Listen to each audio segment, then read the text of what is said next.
everybody, and welcome back to the stream. I hope you guys have been having a great day. Welcome Pinky and Shadow in the chat. How are you guys? Yeah, today we have on my rose-colored glasses, so we are very prepared to make bad choices about men. In the dating simulator, of course. But yeah, we are continuing with my dating sim February Valentine's thing that I'm decided to do, and we're playing Dream Daddy. I've never played this game before, and I never actually watched a playthrough. I remember when the game first came out, it was all over Tumblr, and I was like, you know what, that's cool. I watched like the first 2 minutes of Jacksepticeye's playthrough, and then I don't really remember why I stopped watching it. I think it was because it was one that I wanted to play for myself, but then never bought. Doing well, finishing chores. I'm glad to hear that you're doing well. I also did a little bit of chores today. You can't see it, but my room was covered with clothes, and now it is no longer covered with clothes. So, we've cleaned up a little bit. Okay. I think it is time to open the game. So I'm gonna turn off Spotify, because I think this game has its own music. Alright. Amazing. If we swap over here, you guys should be able to see it. Or maybe not. Okay, there we go. You guys can see it now. So, I know a little bit about the characters, and I know that I'm probably... Oh, that is so loud. I know that I am probably gonna go for this guy, because he looks cool, and that's kind of all you need. Okay. New game! We are sleeping. Okay. Weird. I feel like Gulliver. Yeah, okay. I think Amanda is our child. She really wants us to wake up. Let's pretend to be dead. I let my tongue roll out of my mouth and stop breathing. Amanda shakes me. Come on, Dad. This hasn't worked on me since I was 6. Amazing. I'm sorry, Amanda. This is the end for me. She is so done. I bequeath to you all of my earthly possessions. Spread my ashes over my recliner. Just like a true dad. Okay, well, your corpse better get into the moving van because it is leaving soon. We're moving. I do remember seeing her everywhere, and I love their character design. They're very fun. Okay, I finally open my eyes and sit up. I'm lying in the middle of the living room, spooning a moving box. I yawn and stretch. Morning, Manda Panda. Oh, I guess we are a stinky man right now. Build that dad. Okay. Amazing. I have to move my glasses a bit so I can actually see what things look like. We could go for our JoJo's body or what I actually look like. Okay. Oh, that's fun. That's a very... Not everything is a JoJo's reference, but every time I see like a perfectly chiseled masculine thing, I always think of JoJo's. Oh, that one's nice. Okay.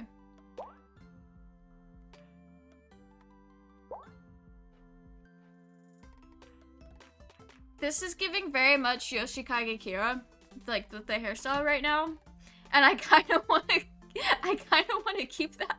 Oh, literally, we've got Goku down here. Giga Chat. I guess that's probably what it actually was instead of a JoJo's reference. I feel like we have to keep the Goku now. But I will make it this color because that was my favorite color that my hair has ever been.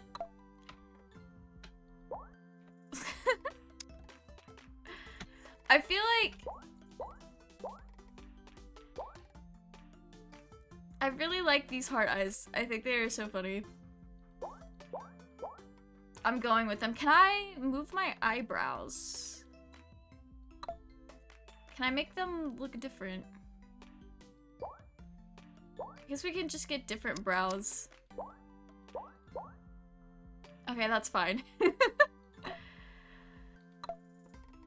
I think nose and mouth are fine as is, to be honest.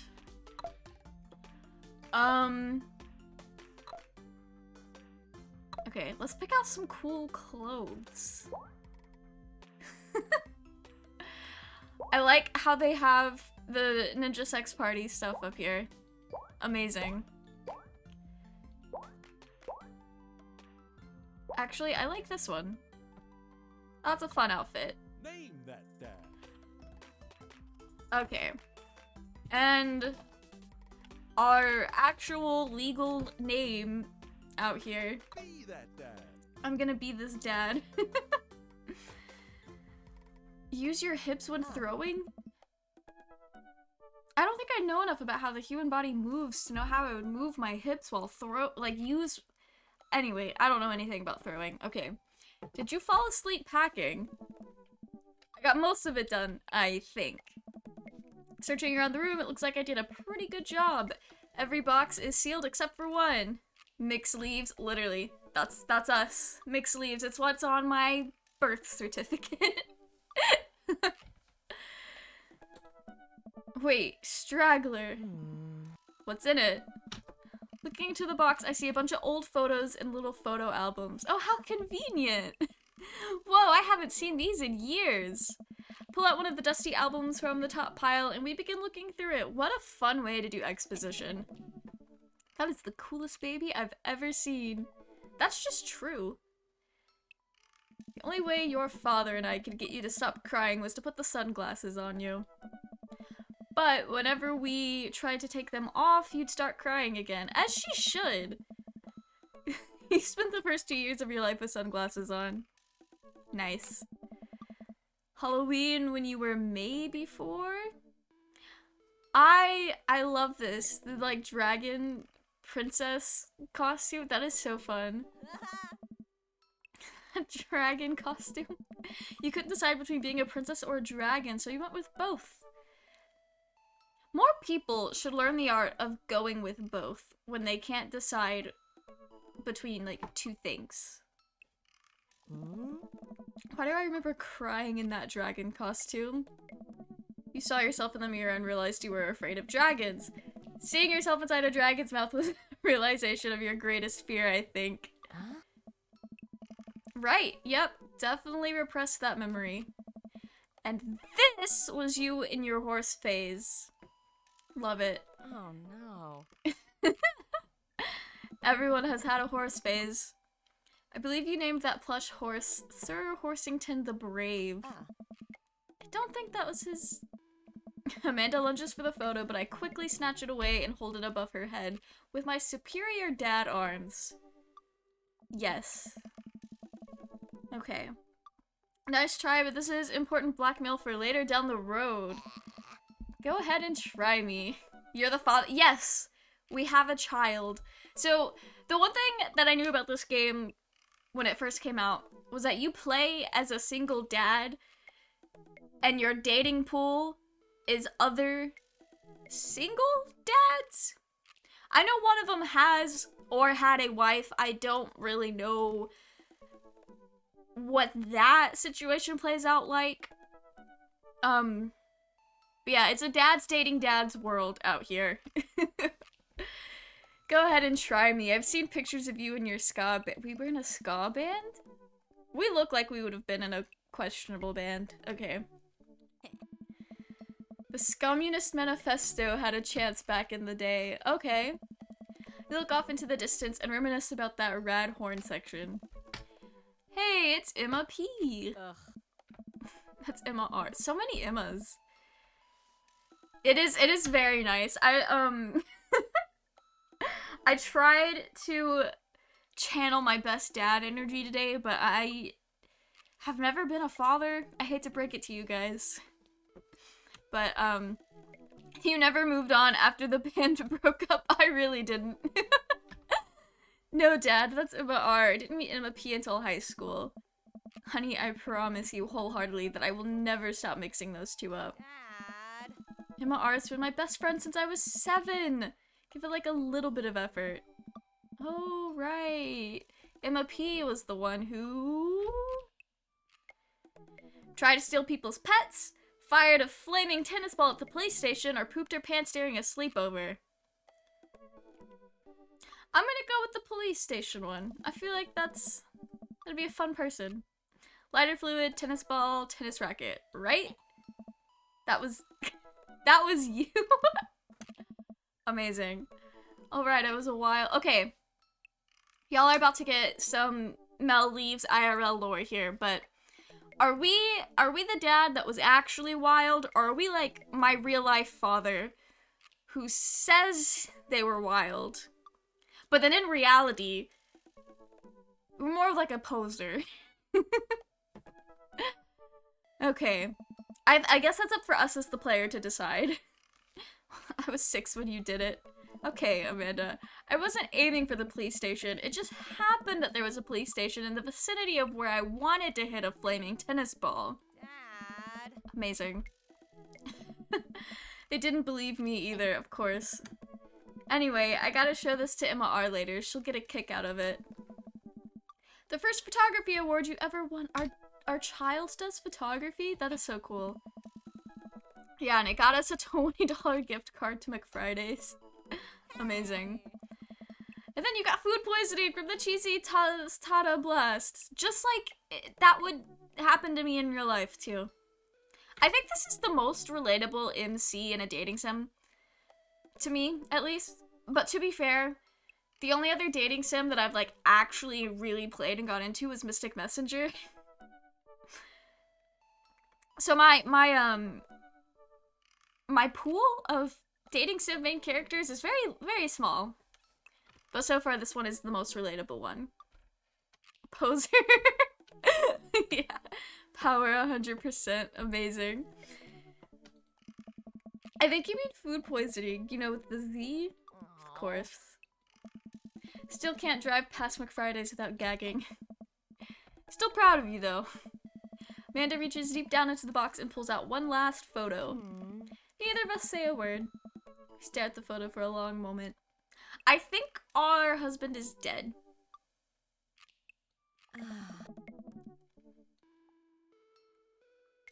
That's the day we adopted you. It's kind of a funny story. The day we brought you home, we got into a car accident.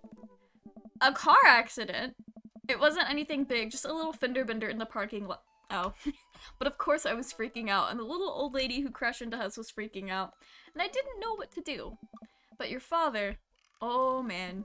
He holds my hand and looks me directly in the eyes, the calmest I've ever seen him. He says, "It's okay. It's all gonna be I was expecting a joke there and there wasn't one. Oh. That's kind of awkward. He was right, you know. Stare at the picture for longer, maybe too long. Miss him. Can't even imagine what it would be like for Amanda. She pats me on the back. Come on, Pops, we gotta finish packing. The moving van won't wait forever.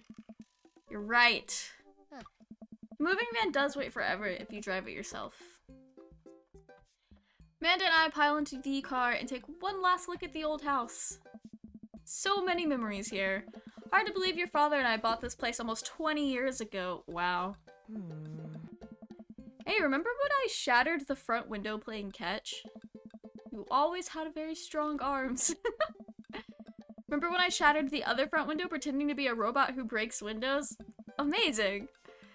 You were a very imaginative child. Hey, remember when I broke the back? How many windows has this child broken? There will be plenty more stuff for me to break in the new place. Okay. Memories to make and stuff to break. You ready? We sit in silence for a moment.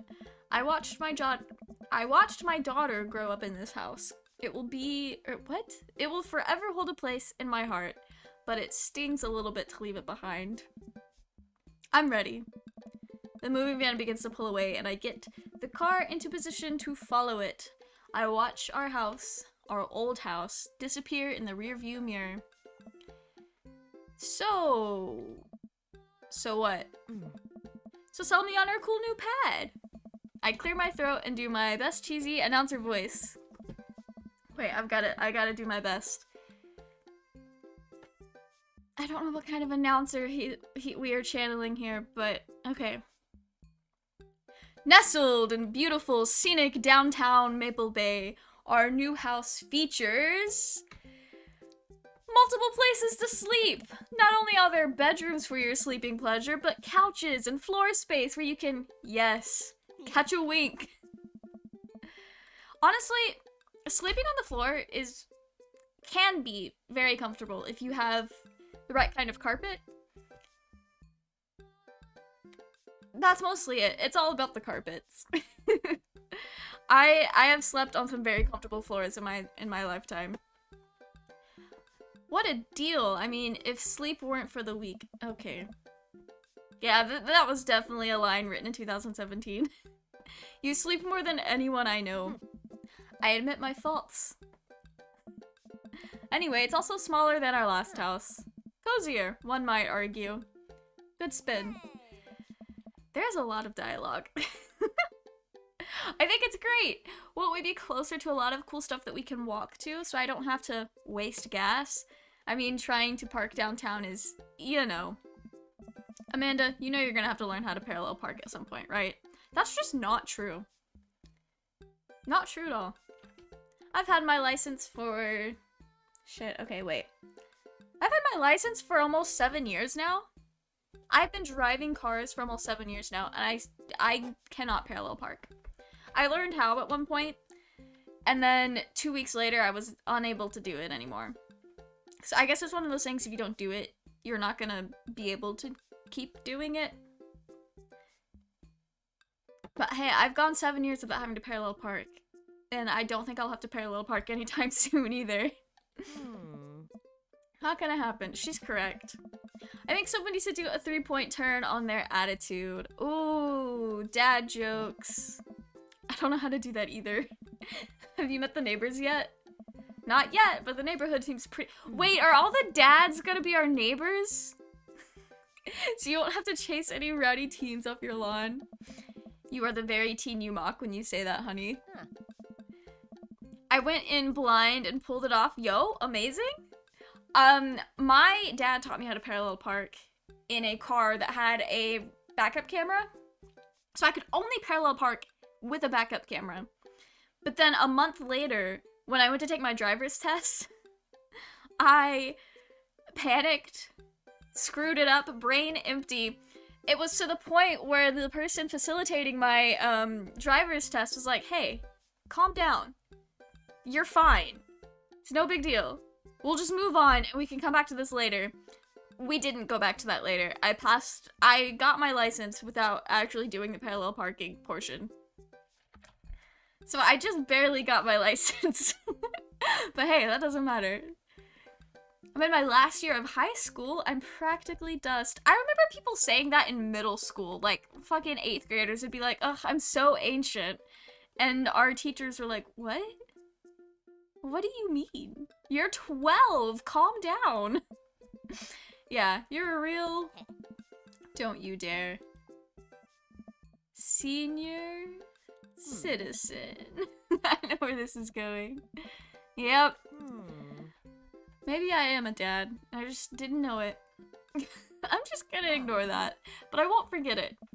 So what's the item number 1 on this new house agenda? Well, first we'll need to forge a path through the solid wall of boxes that's blocking the living room. I still have to install the washer and dryer. We need to go grocery shopping. Ew. Pops, cool your jets. You have to promise me that we're gonna take a break and explore the neighborhood. Okay, you're right. We'll get some work done and then check the area out. We pull up to the new house and step outside. The lawn is freshly mown and the for sale sign is still in the yard. Amazing. I feel like... I don't know where this game is supposed to be set, if it ever, like, says a specific area of the country. But there's a million houses like these in every place I've ever lived. Maybe it's just like a common house design. Hiya! Oh, what's she doing? What's she breaking? Oh. And with a swift kick from Amanda, the for sale sign is no more. Good for her. Nice form. I got a problem with authority. I'm so proud. Amazing. Man, all that karate chopping tuckered me out. I could really go for a sandwich. An ice cream sandwich. Sweetie, it's tonight. Is this game trying to tell me that I shouldn't be eating ice cream at 10 a.m.? For the Ah. Amazing. Did you even see all the dogs in the park nearby? What? You need to unpack first. Well, as much as I would also like to enjoy a delicious, healthy ice cream sando right now, we got work to do. And we need to make it snappy because there are 5 sealed crates of DVD box sets blocking off the bathroom. Okay, amazing. Don't let the entire cast of all 13 seasons of Shark Tank, but with actual sharks, stand in your way. Let's get to it. I like that it's Shark Tank, but then they had to add with actual sharks to keep it from actually being the real show Shark Tank, so that there's no legal troubles there. Although I don't think referencing a show by name would be a whole lot of legal issues. I don't actually know how that works. I get to work unpacking the various boxes around the living room. A couple hours pass and I get some good work done. The washer dryer unit is both washing and drying, and we can actually walk through the living room without tripping over boxes. Amazing! First visitor already? Who goes and visits the new neighbors? Hello! A handsome, clean-cut man stands at my door, brandishing a plate of cookies. How sketchy. Hello? Yeah. Oh, where are my manners? My name is Joseph. I'm your next-door neighbor. Oh, yes, hi. I'm Mel. That's what my name is. I saw the moving van and I thought I'd bring over some cookies. My daughter, Christy, wanted me to let you know that she baked them herself. Amazing. Joseph why is he leaning in and whispering to me right now? But between you and me, she just sprinkled in the chocolate chips. We both share a laugh. Kids, right? Alright. Wow, cookies. Huh? So nice to meet you. Joseph hands her the plate of cookies with a smile. Well, thanks for the cookies. Kirk Douglas. Okay. Amanda disappears with the cookies. I feel like if I were Amanda, I'd be eating a lot of cookies right now. Okay. Amanda, come. And she's gone. That's my daughter. Her name is Amanda. She's a charmer. Daughters are tough. I mean, not really. Sons are all. I guess, yeah, the kids in general would be hard. Okay. Why am I predicting this dialogue? I hear that. What? Sentence structure. Okay. I hear that. I mean, there'd have to be something wrong with you to try and raise more than 2. Yeah, I was about to say, I'm pretty sure this man is like, his character's supposed to be Christian, and he has like a larger family. Not like a big family, like no 19 kids and counting type shit, but definitely more than 2. I have 4 kids. Gross. What have you done? Oh. Without being too blatantly mean, because I'm not the kind of person that can be blatantly mean to a character, I kind of want to see how mean we can be to this guy. Oh, I meant... Don't worry, you didn't mean to be rude. Didn't I? This is the first neighbor I've met, and my social life is already in a tailspin. I wonder if it's too late to move again. Yeah, okay. Is the missus around? Ew. Mr. actually, and, no, not anymore. Okay, yeah, he died. That's what I thought. It's like a tragic backstory type thing. Also, I know this isn't always the case, but I feel like once you start having kids with people, you've already discovered that, like, that's definitely the person, so they're not just gonna up and go anywhere. So it would have had to have been death. Especially when it's a process like adoption, because at that point, like, you can't accidentally adopt a child. Yeah. We have made him uncomfortable. I'm sorry for your loss. No, it's alright. Wow, this is uncomfortable. I'm uncomfortable. These people aren't even real. Okay. We stand there quietly for a moment, acutely aware of how awkward we both made things. I'm sorry. Can you close the door real quick? I look at Joseph quizzically, but comply. After a second, I hear a knock on the door. Opening it, I see Joseph standing there with a huge smile. Hey, I'm your new neighbor, Joseph. I promise not to talk about your dead spouse this time. I'm throwing a barbecue for the cul-de-sac, and I'd love for you to come by and meet the rest of the neighbors in our community. What do you say, pal? That sounds great. My daughter Amanda and I would love to stop by. Also, 4 kids is a perfectly normal amount of children to have. No, it's not. I say that knowing full well that my parents wanted to have 4 kids. They stopped at 3, thankfully. I'm glad with 2 siblings. 3 would have been too many. There's just too many people in one house. We shake hands to seal the deal. What a fatherly thing to do. Well, neighbor, I'll see you at 3 p.m. sharp on Saturday. Ew. Sure thing, neighbor. Joseph starts walking away, but stops to think for a second and turns around. Oh. Hey, in all seriousness, raising a kid on your own can't be easy. If you ever need to talk about stuff, I'm the youth minister at a church down the street. I know, realistically, I know, canonically, this man isn't so gross, but I don't trust him. Yo, welcome little Pocket Alien. Thank you so much for the raid. Welcome Pocket Alien enjoyers. How are you guys? Alien Invasion, yes. What are you playing? We're playing Dream Daddy. I never played it when it came out, so it's like a first run through type thing. Also dating sims for February because Valentine's. But yeah, how are you guys? How was the stream, Pocket? What did you play? Hello, Reapers. Dad Simulator, love it. Yes, yes, yes. We're a father looking for another father. Drummy, I am loving the emote usage. Okay. But yeah, I don't trust this man. Like, I know canonically he's probably fine, but I don't trust him. Okay. Oh, I don't know. I wouldn't really consider myself a youth. That's fair. You look pretty young to me, but suit yourself. I don't know how old his kids are.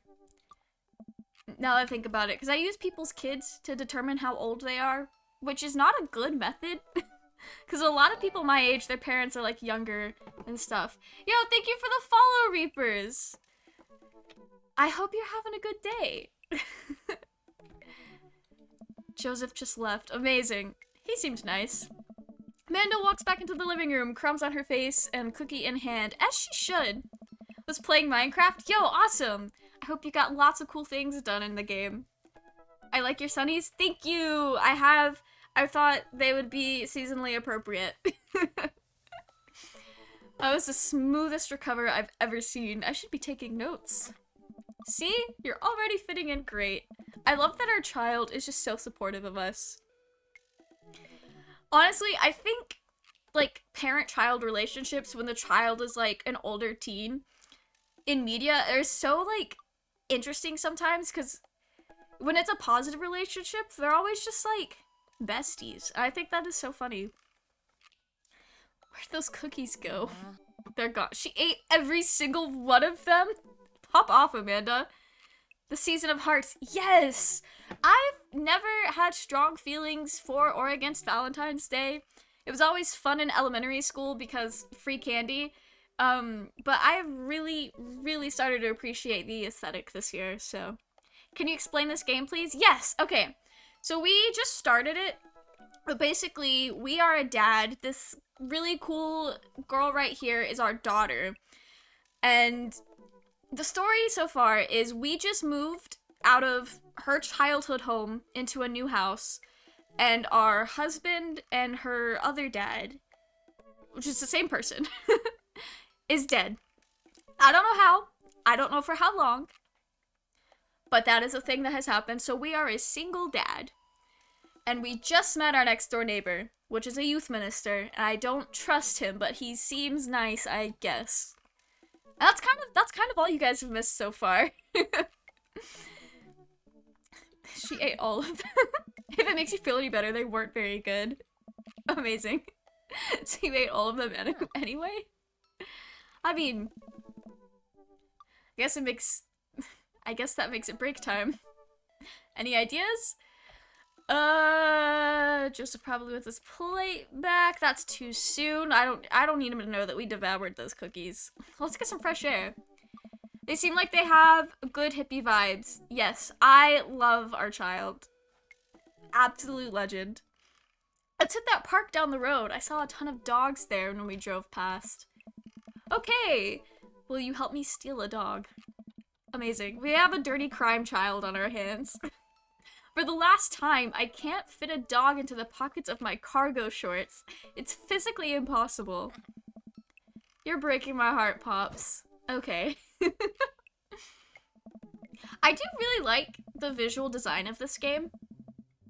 I was talking to a friend about it. We were talking about how this game kind of, when it came out, it like blew up in popularity. And then just as quickly as it came, it kind of phased out and people just didn't like it anymore. And a friend of mine was like, yeah, it's probably because this game was a cash grab and there wasn't, like, too much to it. Not that, like, there wasn't a lot to the game, because she even followed it up with saying it was a pretty decent game. But, like, all the marketing and everything around it. I was only halfway present for all this.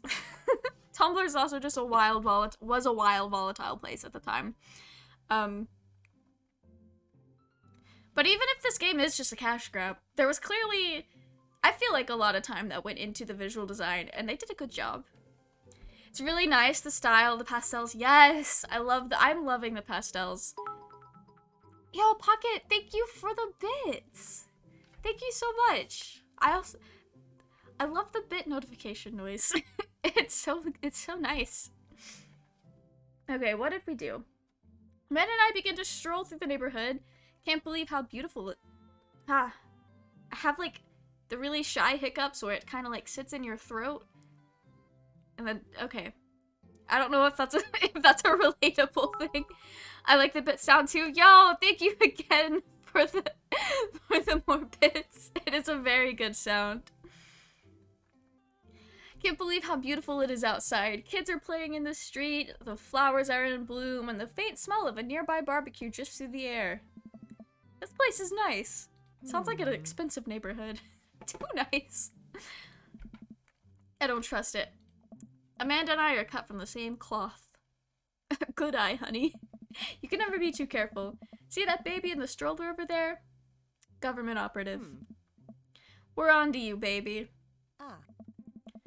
We walk for a while and eventually end up at a small park. Toddlers chase each other through the playground and dogs of all shapes and sizes romp through the grass. It's pretty crowded, but Amanda spots a nice empty bench, and we start to make our way over to it when... Heads up! Who did we just get attacked by?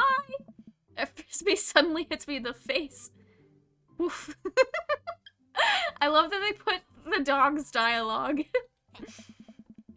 A corgi with a neat plaid handkerchief tied around its neck bounds up to me, wagging its tail. There are many pockets. Redeemed, add a command. Okay, that's a very cute command. I will have that added. Actually, I think I can add it right now. I used the Nightbot, so let's pull that up.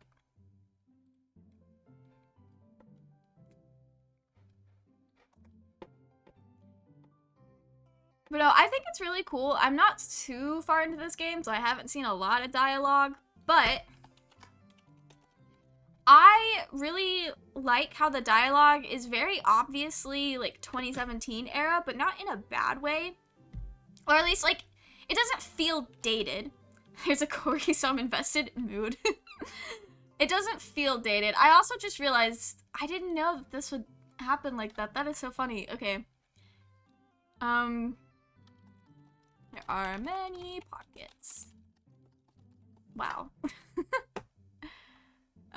Submit. And I don't think there's anything to dox here. Alright. It should be added, I believe. Also add to the text. Okay, yeah. Yo, it works! Amazing! But no, I don't know if you guys have ever played Life is Strange. The original game, I think it started coming out in like 2013, 2014. And I remember when Ronbu played it this past summer, and he was like, wow, this dialogue is really dated. And I was sitting there thinking, boy, it was dated when it came out too, because it felt like grown adults trying to imitate what they thought teenagers sounded like, and they missed the mark. But this game feels a lot more authentic than that. So in the ways that it is dated, it's not like a cringy kind of dated in the way Life is Strange is. It's more charming. It's like, oh, I can definitely tell this came out in 2017. But also 2017 wasn't that long ago, so that might also be a factor in why it's not as cringy. I downloaded Life is Strange, it was rather strange. Yeah. The dialogue has always been horrendous. Even when it was coming out, it was cringy, dated, and horrendous. But the story and the characters are good. I like it. I loved it. Have you played Tell Me Why? I have not. 2017 feels like a lifetime ago, right? It really does. I like your necktie. I love when they make animals have a dialogue and it's just like, woof, rough, normal animal noises. It's so fun. Okay, he runs around in a circle and nudges my leg with his nose. It's just the cutest dog. It's similar to Life is Strange. Oh, cool, cool, cool. I'll have to check it out then, because I really liked Life is Strange. It's a very fun game. Where do I pet the dog? On his head, of course. Head rubs. He seems to love a good head rub. All smiles here. Definitely could have caught that. A guy in a Hawaiian shirt jogs over to us and takes the frisbee from me. I think this is our... I had to think carefully about what I want to say. Dare we try to pet the butt? Whenever I pet an animal, I always go for head pats, because that's just... It feels the least invasive. They seem to enjoy head pats. It's also usually easier to pet a dog on its head. The dogs that I'm around are very active and not well behaved. So they're jumping at you, and when they're jumping at you, it's a lot easier to try to pet their head because that's what's right in your face. What a hunk. Yeah, I think this is the resident bear of the game. There is not another man like him. I think there's another... There might be another character that's like got a bigger build, but I feel like a lot of the characters are more similar body type. This guy just looks like he's straight vibing though. I love it. I want a ginger beard. Why does this character give me ginger envy? Yo, that's how I feel about the goth one. Because it's like, he's perfect. I wish I looked like that. Why can't I look like that? Ginger beard.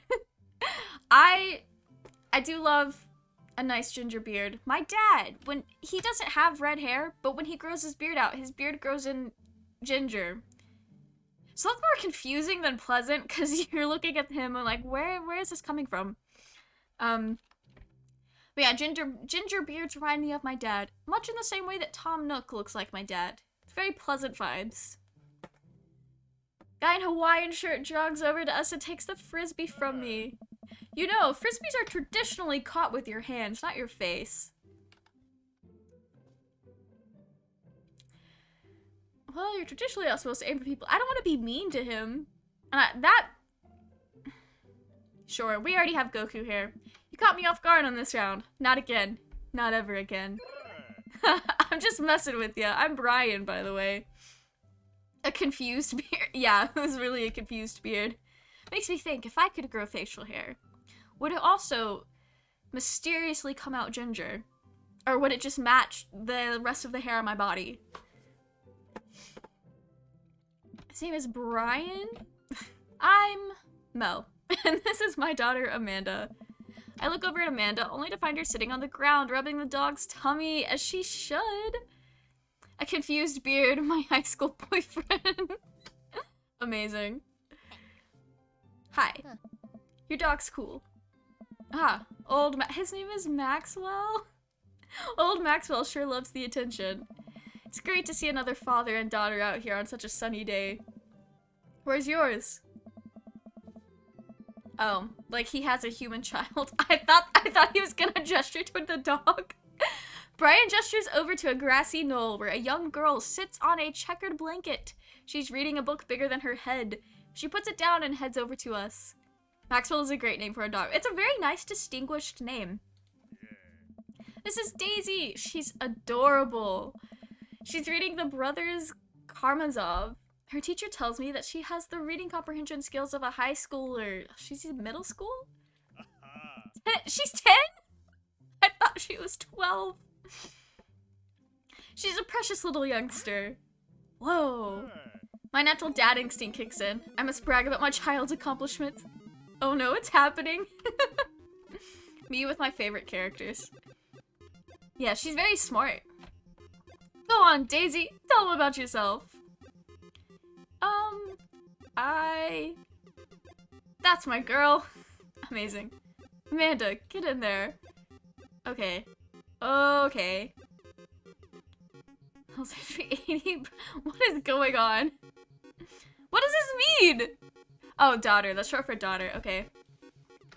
Amanda here just recently won a local photography award. Wow, congratulations. Are you about to fight? I think we're in a fight, like a brag off about our kids. Brian loses. Yeah, okay. Daisy actually just won a statewide poetry contest. Amazing. What is this? Can't switch daughters. Amanda is your only daughter. Oh, I love it. Okay. Last week, unprompted, Amanda helped an old woman with her grocery bags. It's extra powerful. Brian loses 20 HP. Amazing. Daisy just started a weekly chess club at her elementary school computer lab. Wow, she's a nerd. She's the president too, of course. Dang, my high school doesn't have a chess club or a computer lab. You lose 10 HP. Let's brag again, I guess. Amanda's in all honors classes this semester. Brian loses 10 HP. Oh, really? I'm actually talking to Daisy's teachers about having her skip a grade. Wow. Even Amanda kind of bristles at that one. Let's brag again. A few months back, Amanda started volunteering at the homeless shelter in our old neighborhood. Let's go. You don't say!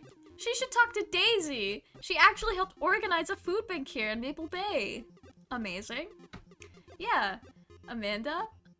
I'm sure we could find something for you to do. I can't take another 20 HP attack. Amanda still uses a film camera. That's actually really cool.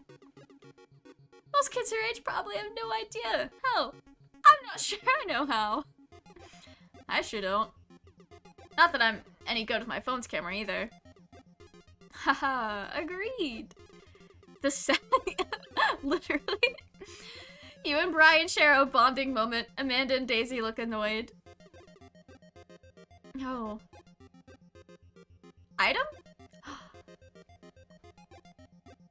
Spelling bee photo? You managed to pull up a photo of Amanda winning her 10th grade spelling bee. Wow, congratulations, Amanda. Daisy is getting prepped for her annual spelling bee right now. Yo, good luck, Daisy. Hopefully this will be her third win in a row. This is what I imagine grandmas do when talking about their grandchildren. This is just literally it. I'm gonna show this clip to my grandma and be like, hey, is this literally what you do? Yikes, you lose 5 HP. Daisy sold enough candy bars this year to get to the top prize. A canoe? We're taking it out next weekend. Fun? How's that even possible? Amanda can barely get one of those sticky hand things. It's extra powerful. I'm dead. She really got us beat.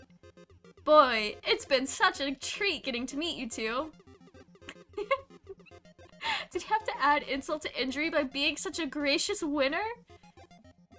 Amazing. So I take it you guys are new to the neighborhood. We just moved in. Do you live around here? Oh. Yeah, we live in the cul-de-sac down next to the coffee shop. What a coincidence! That's where we live too. So he's gonna be at the cookout. Small world. Yeah, Daisy and I are in the little ranch-style house on the... Of course they're in the ranch-style house. I know that house. It's just like ours, but slightly bigger. Better landscaped. Does this guy have to outdo me at everything? What a lovely place! Well, I don't want to take up any more of your time. Really nice meeting you guys. You'll have to stop by at some point. He probably built it too. He looks like a guy that could build a house. Yeah, definitely. Bye. Brian and Daisy walk further into the park with Maxwell happily trotting along in tow. Do you get the feeling that he was trying to one-up us? Trying and succeeding. I can't believe that kid's only 10. What was I even doing at her age?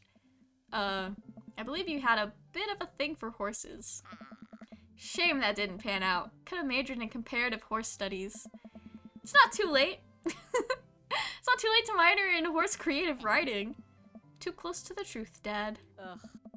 Let us never speak of the fantastic adventures of Sir Horsington the Brave, an epic in 7 parts by Amanda Leaves. Okay. Sure, let's go to the coffee shop. Who's at the coffee shop? Oh, I never want to hear coffee referred to as old bean juice ever again. I don't even like coffee normally, but when you call it bean juice, that just makes it extra disgusting. Ah. We walk down the street to the Coffee Spoon, a cute little place on the corner. Old bean juice just doesn't sound good. It doesn't. It doesn't sound good at all. Man, this is such a convenient walking distance from our place. I mean, I guess. What's wrong? Why would I go somewhere else to drink coffee on a couch when I could just drink better coffee at home on my own couch and not have to make awkward eye contact with other people? Amazing. Sounds musty.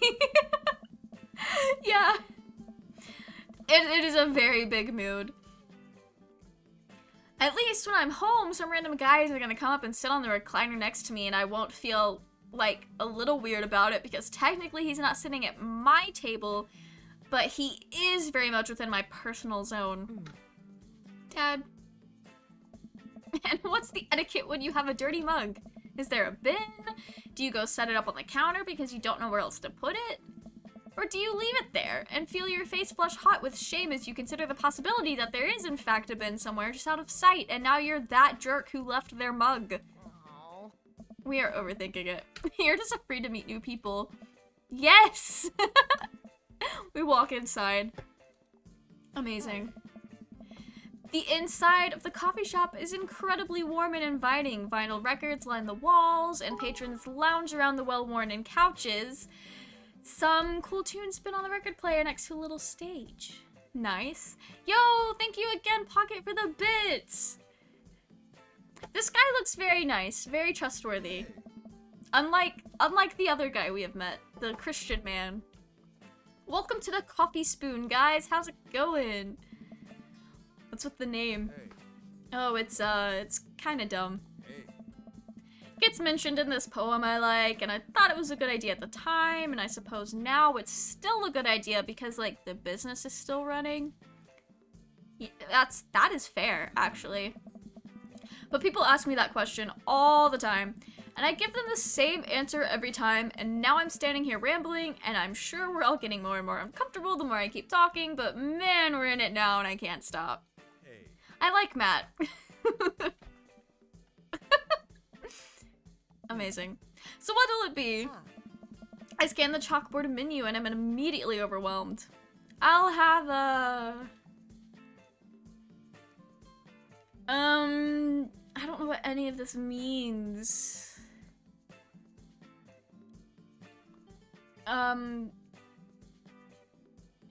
Sure. This iced seems like a good afternoon drink. We'll get an iced Tegan and Sarah.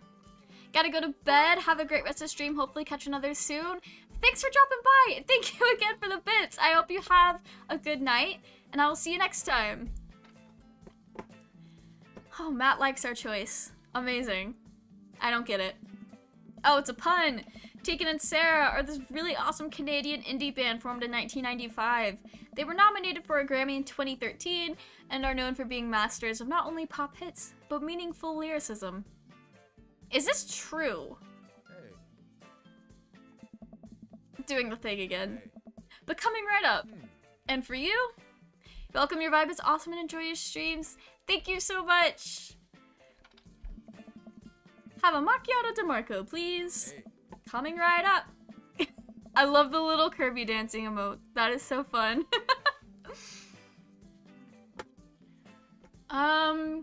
Oh, coming right up. Do you want that in small, medium, or biggie smalls? Medium?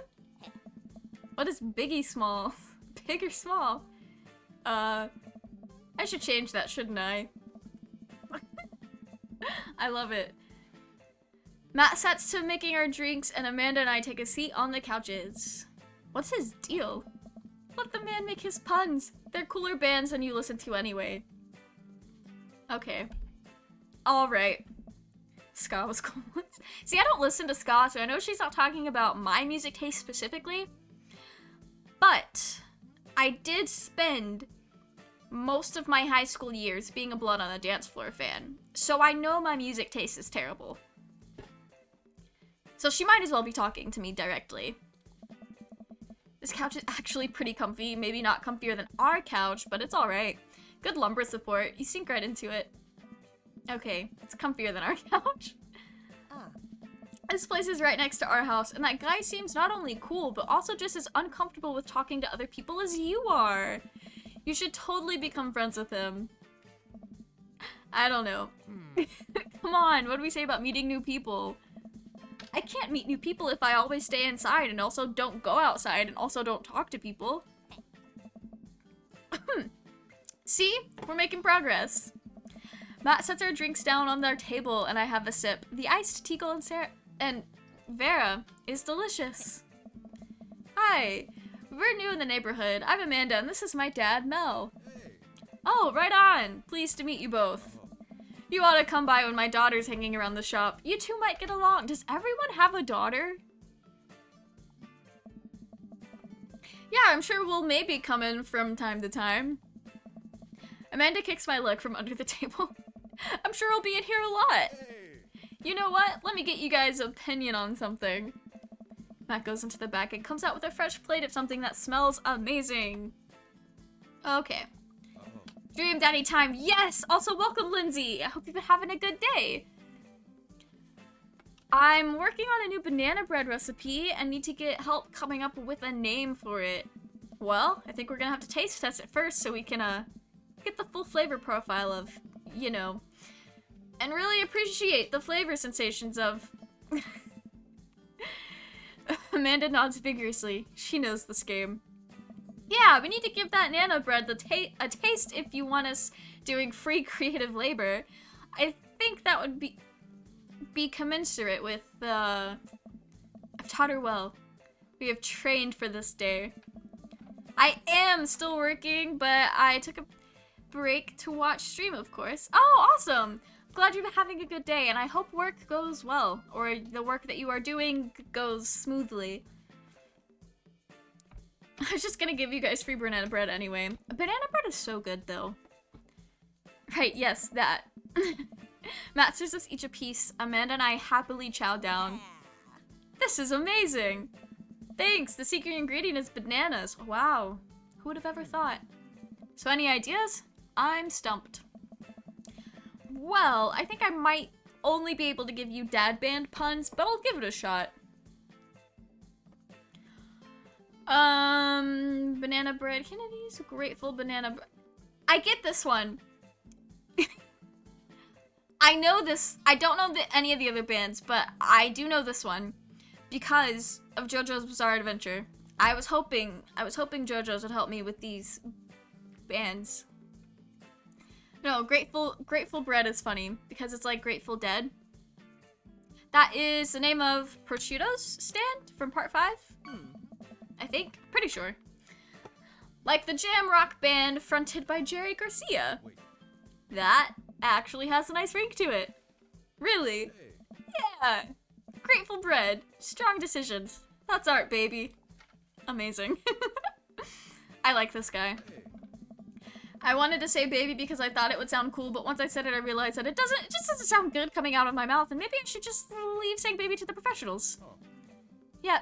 Yeah. Hey. Enjoy your coffee. Thanks, baby. See? Sounds good when you say. We are flirting.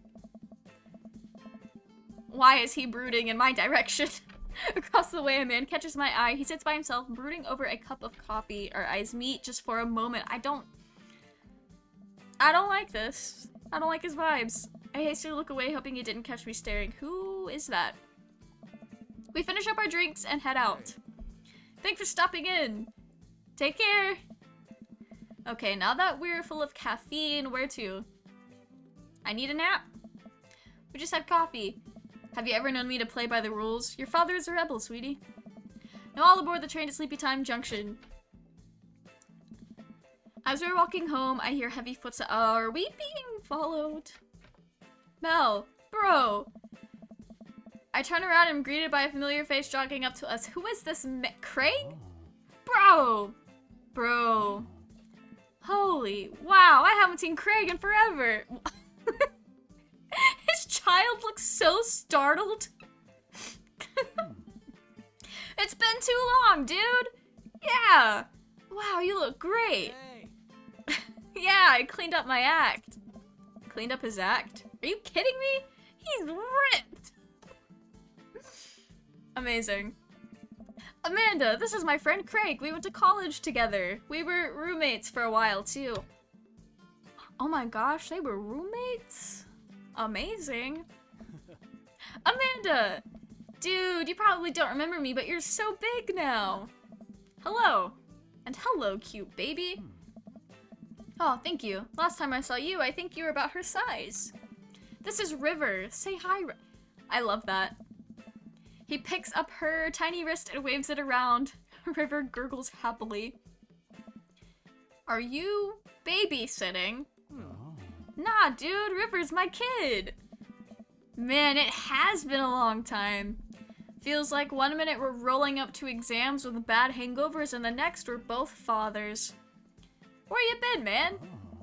I was working out in California, just relocated the business back to Maple Bay. No kidding. Amanda and I just moved to the side of town. How's Smashly? How's Smashly doing? Oh, man. I mean Ashley. Ashley is hurt. I don't know. She actually still goes by Smashly, and we got divorced last year. Oh. Dude, I'm so sorry. It's old news. We take turns taking care of River and the twins. It's all... What? Okay. Co-parenting. Twins? You have 3 kids? Ain't life something, bro? Right?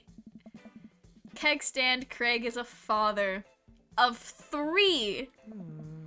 Keg stand Craig. Oh, yeah, it was my old college nickname. That is an embarrassing nickname. He got it because he did a lot of keg stands. Makes sense. It's the thing where you do a handstand on a keg and then drink from the... He is a very talented man. He's very good at it. Ah, bro, I hate to be that guy, but I'm in the middle of my daily jog and I really gotta keep up my heart rate. Brought River along for, you know, resistance training. You jog daily? I jog yearly. On January 1st, when I promise myself that I'm gonna jog daily for the rest of the year, but give up after 30 minutes and just walk home. Oh. Well, it's never too late to get back into it, dude. You should join me sometime. I don't know. Hey. Come on, it'd be fun. We could grab breakfast afterwards, catch up. We could do a bro brunch like the good old days. Alright, sure. Sounds great. Great, let's get going. Let's get that going soon. I better get moving. Good to see you guys. Craig gives a little wave, puts his earbuds back in, and jogs off. Yeah, can't believe Craig is ripped and has kids. I am reeling. Why's that? The Craig I knew is not fit to be responsible for any living thing, including and especially himself. One time I watched him drink an entire jar of marinara sauce for dinner. Pop off, Craig. Amanda, he opened up a new jar of marinara sauce, and then he drank it. Like it was a thing that normal people do. It was unholy. And then I asked him what the hell he was doing, and he said, and I quote, "It's basically a smoothie, bro." I mean, technically, he's not wrong. He jogs. He was jogging. He's like a totally different person. Anyway, we better get home. I'll have plenty of time to reflect on how old I feel later. Amazing. Amanda and I flop down onto the couch. Amanda has to shove some empty boxes out of the way before she can sit. Too bad we're gonna be putting my stuff right back into these boxes in a few months. No, don't say that. Aw, Dad, it's gonna be okay. I'll be fine. I know. It's just, you're my little girl. It's gonna be weird not having you around. I'll come visit, and I'll text you every day, and I'll take lots of pictures. I mean, obviously, I'm a photography major. Nice. You promise? Of course! Are you gonna be okay by your lonesome? Oh, come on, I'll be fine. I'll get a dog or something. Yes. A dog! Forget art school, I'll stay here for the dog. Is that what it's gonna take? Medium-sized dog, handkerchief around the neck, I get to name it. That's what it'll cost me to give up on my dreams. I'm a woman of simple wants and needs. Amazing. Well, a dog is a lot cheaper than college. I mean, I guess it's true. Suddenly, a pile of envelopes slides through the mail. Why are we getting mail? Speaking of college, Amanda darts over to the envelopes and shuffles through them. She pulls one out and throws the rest back on the floor. This is from McGowan College of Art and Design. Open it. But I'm scared. It's just an envelope. Yeah, it's just like my entire future. Not a big deal. She takes a deep breath and rips the letter open with her teeth. What a woman. We have raised a very cool child. We have a letter opener, but okay. I hold my breath while Amanda's eyes dart back and forth, scanning the letter. What does it say? The admissions committee has reviewed your application, blah, blah, blah. Her face drops. Regret to inform you that we are unable to offer you admission to McGowan College of Art and Design. Amanda throws the letter on the coffee table. Oh, sweetie. It's okay. Kinda saw it coming. I knew I shouldn't have put that experimental stuff in my portfolio. Their admissions officer told me they just want to see portraits or whatever. I pull Amanda in for a big hug. You're an amazing photographer. I know how much work you put into your portfolio. Some other school is gonna want to snatch you up for sure. Yeah, I know. It's fine. Are you actually fine, or are you just saying that? I'm fine, really. Her face says the opposite, but I probably shouldn't push her on this. Oh, and before I forget, Emma R. and Emma P. are sleeping over to- Is this the same day that we moved in? You need me out of the way because I'm painfully uncool. I would choose more delicate phrasing, but yes. Is Amanda saying that she doesn't think her father with the Goku hair is cool? Okay. Well, I'll have you know that I'm conveniently already have plans for tonight. So you'll have the new place to yourself. Yeah? What are your plans? Oh. I feel like if we say this, we're actually gonna go clubbing.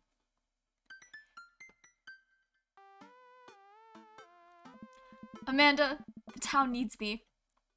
I need to perform my mayoral duties. I must don my top hat and wear my monocle so that I may preside over my mayor stuff. I think you're thinking of the guy from Monopoly. He was a mayor.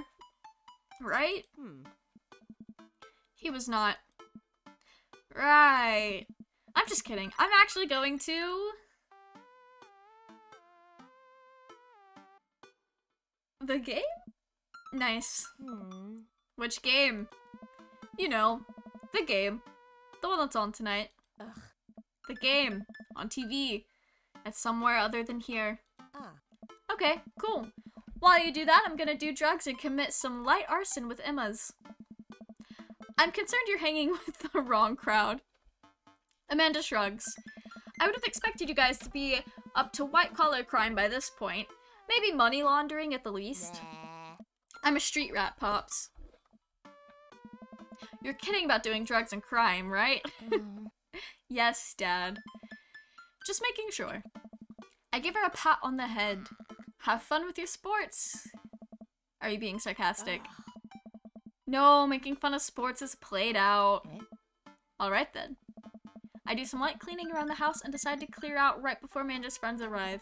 Before I leave, Amanda stops me. Hey, don't forget that you have that meeting with my English teacher tomorrow.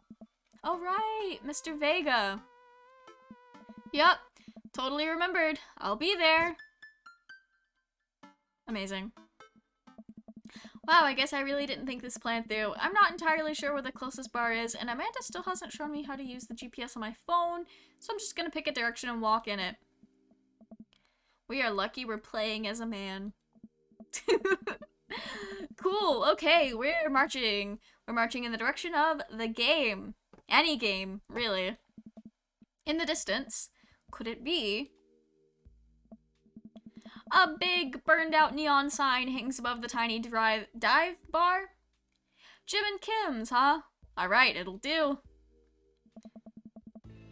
This bar is small and dimly lit. The crack of pool balls sounds in the back as patrons laugh and joke.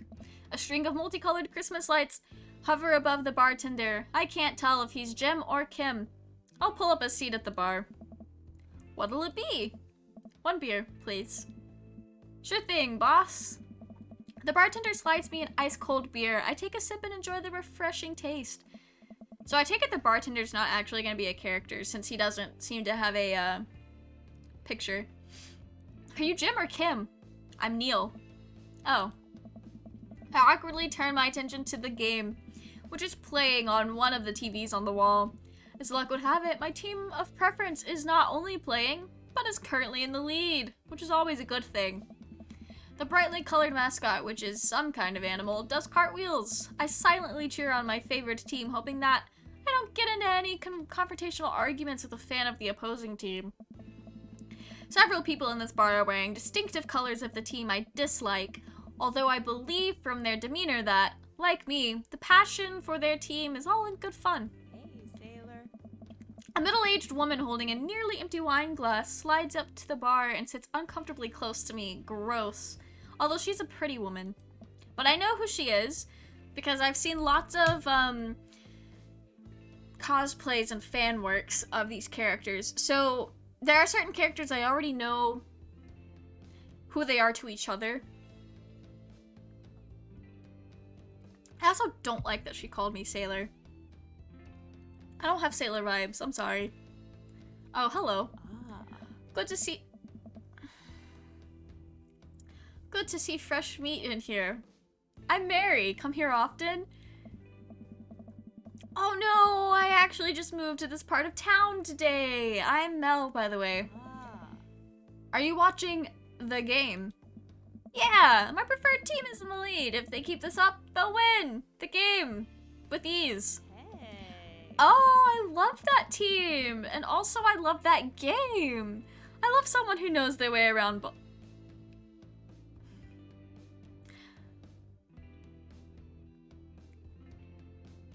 I am 100% certain that that has a double meaning.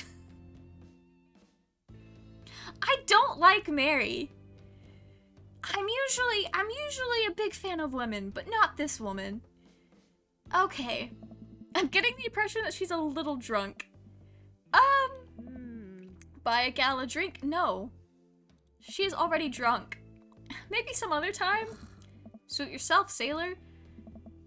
Mary saunters off, setting her sights on the newest bar patron to enter. I happily watch the game over another beer.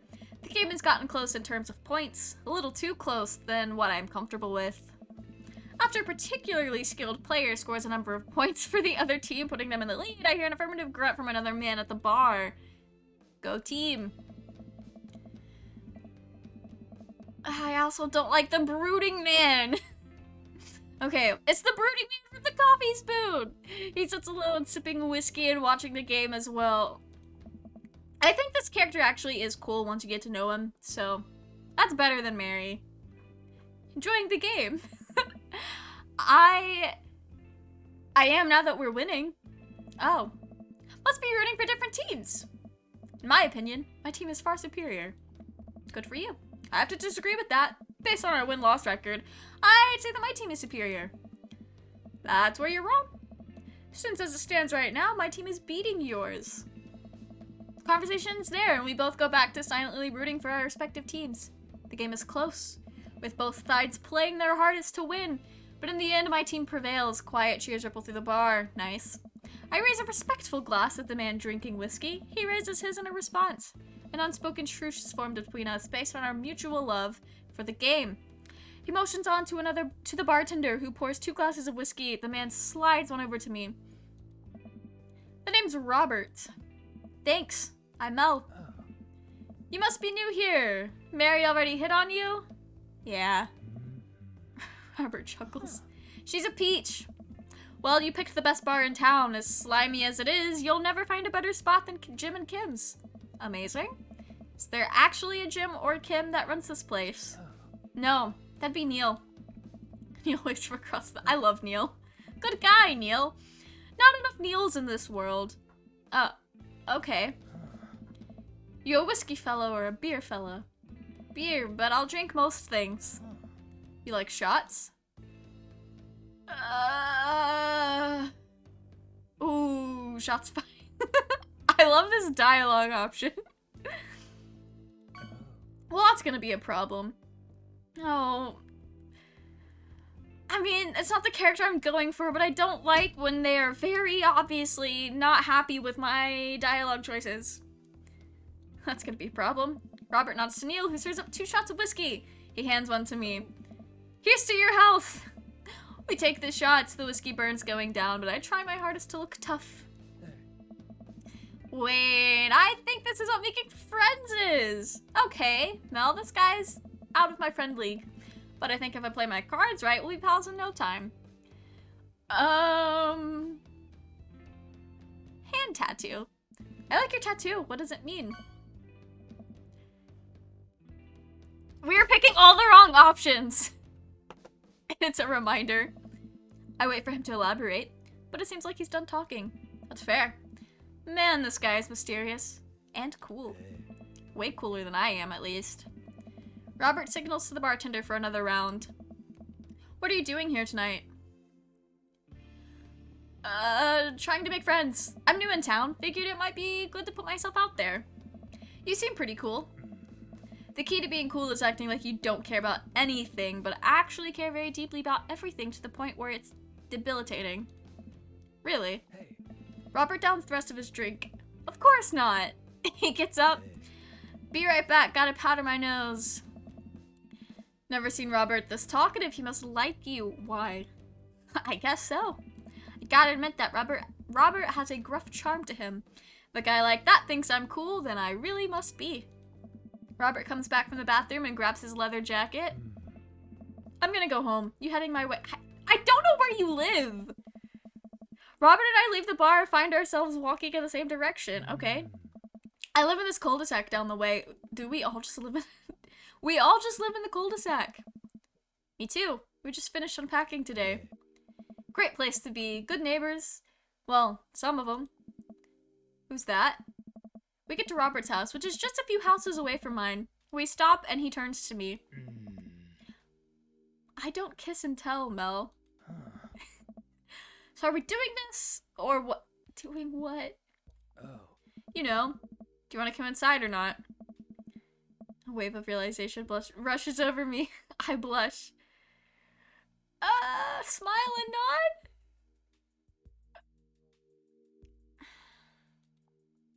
I feel like I'm going in way too deep. I follow him up to his door. He fumbles with his keys for a second and unlocks the door. Good to know that grown men across the world just have trouble with keys sometimes. The moment the door closes behind it. Oh. Oh. Okay, well, alright then. Also, I have this, like, in streamer safe mode, so I don't know if this is normally a blacked out screen. So that's a thing. Robert takes my hand and leads me up to the stairs and into what I assume is his bedroom, but it's so dark that I can't see anything.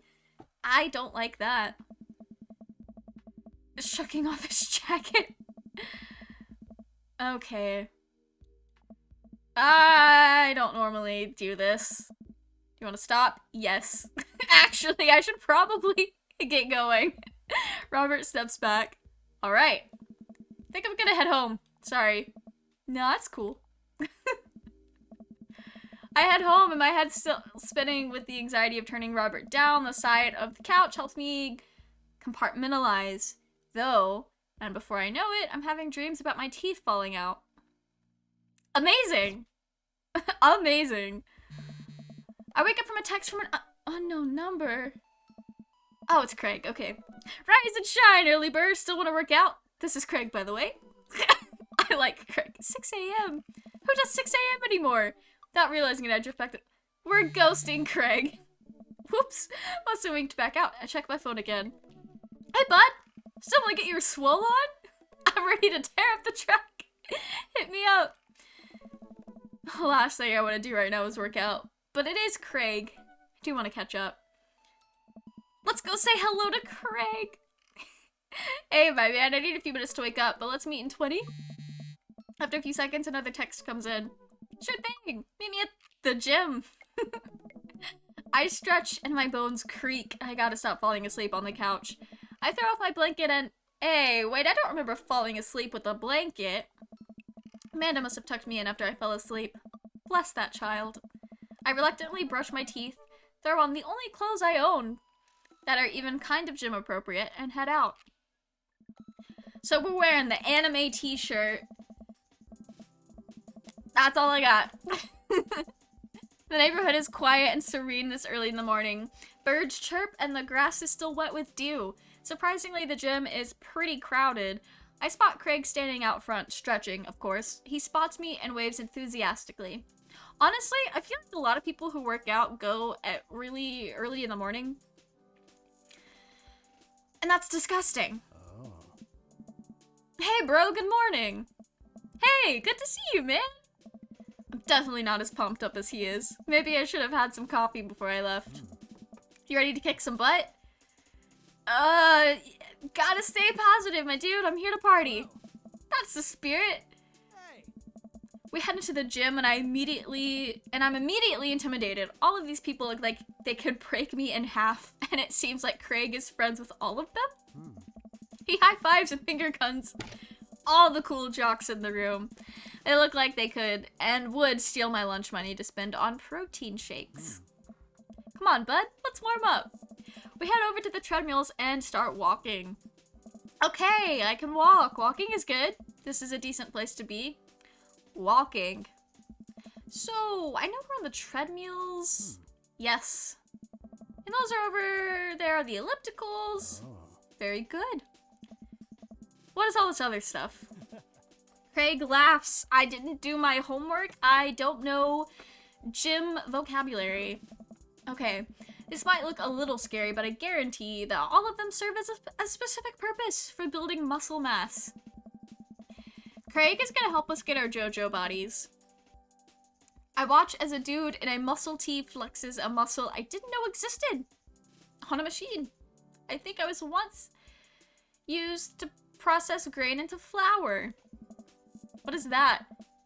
Why is that guy doing that to himself? Oh. That's a good question, bro. What do you think he's doing? There's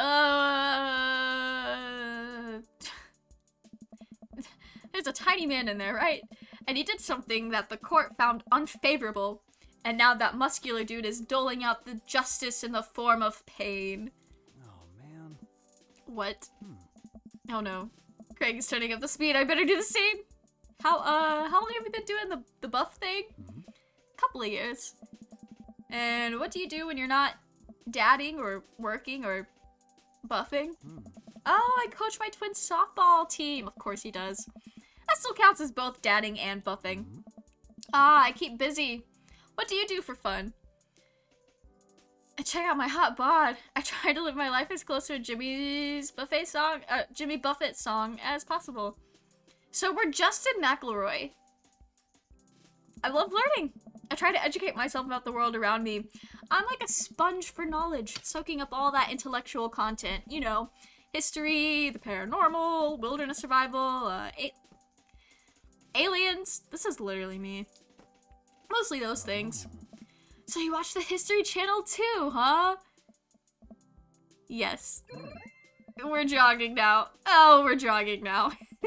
I look over to Craig, who hasn't even broken a sweat. How is he doing this so effortlessly? I'm dying. I can feel my life force draining through every orifice of my body.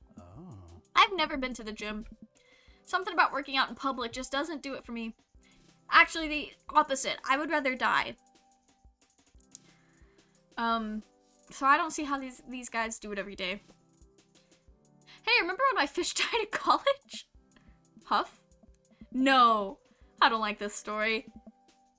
Is he really bumping up the speed again? I guess I better do it too. This is fast. This is very fast. And we were at that party, and you vowed to make me feel better. You told me to create a distraction, so of course I do a sick keg stand and get everyone cheering.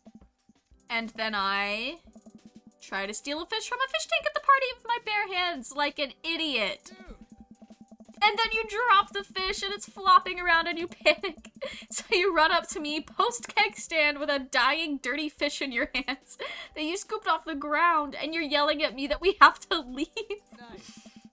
So we're running out of a frat party with a fish trying to give it mouth-to-mouth resuscitation, and we get him home and get him into a bowl of water, but the prognosis was grim. And the next day he's alive and well. I never did catch the great fish thieves of Grand Ridge U. We have some wild college stories, huh? They never will. I shoot off the end of the treadmill and crash into the wall. Dude, bro, are you okay? Craig offers me a hand and looks me over for injuries. I'm fantastic.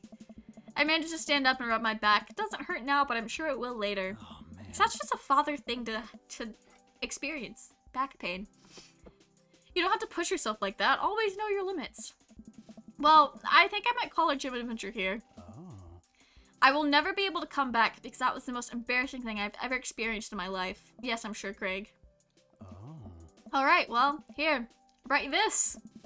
Craig hands me a shaker bottle full of thick green liquid. I stare at it with what must be an apparent distaste. It's a protein shake, bro. Oh, thank you. He wants me to drink it. Oh boy, here it goes. I take a small sip. It's actually delicious.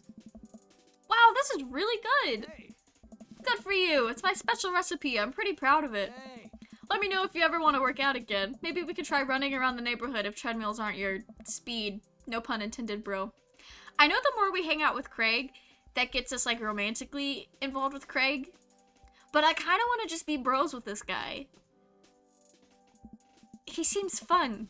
Like a good friend to hang out with. Good one. Well, I'm gonna put some ice on this. Everything. I'll see you around. We have a best friend. I leave the gym feeling ashamed. Craig used the order delivery from the pizza place across the street from our dorm, and now he can run circles around me. Literally. Man, I really gotta work on this dad bod. I get home and lie down on the couch. It hurts to move. I am so old. Love being elderly. I must have fallen asleep. What time is it? Shoot, it's 3:55. I'm supposed to be in Amanda's school in 5 minutes.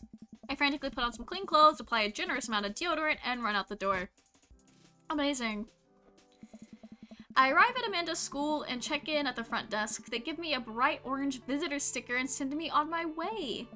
Barely awake and feeling pretty haggard, but hopefully nobody will notice. I check my watch and I'm relieved to see that I'm only 2 minutes late. Wait, was it room 103 or 108? I spot a youth standing at his locker and approach him for help. Excuse me, do you know where Mr. Vega's classroom is? I know who this youth is! His dad is the one that we want to date. The youth turns around and looks me up and down with heavily lined eyes. That's a cool youth. Come on, kid, I'm late for a meeting. Mr. who? Mr. Vega? I don't know. Have you tried the exit? Okay, wise guy. Are you gonna help me or not? Fine. Up those stairs and to the left. Can't miss him.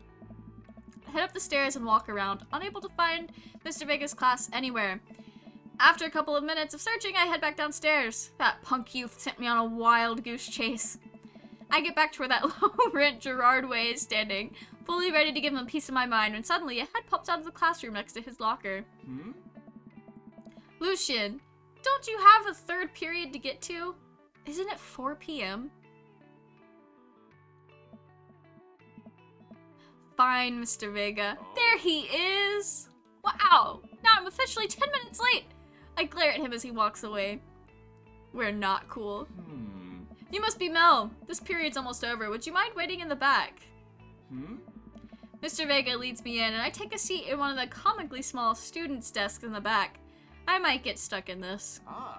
Alright! Where were we? Now who can tell me about the unreliability of the narrator in J.D. Saling's Catcher in the Rye? Yes, Colin. I've never read that book. My class read other books instead. Colin stands up and does a thing where he blows in the crook of his elbow to make a fart noise. Pop off, Colin. The whole class erupts in laughter. This is not AP class behavior. All right, everybody. Very funny. Colin, please sit down. Now, Holden Caulfield is an unreliable narrator in the sense that... Okay, they didn't want to spoil the book. Amazing. The bell for the end of the period rings, and all the students immediately get up and make a break for the door. Remember to do the reading and answer the response questions on page 194 in your textbook. Amazing. Nobody's listening. Or not, I guess. Mr. Vega turns to me and sighs. Middle schoolers, right? Don't you teach high schoolers? Both. You know, budget cuts. Alright, fair.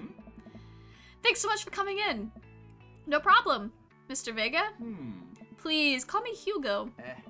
I don't normally do these impromptu parent-teacher meetings, but as I'm sure you know, Amanda's a very bright student, and I'm concerned about her recent behavior. What's going on? Amanda has never been the most engaged student, but I know she cares. Recently, though, she's been falling behind. She's not completing assignments and has been doing rather poorly on tests. I'd normally chalk this up to senioritis, but... This is strange. I thought Amanda always shared everything with me. Hadn't even crossed my mind that something might be wrong. I just wanted to ask, is everything okay at home? I'm getting the vibes that our husband just recently died, and that's why her grades are slipping. We just moved recently. But it was only the other side of town, and Amanda was more excited about it than I was. See if you can talk to her about it. I know she values you a great deal. Would appreciate your guidance if she keeps heading down this road. I know how important art school is to her, and I would hate to see her miss out on scholarship money that she clearly deserves.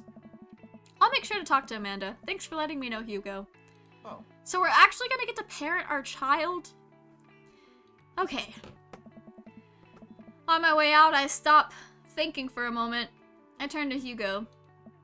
Hey, Hugo. Yes? They ever catch that rye? Yes. Okay. I'm pretty sure that was a pun on the title of the book, but I know nothing about the book, so I don't know. I leave the classroom and make my way out of the school. I'm still a little bit in shock that Amanda was able to hide this so well from me. She's always been such a force for positivity in my life, especially after we lost her father. Amanda must be done with classes for the day by now. I'm sure she would appreciate a ride home, and maybe I can talk to her about what's going on. Pull up to the carpool and Amanda hops in the passenger seat. So, did you have fun gossiping about me? Of course. Mr. Vega and I actually just gossiped about our celebrity crushes, you know. So you talked about Mario Batali the whole time. It was a very productive meeting. Pretty hungry. Can we grab some dinner? Sure thing. Let's go to the mall food court. Does that sound good to you? Yeah, sure. By the mall.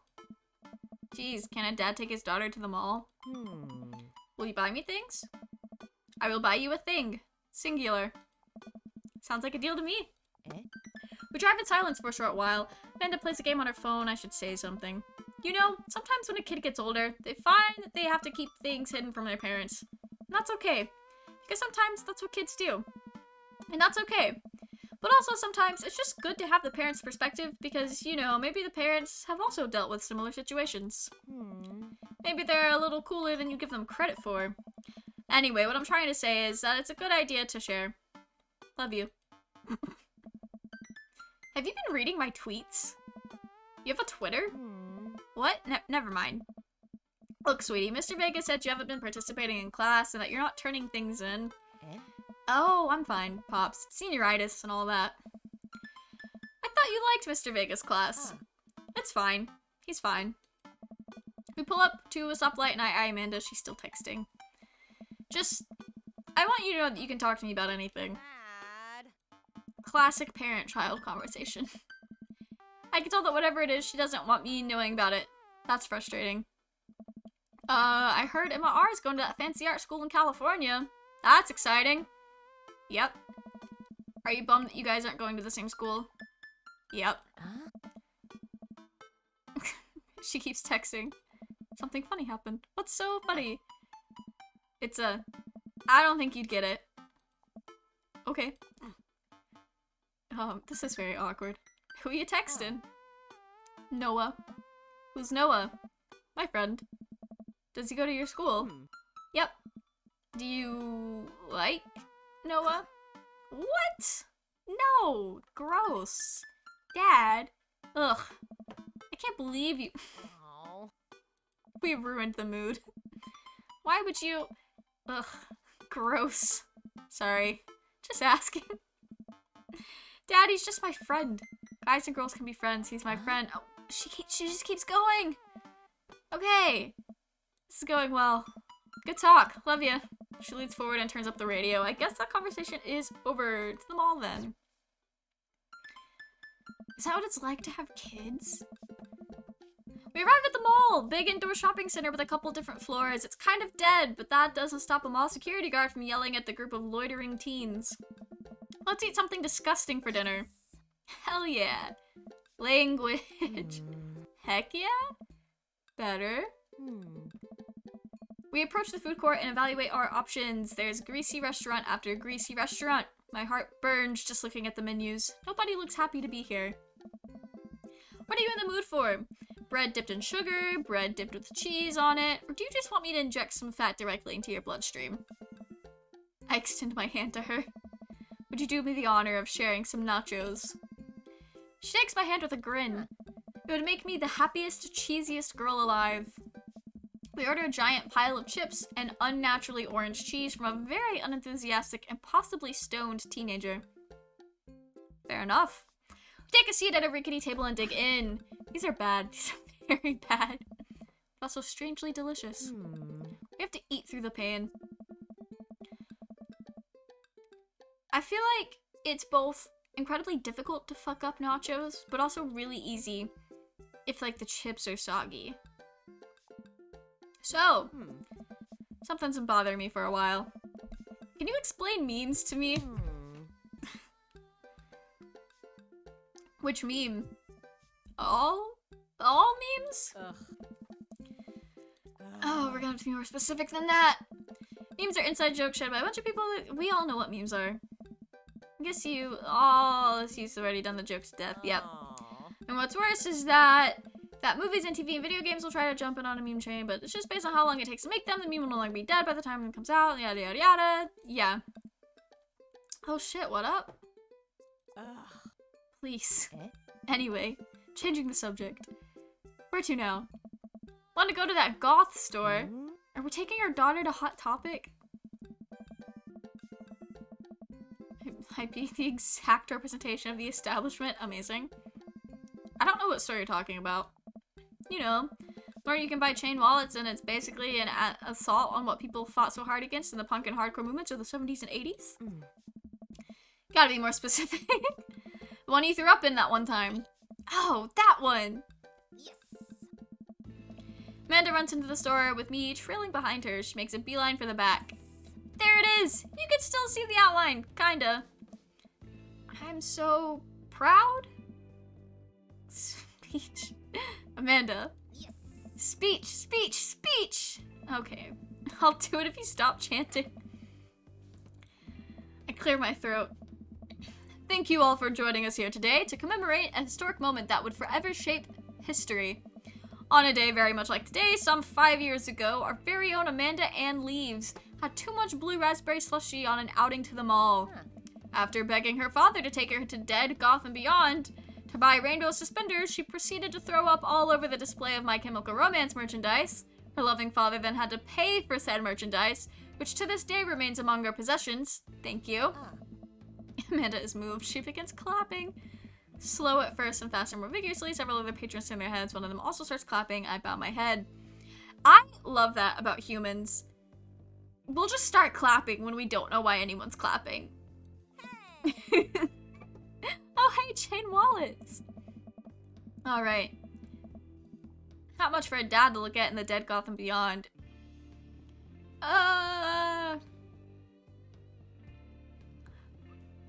Yeah, clearance. That's always a good place to look. $4 for purple eyeliner is a good deal, I think. I wonder if I would look good in purple eyeliner. Yes. Hell yes, I would. Look, this is very important to me. The dad that I wanted to meet. I overhear a stifled argument over at the cash register. An older gentleman is carrying a garment and showing it to a bored-looking cashier with pink hair. I can see that. Don't know what to tell you, dude. I just work here. Listen, when I bought this online, the website said this blouse was Victorian inspired. However, when I received it, it clearly held the trademark of Edwardian dressage. This man is more into this fashion than I ever was, because I don't know what that means. Do you want a coupon? I can give you a coupon. Will you leave if I give you a coupon? Ah. Don't tell me he's one of these people. Is our manager present? We'll have to know what they're buying. I am. Pop off, cashier. I love her. Huh. I see. Well, it would seem that I've outstayed my welcome. Good day, shopkeeper. Your superiors will receive a strongly worded letter by post. Fuck off. He's gonna write them a physical letter. Whatever, dude. I love him. So stupid. Man rolls around and storms out. His literal coattails trailing behind him. That's gonna be me one day. I can't tell if Victorian inspired or Edwardian in nature. Amanda trots up to me with a new t-shirt in her hand. Oh boy, here it comes. Oh. Hey, Dadtron 5000. Yes, I'll buy it for you. Whoa, that was easy. Thanks. At least it's only one this time. Amanda pops her into the counter and grins at the cashier. I love your hair. The cashier says nothing and rings Amanda up, radiating hatred. I hand her a 20. So what was that guy's deal? The cashier rolls her eyes so hard I'm worried she'll pull something. That's Damien. He's in here all the time. He's obsessed with Victorian fashion or whatever. As someone who has been there, that's such a hard thing to go through. Because you can't really buy clothes that you like anywhere. At least not like in physical stores. Like you have to get creative with it. That's a lot of effort. I don't know why I ever had a phase where I dressed like an English schoolboy from the ye old days. That was a phase. My first 2 years of college. Damien's gonna be perfect for us. As long as he stops Karening out at the Hot Topic employees. Head home to get some rest. Man and I sit on the couch trying to find something to watch over bowls of ice cream. Oh, cool! Long Haul Paranormal Ice Road Ghost Truckers is...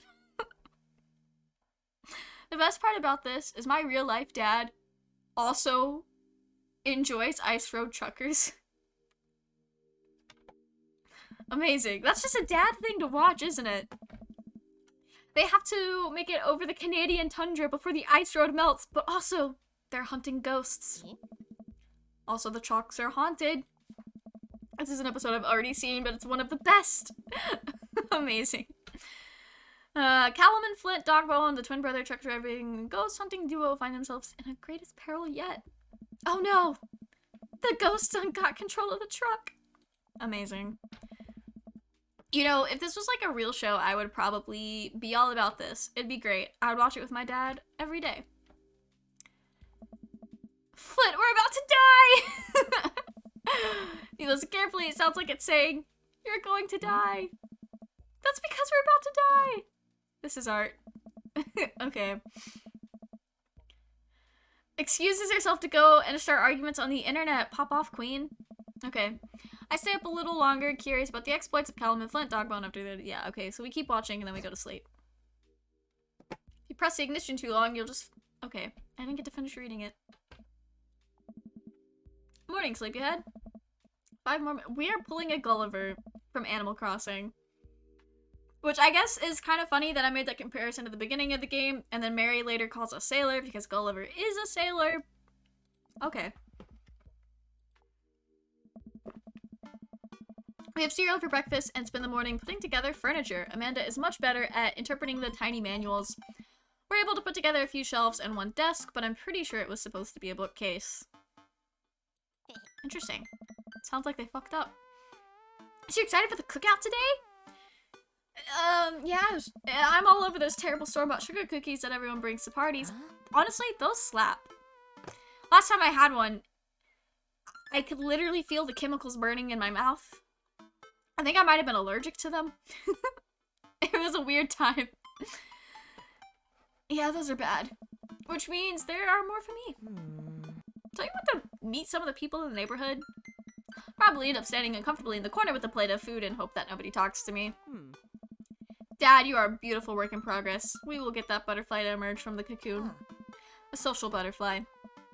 Well, we better start getting ready. We definitely don't want to be late. What? No, we have to be fashionably late. Who shows up to a cookout on time? You know what? We're going early, just because you said that. We do have to take Joseph's plate back still, I'm pretty sure. Okay. Oh, cozy. Guess we're not as early as we thought we were. Joseph's backyard is already packed with people, and the smell of hot dogs wafts through the air. Small children run through a sprinkler, and adults chat in small clusters. I set our veggie plate down on the table next to 2 other veggie plates. Huh. Hey, there's Joseph. I wave to get his attention. The moment he sees us, he jogs over. Of course he jogs over. Arms open wide. Don't hug me. I'm so glad you two were here. And you brought veggies. Let me introduce you to my family. Kids, come on over here. This is Chris, my eldest. Hi. Doesn't he look so happy to be here? Oh. This is Christian and Chris, Christian, Christy. We have a theme going here. Whoa. Did they blink at the same? They blink at the same time. That's such a fun little detail. They stare creepily and say nothing, as they should. If I had a twin, that's what we would do. Then, of course, there's our youngest, Krish. Wait, where is Chris? So Chris, Christian, Christy, Krish. All right. Maybe Mary put him in his crib. Oh no, I don't like her.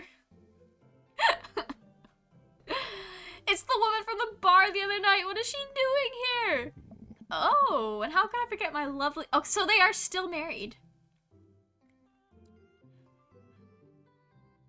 I'm pretty...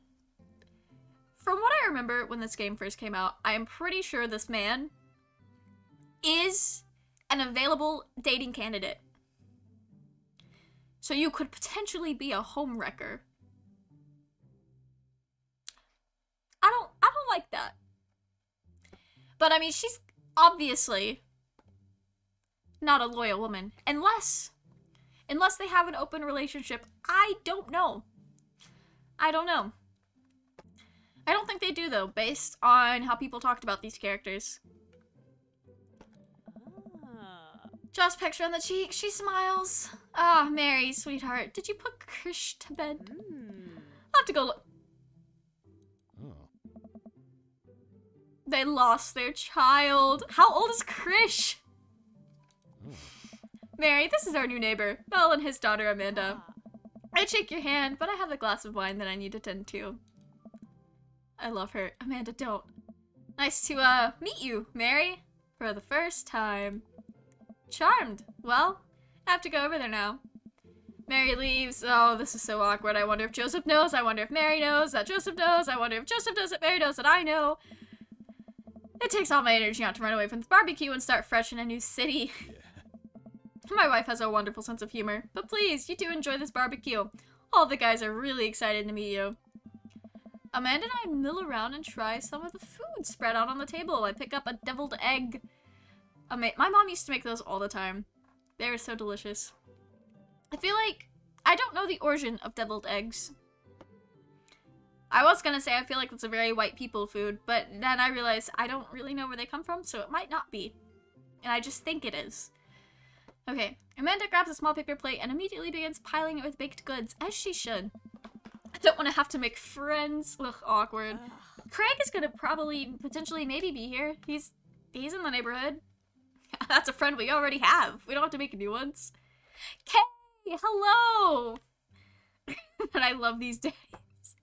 Amazing!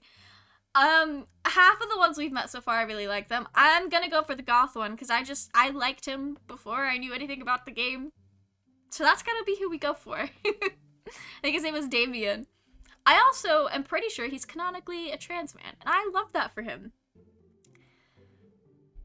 That's gonna be fun. Okay. I don't want to have to do pleasantries. Meeting new people is so awkward. This is just meeting new people simulator for the first bit. Go, do it. Make a friend. How can I possibly abandon my only child at a social function? That's bad parenting. This plate of cookies is my new dad. Bye. Gotta love Amanda. We're at the party and I'm surprised to see some familiar faces. I also really love the barista. Damn. I gotta choose between the cool guy and the goth man. Isn't that the barista from the coffee spoon? I don't like this man. Okay, you missed it. But we got in a little too deep with this man. It was very awkward. Didn't I meet that guy at the bar? Did that guy throw his frisbee at my head? This one's nice too. Isn't that the guy who was throwing a fit at— We're just gonna pretend that didn't happen? Because he is such a cool man. I probably would not dye my hair black. Just imagine this with my natural hair color, or green. And this is me. So we're going for that one. Is that a narcissistic thing to say? Go to date the man in the dating sim that you wish to be? I don't want to unpack all that. Is that Amanda's teacher? Oof. Awkward. Hey, I know Craig. Wait a second. All these people live in our cul-de-sac? That can't be right. I'd better investigate. Talk to Joseph and Damien. I don't want to talk to Joseph. But I do want to talk to Damien. Okay. I spot Joseph chatting with the guy from Dead Goth and Beyond by the grill. I wonder what they're talking about. I walk over to them. So I'm curious. Can you walk me through why you had your house painted black? Does he really need to ask? Does he really need to ask? I get all the answers I need just looking at Damien. Where do I even start? The house stays warmer in the winter, it provides an artistic contrast to the rest of the neighborhood, and it complements the crimson interior perfectly. Yeah. It's definitely an interesting choice. It is a choice. Thank you. I am very proud of my abode. I love and hate this man. But, like, the playful hate. Like, of course he calls it a fucking abode. Of course. What else would he call it? Mel, I was just having a conversation with Damien here about his aesthetic design decisions. Damien regards me up and down with a warm but critical eye. Sorry, dude, I wasn't dressed to LARP. How do you do? I don't believe I've had the pleasure. I think I saw you in Dead Goth and Beyond the other day. Damien... At least he's embarrassed by his Karen behavior. I must apologize for my behavior on that day. You see, I take the goth lifestyle very seriously, and to be caught up in a ruse by such a corporation as Dead Goth and Beyond was profoundly frustrating indeed. Huh. I hope you know that while my anger may have been justified, it was no such way for a gentleman to act. He's self-aware. Amazing. It's okay, man. Do tell me about yourself. Are you new to the area? Yes, my daughter and I just moved in the other day. She was the one I took to Dead Goth and Beyond. Very good taste on her part. Does she partake in the goth lifestyle? I think for a second. I look over to Amanda, who's hanging out with some of the... No. Hey, Amanda! Would you consider yourself goth? Amanda yells back. I wouldn't necessarily try to fall under any one specific label, but I guess if I had to choose, I would more describe myself as a twee hipster. So the word did exist before TikTok. Interesting. Some normcore leanings. Bats are cool, though. Ah, pity. Are you enjoying the party so far? Oh, definitely. Thanks so much for putting this on. It's nice to be in a cul-de-sac where everyone's so friendly and welcoming. Oh. Amanda walks up to the conversation. I also like The Lost Boys a lot. A really good movie. Does that count as goth? Ah. That it would, my dear. I don't believe we've had the pleasure of meeting. I'm Damien...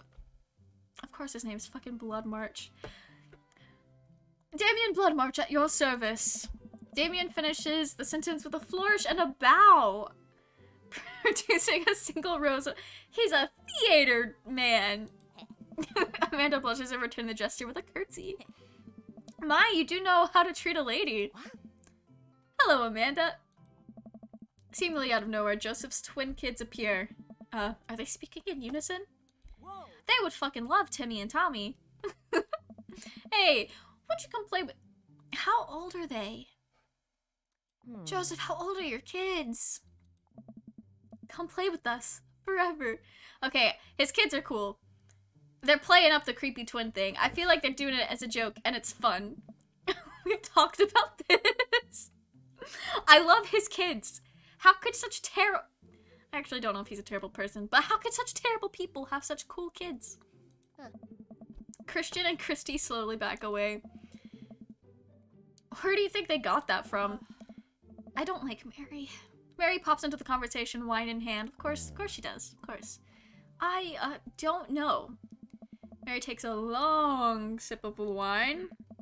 I think I might have taped over a VeggieTales VHS with The Shining. Who knows? She takes another sip of her wine. Where's Christian? Give it a rest, but... Wasn't he? They still don't know where their child is. You had him a moment ago? He's probably stuffing dirt in his mouth. He'll be all right. Toddlers are pretty resilient. Okay, my nephew's a toddler. That's not the age group to leave by themselves. Ain't my first time to the road. I mean, yes. It's my fourth. I've squeezed 4 little. Sweetheart, would you do me the favor and please find Krish? That would be great. It'd be swell. I'm sure he's fine. Mary, these two are about to get a divorce. Okay, jeez. Dad, can we go now? This fucking... this kid. Ah, Lucian. Have I introduced you to Mel yet? Hey, it's that punk from Amanda's school. I remember you. Whatever. That's no way for a young man to speak to his elders. Be polite. Lucian bows. Whatever, sir. That is kind of funny. What is his fucking name? Christensen. May I have a veggie burger, sir? So, his last name is Christensen. So his kids are Chris Christensen, Christian Christensen, Christy Christensen and Krish Christensen. I mean, okay. Alright. I get it. They love Jesus. Amazing. Coming right up, bud. Are you a vegetarian? Yup. Make that 2 veggie burgers. Did you know that some people in the Victorian area were vegetarians? They described carnivorous type people as bloodlappers. This man would love Black Butler. But he also... No, he would love it. Disgusting. Dad. Oh. That's really interesting, Damien. I feel like Damien is just the weird kid in the group that keeps hanging out with everybody because they all live in the same cove. And he wouldn't be friends with any of these people if they didn't live next to each other. Joseph turns to the grill. A note of tattoo? How scandalous. It's like the bottom of an anchor. Whoa, is that a tattoo? Hey. Yep, I wasn't always a youth pastor, you know. That's so cool. Want to see mine? What? Some rubber blazers, a lopsided. I feel like he did it to himself. Good old stick and poke. My buddy gave me a stick and poke tattoo last week. I think it's healing up pretty good. Lucian. We'll talk about this later. That's pretty cool. What's the significance of the tattoo? I don't know. I just thought it looked sick. Well, in my opinion, the only reason you need to get a tattoo is because you want one. Careful though, that number carries weight. Man, Joseph is way cooler youth pastor than I thought. I just figured youth pastors popped out of the womb with a Bible. I wonder what he did before preaching. I guess we're gonna have to talk to everybody. I don't really want to talk to Robert, but Brian is so we'll talk to these guys. And why are they all humming at the same time? Okay. Matt and Hugo seem to be embroiled in an intense discussion. Craig looks on, smiling politely. I love that Craig's kid just always looks so, like, bewildered. Just shocked to be here. Well, I don't think it's fair to try and compare two art movements like that. Periods in art only exist because they are a unique byproduct of the social and political climate of the time and place. And to try and take something like, say, the Rococo period and compare it to postmodernism in America, you're completely disregarding the context in which a work of art is created. That makes sense. Talking when they don't notice me. Damn, I have no idea what's happening. Let's talk to Craig. I turn my attention to Craig, who seems a little more attentive to my existence. How'd the resistance training go the other day, man? Great. Little Whooper here is a great cheerleader. Aren't you, tiny bro? You can do it, Dad. I'm so proud of you. Sorry for pooping on you. She must be a handful at that age. Nice. Oh, they always are. Hey. That's so worth it. Craig grabs River's arms and waves him around. Oh. I'm also sorry for throwing up on you, Dad. Oh. How you settling in? Almost done. There's still a few odds and ends to take care of before I can really call myself settled, but I think we can upgrade the situation to livable. We did livable throughout the entirety of college. Yeah, my goal was for Amanda to live the sort of life that didn't involve eating spoonfuls of ranch dressing as a palate cleanser between different types of pizza. That is a food choice. She still does, though. She takes after her dad. Mel, how are you liking the neighborhood? It's pretty nice. Everybody's been super friendly. Seems like your daughter is fitting in just fine. Amanda, Daisy, and another young girl are playing. They are sitting cross-legged in the grass, picking weeds and weaving them into flower crowns. Aw, that's cute. Hey. She's so cool! Okay, what is it, sweetheart? It's a flower crown. I thought you'd look cute in it. Oh. Well, there's only one way to find out. I feel like there's a lot of personality in these character designs. Hi, Keegan! Which father do we like?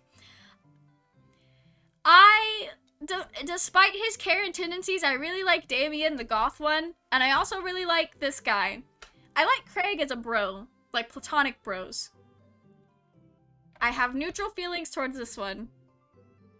And then the ginger, Brian, he seems nice. I hate everyone else. I do not like Robert. Okay. Hey. Am I cool now? Matt is so cool. The girl stares at him thinking it over. No. You're slightly less uncool than you were before you put it on, though. Hey. Amazing. This is my daughter. Hello! Carmen? Carmencita. I'm Carmencita! I think I said that right. I don't know. Okay. Amanda comes over with Daisy in tow. Dad, look, I'm making friends. Daisy's like 10. Are you making friends? You better be making friends. Yeah, actually, Amanda. You remember the cool barista from the coffee shop? My old college friend and, your teacher? Huh? Oh, hi, Mr. Vega. Didn't realize we were neighbors. That is so awkward. I was actually next door neighbors with my US history professor my first year at college. He doesn't know it, but I figured it out because he was talking about how he was getting a new roof. The same week my next door neighbor was getting a new roof. And I was like, that'd be so wild if we lived next door. And then my boyfriend at the time, his mom was like, oh yeah, your next door neighbor is the lady that does the costumes for our local theater. And I was like, my history teacher said that his wife does costuming for the local theater. Is her husband a history teacher at the local college? And she's like, maybe. And then the next semester I actually saw him outside and I was like, yep, I super sleuthed it. So awkward to live next to your teacher. Still gonna get me that overdue term paper? Aw. I love that. Okay. Yeah, okay. She learned the finger guns move from me. Very proud. Oh. Why do I feel like I am the target audience for this game? I feel like I need to reflect on that, actually. He must finally spot him because his eyes go wide. What? Ernest Hemingway! Vega, are you smoking? What? Oh. Ernest is holding a lit cigarette. Who the fuck is Ernest? Casually takes a long drag of a cigarette and then flicks it into the gutter. Unbelievable. Okay. Hi, Kel! Hugo marches over to Ernest and I turn. Ernest must be Hugo's kid, actually, now that I think about it. That would make sense. I turn my attention to Matt and Craig. How are you doing? I'm doing well, how are you? Kids, right? Man, I do not envy Hugo. The last barbecue we had, Ernest tried to shove a sparkler down Joseph's. Nearly burned down half the yard, as he should. Joseph hasn't done anything to directly deserve that, but I don't like his vibes. Sorry, I should have waited until after the ad to chat. Oof! I'm so sorry. But I'm doing well, how are you? Then it spread onto my lawn and burned down half of my yard too. Amazing! We love a good arsonist. This man looks like he's 12. Okay. Hugo walks back over to us, practically dragging Ernest behind him. Also doing well, glad to hear it. Hey everybody, sorry about that. Mel, this is my son, Ernest. Hello. Ernest looks away, sulking, his hands shoved deep in his pockets. Oh, man of many words. I like it. Okay. Hey. Nice to meet you, Ernest. What grade are you in? Does it matter? Ernest. Okay, I'm in 8th grade. Are you happy now? I'm sure you were just dying to know. Yeah, good for you. Oh. 8th grade is rough. Can I go now? I'm tired of talking to old dudes who blame my generation for the failing econ. What? Because I'm totally embarrassing you. Ernest puts earbuds in and storms off to stand in the corner. Well, that was certainly something. He gets a pass, though. 8th grade was easily terrible for everybody, like universally. 8th grade is the year that I fully discovered that I was most likely lactose intolerant, and it was a terrible time. Especially when your school serves milk for every meal, and also has really banging cheese pizza with cheese stuffed crust. It was delicious, but it was not worth the sickness afterwards. He seems nice. Hugo puts his head in his hand and sighs. Oh. I'm so sorry. He's having a really rough time. He's in 8th grade. Of course he is. How much did I want to be the cool dad? I have to be the authoritarian dad. He clearly resents me for it. Oh. I mean, I think as a dad and a teacher, that's about as authoritarian as you can get. Honestly, are any of us cool dads? Is it even possible to be a cool dad? I'm the coolest dad, actually. I am so cool. I look like fucking Goku and Hatsune Miku had a kid. Of course I'm cool. Hey. See that right there? You can't say that. No. My kids think I'm cool. Your kids are babies. But for how long, Craig? How long do we get to be the cool dads? I don't know. Hey. I think we just have to accept the fact that as dads, we've become the machine we once raged against and accept our fate to unironically wear socks with sandals. That's disgusting. Your kids may think you were cool now, but the moment they hit puberty, you're doomed. Amanda's 18 and she still thinks I'm cool. Oh. I hail across the yard to my daughter. Amanda, I'm cool, right? She laughs. She keeps laughing. I see your point. As much as we all want it, I don't think it's as important to be a cool dad as it is to be a good dad. Life lessons. We can't all be best friends with our kids. It just doesn't work. I mean, look at me and Ernest. You named him fucking Ernest. Our job as parents is to make sure our kids turn out okay. Yeah, you're right, but it'd be nice to have it both ways. Hearing these guys talk about this makes me think of my relationship with Amanda. We get along so well. But there might come a time when it won't be like that. It's college when that happens. Hey. Don't let us eat up your time, Mel. Go meet some of the other people around the neighborhood. Okay, we're gonna go talk to Robert. For those who were not here earlier, last time we saw Robert, we went back to his house. And I don't know what I thought was gonna happen.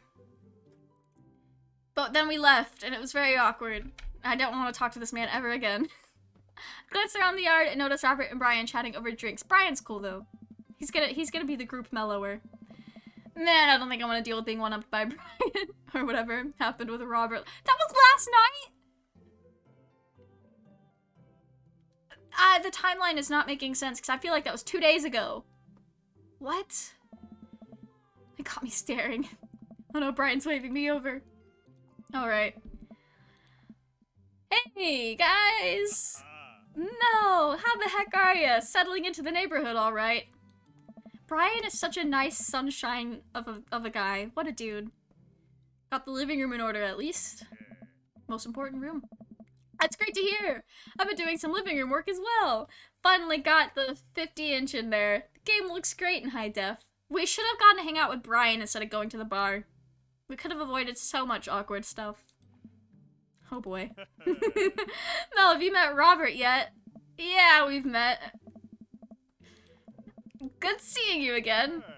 We were just talking about my most recent camping trip. Spent a night out in the woods with Daisy and Maxwell. I wonder if he brought Maxwell to the cookout. I don't think he did. I really hope he did, though. She's definitely an outdoorsy one. Even caught her first fish. Good for her. It's good to see her taking your daughter out like that. I bet she loved it. It's great that she loves the outdoors. Mine loves being inside. Amanda doesn't touch grass, confirmed. Being inside, making art. She won a local competition for that art. Yep. Did I put it on too strongly? Robert stares at me blankly for a second. Anyway. I haven't gone camping in years, not since the last time. I mean, that's kind of how that works. Same here. Well, things change once you have kids. Wait, what happened to the last time? Well, Johnny Boy and me were out in the back country. Johnny Boy is a strong kid. Met him in my army days. Comes from Kansas. They build him tougher out there. Anyway, things go south pretty quick. Johnny Boy breaks his ankle when the rope bridge snaps. You can see the bone popping out through the skin. Ew. Johnny Boy's screaming now, crying for his mama, losing blood. We're 2 days out from the next living soul, and here I am with my dear friend bleeding out. I'm able to dress the wound, but now I got a fireman carry a 6 foot, 180-pound man over some of the tough... Robert, what? Robert, please. I do not like Robert. But I would rather him trauma dump about camping on me than whatever happened last time we hung out. Perfect time for the line. Teddy, chill. Does Robert even have kids? I mean, I guess he would, because the game is literally about dating dads. Okay. I won't lie to you. There were moments during those 2 days when I thought about leaving old Johnny boy. But you build a bond with your brothers in arms. That bond never breaks. I got that boy back to civilization, but I lost some of me out there. Was it that bad? Because that's camping for it. Not really. I mean, I'll admit, I've only been camping like once or twice in my life. It was never like that. I don't think that's a common experience. Oh. I'm just kidding. My friend John and I went inner tubing down. Lost a flip-flop. Miss that kid. Amazing. I don't like Robert. Or am I kidding? Hey. I'm kidding. Brian is going through this emotional roller coaster over here because I feel like he's a lot more invested in Robert's stories than I. Amanda and Daisy barrel up to us laughing. Daisy's holding a paper plate in front of her like a steering wheel. Go Daisy. She's gonna learn how to drive. We gotta get off this haunted truck. Oh no, the ghost locked up the doors. Wait, so does Brian also like the ghost ice trucking show? Trucks don't have emergency escape buttons. Then hit the brake, I guess, and then we'll get out of the truck. Oh. The imaginary truck. Yeah. Anyway, we're safe from the ghosts. But how will we ever survive this Arctic tundra? Brian and I can bond over shitty reality TV. I'm prepared to do anything to survive. I bet she, like, legitimately could. That's cold-blooded, I like that. But I'm not sure I have the materials required to properly cook you.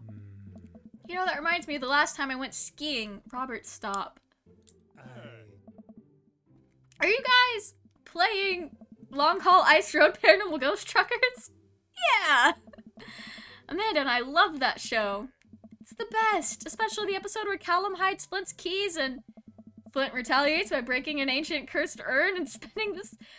Okay, This sounds like such a cool show. I've gotta figure out how to get some trucks haunted so that someone will make this show.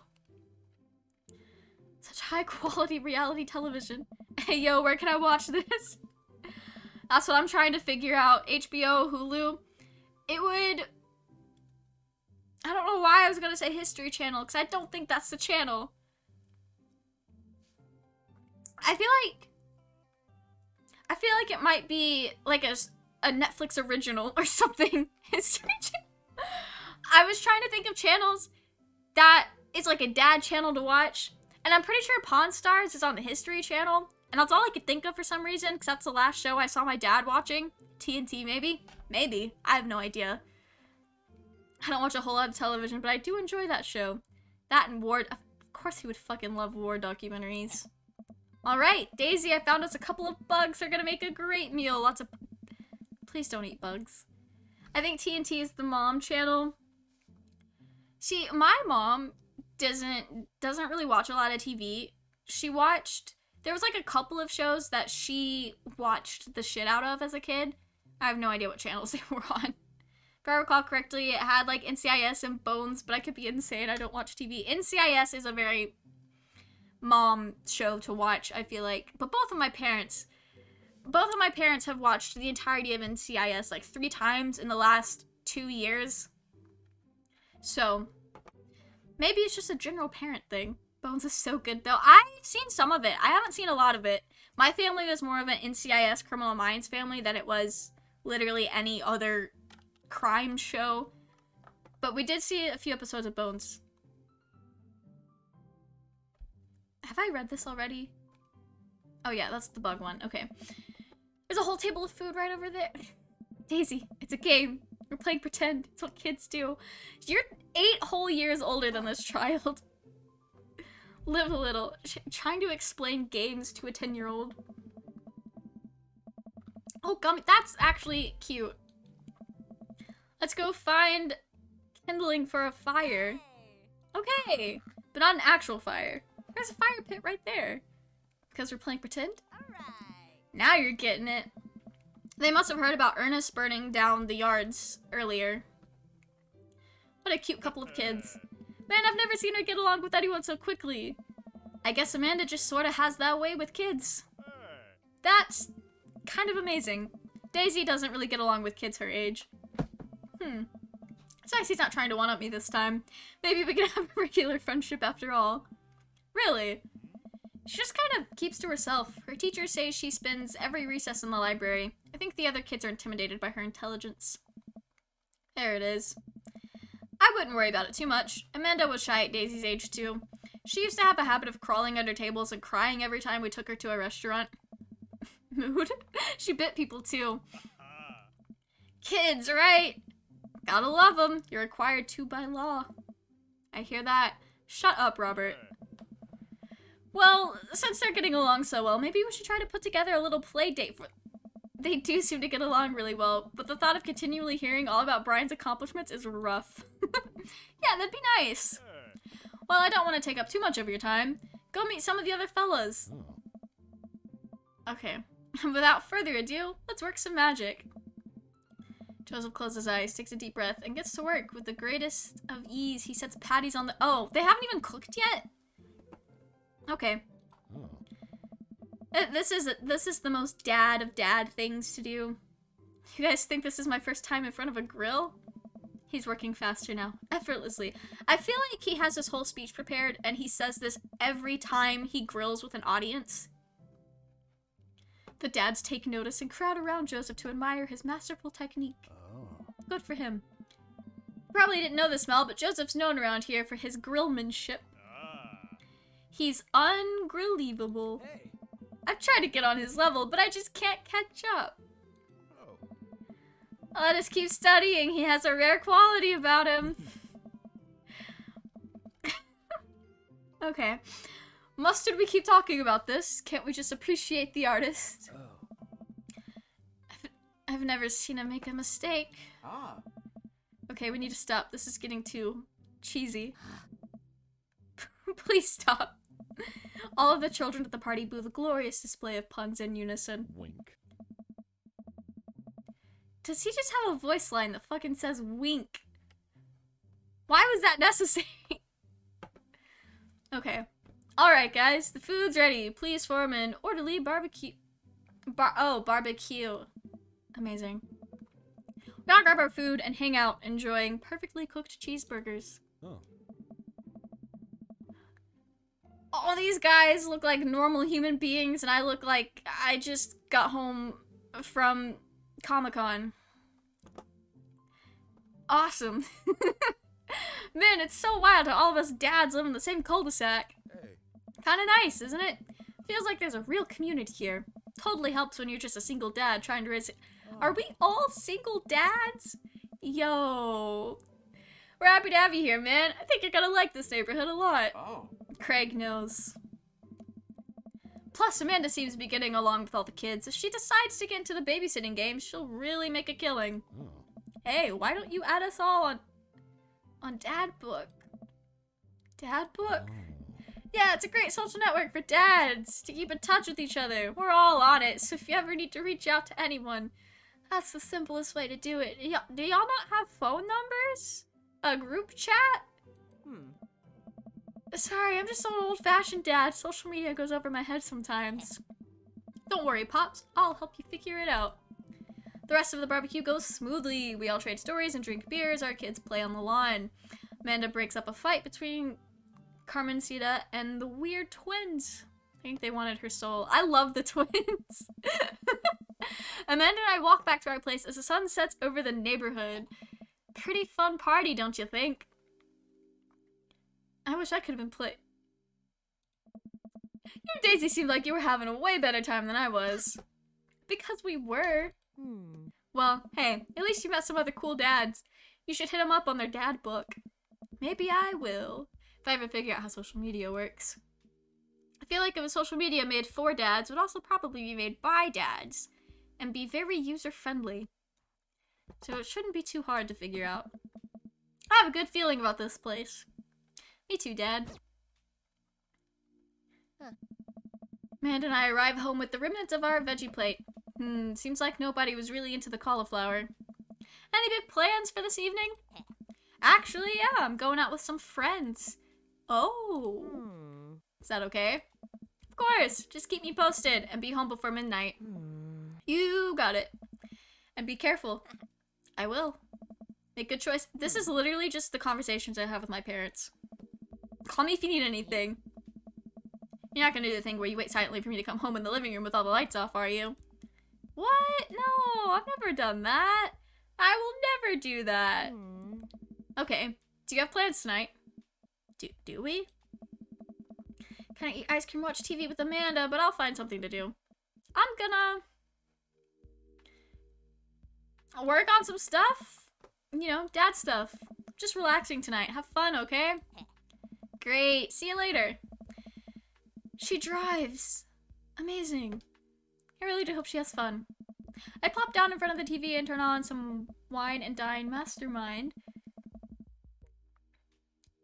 That's not Gordon Ramsay. Okay. I'd love to be able to cook like that, although I think if I was actually good at cooking, I'd use my powers for evil. Like just making baked Alaskas all day instead of any food for real nutritional substance. I just caught that thing on fire, but he meant to do it. What a professional. I lose track of the time as I blaze through several episodes of Wine and Dine Mastermind, and also one episode of some cooking show called Meat Hell. Not sure what that one was about, just a lot of yelling. Amazing. Glance at my watch. Man, it's almost midnight. I should check in with Amanda. Send a text.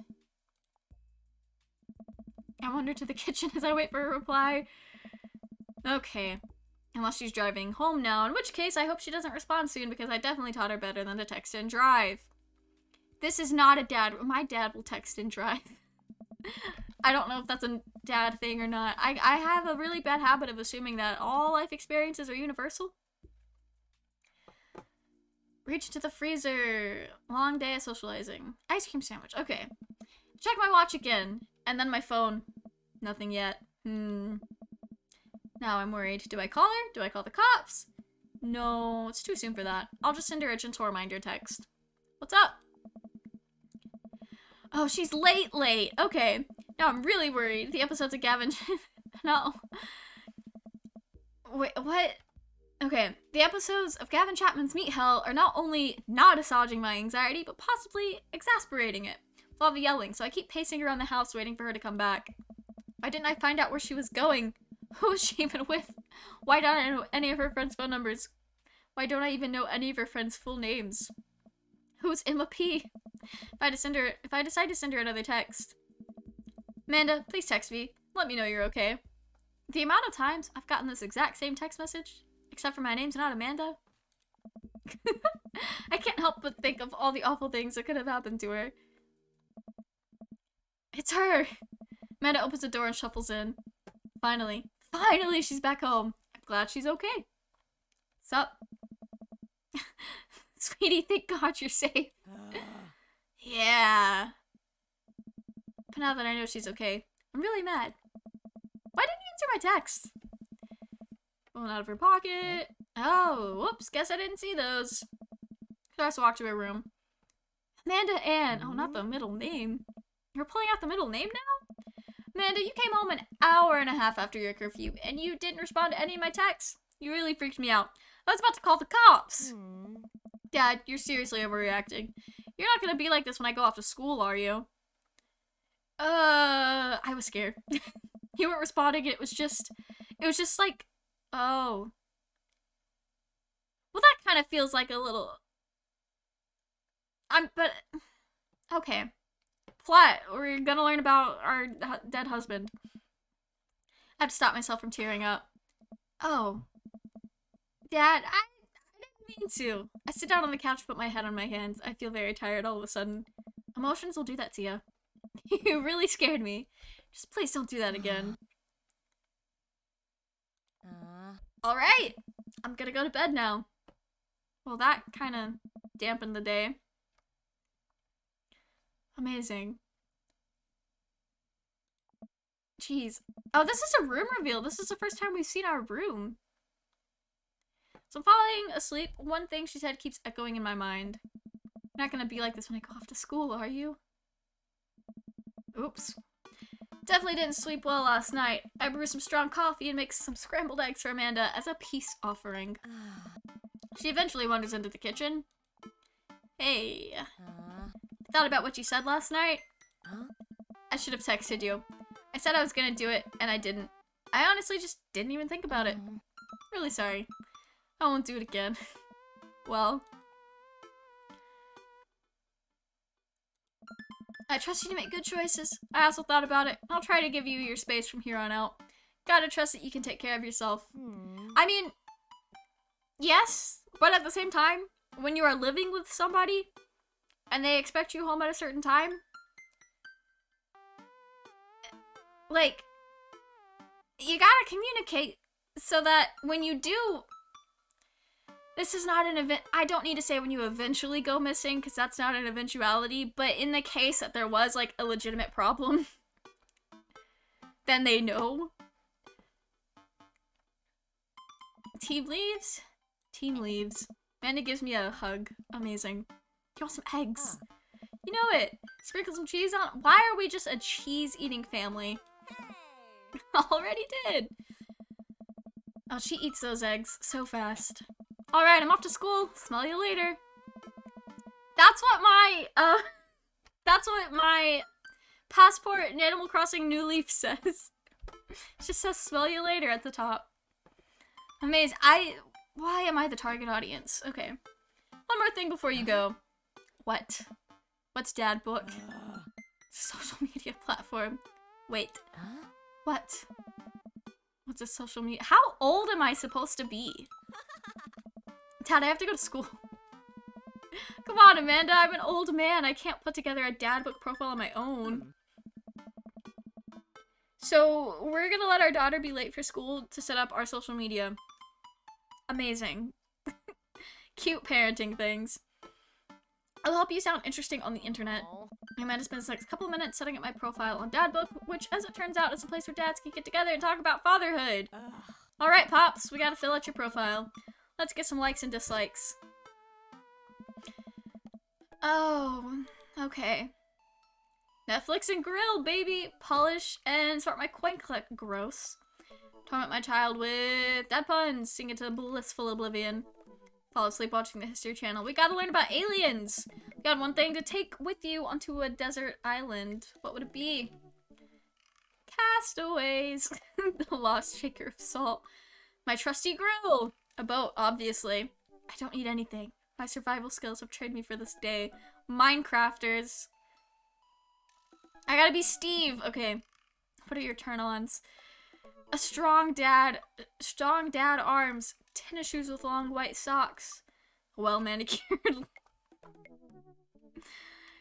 I'd like to meet the person who this is their genuine answer. I just want to talk, have a conversation.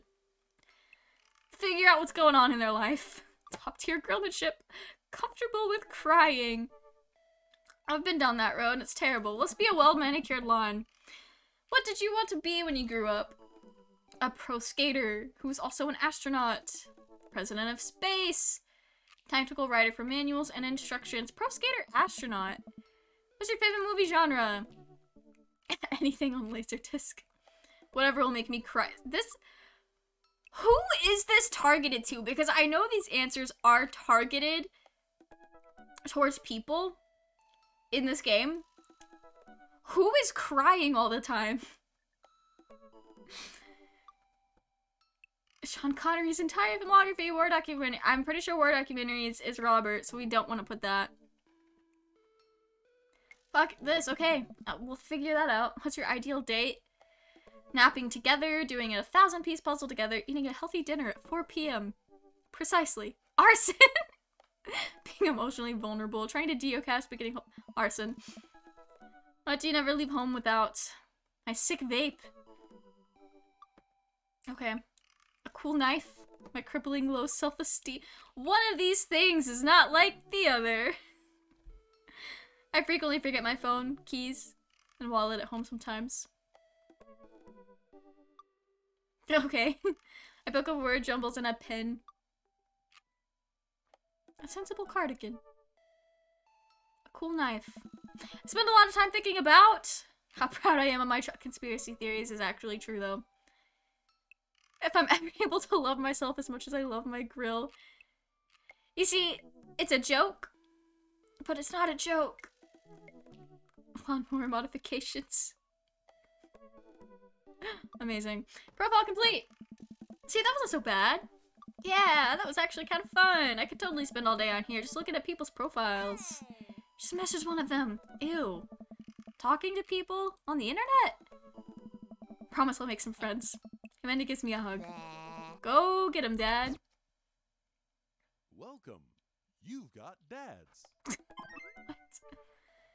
Who is this? Oh, Dad Amanda. Hi Mel, it's me, your dear old friend from way back in the day, Dad Amanda. I'm delighted to see you've signed up for Dad Book. They've recently added this exciting new messenger service, so you may find yourself receiving messages from other dads like myself. Take care. Amanda, is that you? What are you doing on Dad Book? Oh, why Mel? I've never. We've known each other since business school. How could you possibly confuse me for you're amazing and talented and easy to buy things for a daughter? Though, I am of course flattered. You should buy Amanda more things. And I know, you know I didn't go to business school. Barely even managed to get my degree. Mood. Okay. Do I have to talk to somebody? Of course he's a true crime bitch. Love that. Okay. How do you do? I finally decided to join this information superhighway. How old are we supposed to be? I guess old enough to have 18-year-olds. Because I feel like all the dads are supposed to roughly be around the same age. Interesting. Okay. I'm not entirely sure how this works, but I will try my best to understand. I love long strolls through graveyards. This guy. Spending time with my son! Do you would ever like to chat about the latest in Victorian fashion, the inevitability of our own demise, or Black Cats, please send me a letter. A letter! He's a true crime bitch. He's gonna take a coffin. Weird choice. Pronouncing bosom correctly. I don't know how that word is supposed to actually be pronounced. What did you want to be when you grew up? A bat. What a legend. What's your favorite movie genre? Foreign art house horror. It doesn't really fit his genre, but I don't know if he'd like Perfect Blue. I just really like that movie. I'm trying to project onto this man. It's night. We're an industrial darkwave club in Berlin. The music. All I can think of is that video of the like cyber goths under the bridge dancing. Love that video. Those guys are just vibing. Okay. Mortalities. Let's message Damien. Sorry, sir. Damien seemed really interesting. Little odd, but interesting. I think I should hang out with him to get to know him a little better. I navigate to Damien's Dad Book page and type out a message. Hey dude, you seem cool. We should hang out sometime. Amazing. I see Damien's typing, but then he keeps typing. This man seems like he would have like a whole life story to type out. Is this guy writing a novel? I'll leave the computer and make some coffee. And he's still typing. I love this guy. No. I want to be this man. I must confess my excitement to be receiving your kind letter, for, as you see, I do find myself available to enjoy your company. I must ask for your forgiveness, however, as I believe our first meeting did not paint me in as gentlemanly manner as I would have liked. Yeah. I would be... so much to say. Okay. I'd be highly flattered to enjoy your companionship at my residence for an afternoon tea and a stroll around my garden. Should it please you. Till then, adieu. Yours humbled, D. Bloodmarch. I am pretty sure he's canonically trans. Knowing that, he probably legally changed his name. Knowing that, I am 100% certain that Bloodmarch was not his parents' last name. He just made it up himself. And if this game tells me otherwise, I just simply will not believe it. Hey, Amanda! Eh? Amanda pops up out of her room. Her eyes are a little puffy. Almost as if she'd been crying. Oh. Hey, are you alright? Oh, yeah, totally. I'm cool. You're supposed to say that you're fine when you're not fine. I just found out the succulent I've been watering and singing to for the last 3 months was actually made out of plastic. Damn, that's rough. Even the dirt was fake. Oh, honey. I'm so sorry. I could buy you a new one if you want. A real one this time. Huh. That's sweet. But I rescued that plant. Now that I know it's fake, She clenches her fist with determination. Oh, this is a save point. I'm still gonna love it no matter what. Amazing. Is this what being a parent is like? Yes. Make sure it gets into a good college. But seriously, you can talk to me about anything, right? Yeah, that's why I'm sharing my succulent woes with you. Okay. Just remember that it's okay to be sad. And also remember that I love you very much. I only want what's best for you. Alright, alright. Don't make me cry again. Can you help me with something? For the last time, I'm not popping your back pimples. Disgusting. No, can you... Hi, Vin! I redeemed a pick cosplay and asked you to cosplay whoever your favorite is from the game. Is that against the rules? I don't think so. I'll try my best. I think I have enough wigs and stuff in my closet to make something work, but if it's just my favorite dad, I could definitely make that work. So yeah. Yes. Okay. Ayo, please. Yes. Okay. I need to write this down so I don't forget. Oh, I'm dropping everything. Okay. Whoever your favorite one is, it's Damien. I used to dress like that man on the regular. Okay. What day would work best for you for, Dream Daddy cosplay? We could do it Saturday, or we could do it next Tuesday, or any day, really. Whatever works best. I've been lurking forever. No, you're fine. But just let me know what day works best for you, since it's your channel redemption, and we will dress up as the goth Karen Victorian man.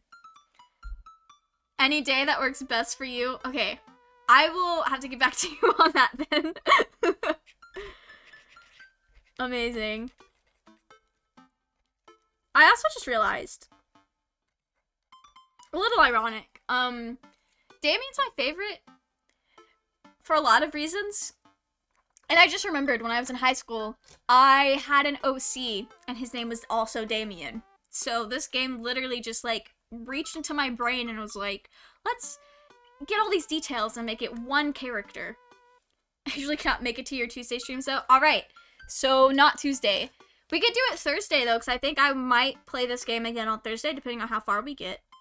I know this is one of those games where it's also, like, multiple endings type stuff. So we'll see. Can you interpret this for me? She squints at why do I think she can decipher this man's messages? I just don't understand NetSpeak. Like, is this how you kids communicate with each other now? Oh, totally. This is the hot new thing. See, Dad? Kids got over saying LOL and LMAO or whatever and decided that what they needed was to bring it back to the 1800s, as they should. Pop off. So what do? Where's your pen and quill? What? Did you forget to unpack the pen and quill? Dad, how will we address the nobleman in regards to your upcoming... What? Debutante ball? I don't know how to read. Okay. Now I know you're messing with me. Father, without a proper chaperone, you'll never end up with a suitor worthy of our land. Or a dowry? Or... So you read Pride and Prejudice for school one time, and now you're reciting things you know about it back to me, aren't you? Like, the first 5 pages, then I read a review of the movie. Still got a B, though. Pop off. Good for her. Great, so what do I say to Damien? I got this. She types on... What is she typing? Sure thing, dude. Regards. Yeah, Mel. Amanda hits send and smiles at me. Well, I suppose that's that. This dude's house. Okay. Got the fucking gargoyles. Make the short walk over to Damien's house. Well, I guess you can't really call it a house. It's more of a manor, estate. The Gothic architecture looms above the other homes in a cul-de-sac. This is the kind of energy I want to have when I'm old. I walk past the couple of gargoyles guarding the front door and look around for the doorbell. There doesn't seem to be one. You gotta do the hook. The knocker, the hook knocker. A hollow sound echoes throughout the house as I strike it against the door. I wait several moments before the door slowly creaks open. It's a little creepy, but I enter the home and take a few steps into the foyer, noting the oil portraits of who I assume are dead relatives hanging on the wall. As I'm admiring them, the front door slams shut behind me. You literally just fucking walked. Okay. Hello? Silence. An oil lamp in the corner flickers dimly, casting ominous shadows against the wall. Why do I feel like all the people in these paintings are staring straight at me? Why is it so cold in here? Where's Damien? Mel, pleasure to have you in my home. I look up and see Damien standing at top of the majestic staircase with a walking cane holder. Good for him. What's with the door slamming shut? Oh, sorry, there was a draft. And the door creaking open when I knocked. I accidentally left the door unlocked. And the creepy oil paintings? I like oil paintings. Right. Right. Please, let me show you around. Okay. I'd love to learn more about this man. Damien leads me around his house, showcasing his parlor, sitting room, auxiliary sitting room, and the parlor again for some reason. Especially proud of that one. This is one of the older homes on the block, yes, but nowhere near as old as the architecture might suggest. Though extensive renovations, I have been able to craft a residence that is both historically accurate to the Victorian period and equipped with the amenities of modern dwelling. We walk past the door covered in bumper stickers, caution tape, and black parade poster. And that is the side of my personality that doesn't match the rest of the aesthetic. Do they listen to My Chemical Romance in the Victorian area? Why, of course. That's my son's room. You know how the rebellious teenage years are. Onward, onward, there's more to see. We reach a door at the end of the hall that Damien opens with a flourish. And this is the library. The sunlight streams in from floor to ceiling, arched windows? I just want to be this man and live his life and have floor-to-ceiling windows. The walls are lined with packed bookshelves, and even more books are scattered over the period-appropriate furniture. Damien is clearly proud of this room, as he should be. Those windows are amazing. Look at the butterflies. I walk to the... He likes our choice of interest. I walk to the window and am greeted with a beautiful view of Damien's backyard. It showcases a beautiful view of the rest of the cul-de-sac. Hey, I can see Craig on his lawn. He's doing push-ups with his daughter on his back. Go, Craig. Pop off, bestie. He sees me and whips happily, doing push-ups with one hand now. Amazing! Damn. Did you know that Victorians spent at least 20 hours a week gazing longingly out the full-length windows? How accurate is that of a fact? Wait, really? No. Okay. Never mind. I'm extremely gullible, guys. We know this. But Victorians did appreciate telling a good joke. I walk up to the glass display of pinned bugs on the wall. It's pretty impressive. This man filled his Critterpedia. Nice bugs. I pinned them all myself. Maybe I could show you how sometime. I'm concerned I would stick the pin right through my finger. Ah, the Penner's Gambit. Is that a thing? Hmm. No. Pick up a book.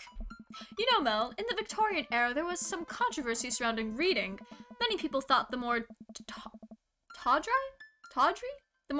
novels would encourage youths into a life of crime and would cause too much of a distraction from work and school. I pull out a book at random and examine the worn cover. Opening it, I turn to a random page and read aloud. Hmm.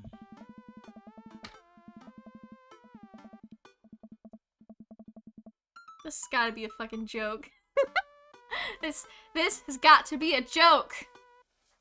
Naruto struggled against the chains Sasuke had bound him with. Shirtless and out of breath, he looked up at Sasuke. Sasuke smirked, unbuttoning his ninja pants. What? Okay, I think that is enough. That wasn't a joke. Does this man handwrite his own fanfiction and puts it in his library? Because that is amazing. I love this man. I literally am this. I don't write Naruto fanfiction though. But I literally am this man. That's a rare book from my private collection. Please, will you join me for tea? It would also be my luck that if I were in this situation, the new man that I invited to my home would pick up the one fanfic on the shelf. That would just be my luck. Which is why I don't have printed out fanfic. And I keep the handwritten fics from high school tightly sealed away. If I even still have them. I might have thrown them away, actually. Might have to search through my closet after stream tonight to find out if these things still exist. I followed Damien to his sitting room, where finger foods have already been set out. How did he do this? How has he done this? I can't believe we're having a high tea. I never thought I'd get to do this. Damien smiles to himself. What? It's a common misconception that high tea refers to the wealth or class of the people enjoying it, when in fact the high refers to both the latter time of day, later time of day, and the working class had to enjoy tea and the height of their tables on which they're served. Oh, okay. My dear friend, we are currently enjoying afternoon tea.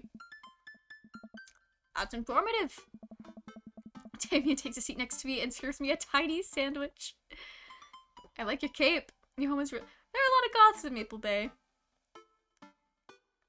I know if I say I like his cape, he's gonna be like, it's a cloak, obviously. It's not a cape. What?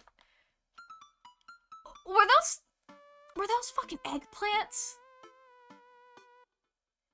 Did my eyes deceive me, or were those... Okay, we're gonna have to make another good choice again and see. Seems you really put a lot of work into this place. Thank you. No one's ever complimented my home before. Hell, I can barely get matching salt and pepper shakers in my place. And look at what you've done. I'm kind of jealous. That's very generous of you to say.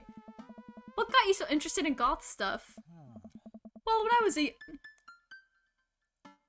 was a young boy, my father... Did he take you to the city? Sorry? He doesn't know. Maybe he just wasn't thinking about it, so he doesn't get it. Did you guys see a marching band? He doesn't know. I'm afraid I don't understand. You're serious. Of course. But it's, you know, the song. Amanda made me listen to it. Damien, you are not as close with your son as I am with my daughter, and that's just... Seriously? I'd love to see a marching band. Damien, you are so dumb. Nevertheless, I've always had a love for art, history, and fashion. What started off as a small hobby of collecting taxidermied animals grew into sort of an obsession. It's a privilege to be able to appreciate the lives and culture of those who came before us, I think. He's weird. Why not go all the way? I like not dying when I catch a cold. He doesn't want to die of consumption. He takes a sip of tea. Oh.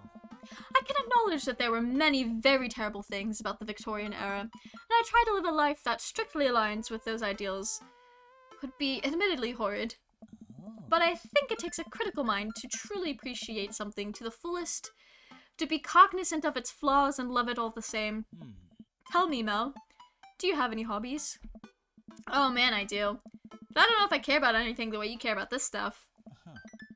Well, I'd love to hear about your interests. Hearing someone talk about the things that they're passionate about is intriguing and quite honestly rather attractive. Please, do tell me about your hobbies. Quick, sounds sophisticated.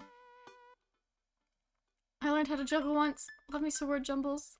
I like watching soap making videos on the internet. I actually could probably follow down this rabbit hole. Soap is an important advancement in modern society, getting rid of germs and stuff. I would say that the people who make soap are the true heroes here. To watch them work is an honor. I tried making soap with Amanda once and we both had to go to the doctor for the rashes, which I guess goes to show that we should leave it to the professionals. We finish our tea and finger sandwiches. Come, I have one more thing to show you. How can I live this man's life?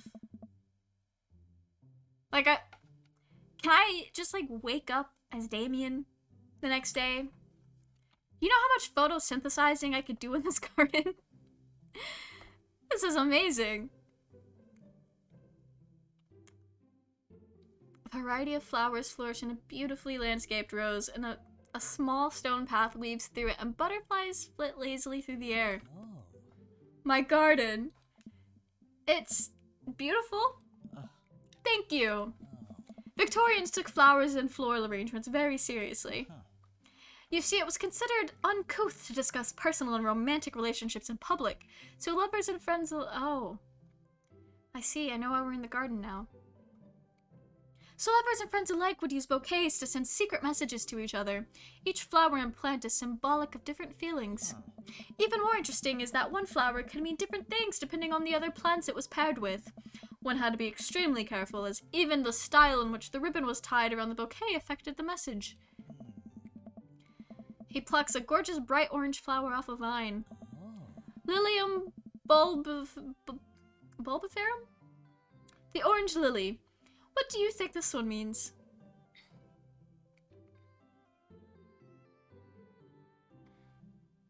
I'm gonna go for the My Chemical Romance reference because these other two are just rancid options.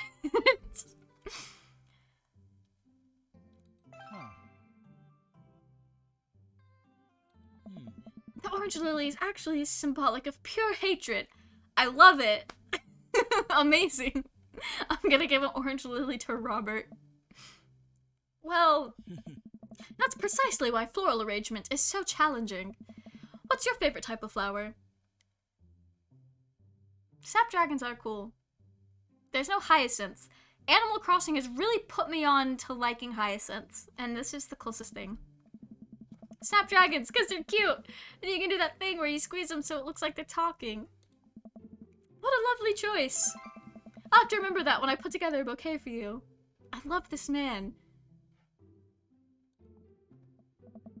He would put together a bouquet for me? Nobody's ever given me a bouquet before. I follow Damien down the footpath and admire more of his beautiful flowers. Suddenly a phone rings. Oh, Mel, will you excuse me? I must take this. He pulls a cell phone out of his pocket. I'm a little surprised it's not a rotary phone. Go for it. Damien smiles and walks back to the house. I just realized Damien is like a goth version of Elliot from Stardew Valley. Kind of. Just a bit. They have similar vibes. Amazing. I take a deep breath and enjoy the heavily perfumed air. What a lovely yard. This makes me wish I had put a little more effort into the garden Amanda and I tried to start one time. Our watermelons grew to the size of cherry tomatoes and then immediately died. Oh no.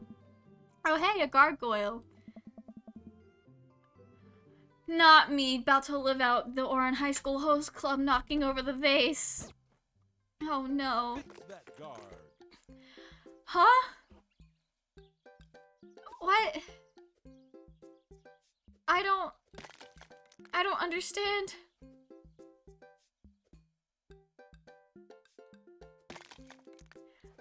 Okay. I wasn't expecting this.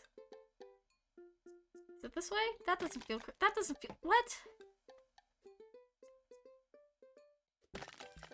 I don't understand what I'm supposed to be doing here. What? Let's just put the head back on. Is this...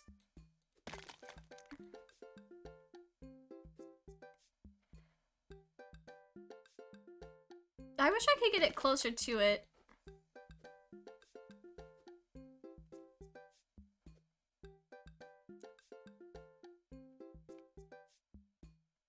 Out of time. Yeah, what? That is so difficult. Busted.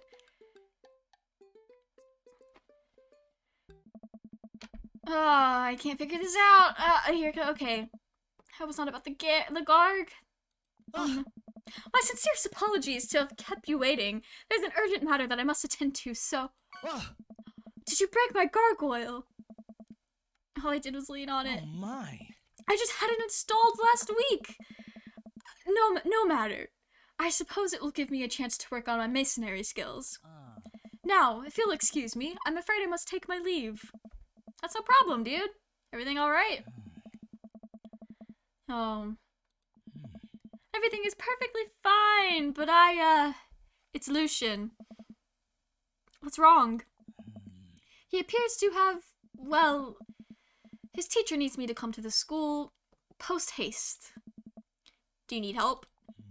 Oh no, you don't have to. Let me come with you. Us dads gotta stick together, right? You're right. This is one of Lucian's more elaborate stunts. I would greatly treasure having another parent by my side. Let's go! Oh. Damien and I walk into the school and are immediately greeted by an anxious-looking Hugo. Oh no. Hey Damien, you're here in record time. I wouldn't miss it for the world, dear friend. Wow. Doesn't seem like this is Hugo and Damien's first time to the My Kids Are in Trouble rodeo. What is it this time? This, Damien, you have to see to believe. What did this kid do? What did he do? And Sasha and I vaguely wonder if Amanda's around. Hugo eventually ushers us into a small boiler room with a flight of rickety stairs and it's leading down to the darkness. Watch your step. I can hear faint voices drifting up from the basement and they don't sound happy. As I'm led into the depths of the school, I recall the antics I got into as an angsty middle schooler. And I had enough sense to stay out of creepy basements. We find another teacher in a boiler room tucked away in the back of the basement. With him are Lucian and Ernest. Bloody nose. Were you fighting with an 8th grader? Thanks for coming. I can't make heads or tails of this.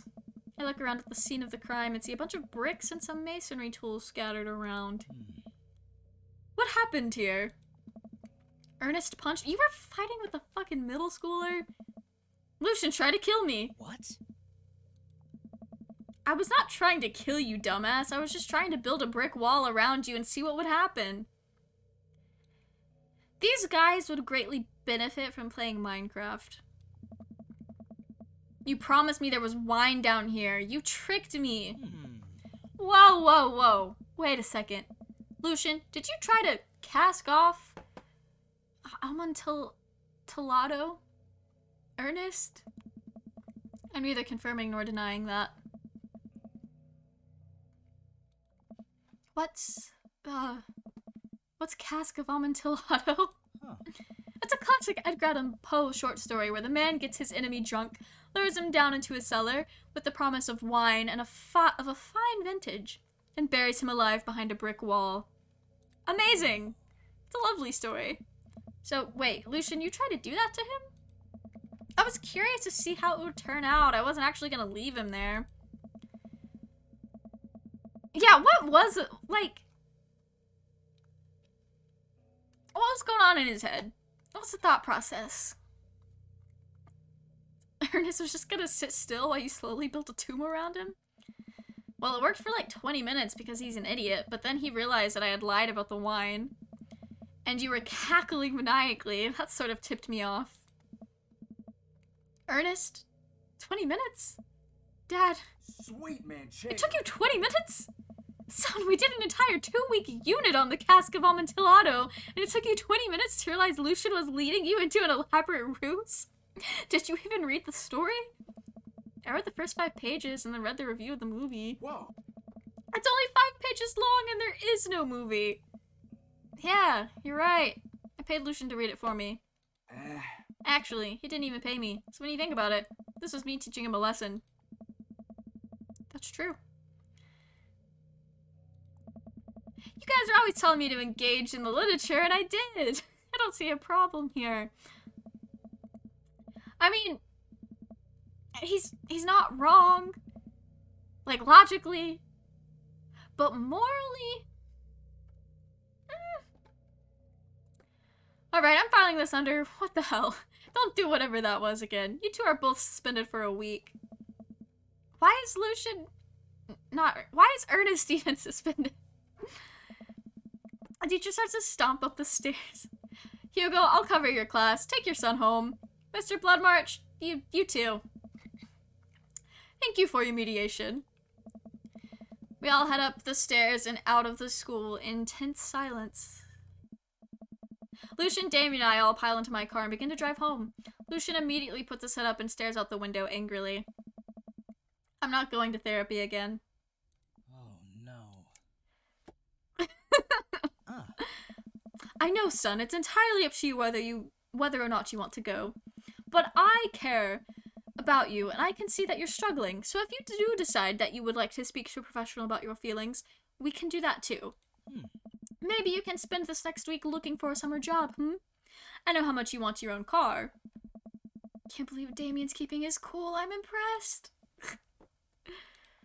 Fine. Thanks for not freaking out too hard. I love you, son. Lucian continues staring out the window. Yikes. Love you too. I spend the rest of the drive in relative silence. The moment we pull up into the driveway, Lucian hops out the car, slams the door, and runs inside.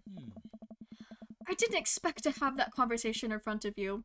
He and I have a lot that we need to work out. It's alright. All things considered, Lucian's bricklaying was pretty good. So there's your silver lining. There is that, yes. You were a lot more diplomatic with him than I would have been.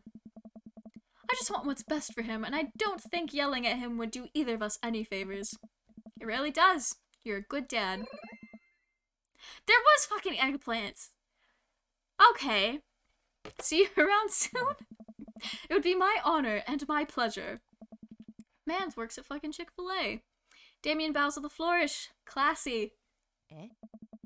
I come home to find Amanda curled on the couch with a blanket watching TV. I plop down next to her. Yo. What you watching? Tiny House Hunting Brothers Extreme Edition. I hate this show. The couple on screen bickers back and forth while standing in an extremely small house made out of recycled bottles. The Tiny House Hunting Brothers watch them with bemused expressions, both of their heads touching the low ceiling. I told you I wanted a 2-bed, 2-bath, shabby, chic cottage. This house doesn't even have a bathroom. But honey, that house is only 20 yards. That sounds very far away. It's not that bad. I'm not pooping outside Greg. Of course his name is fucking Greg. Why don't they just get a regular-sized house? I don't know. How'd afternoon tea go? Got strange. We had to go to school to pick up Lucian since he tried to... He lured Ernest down to the cellar with a promise to find vintage and tried to break him into the wall, right? How did you know that? Has everyone read the story except for me?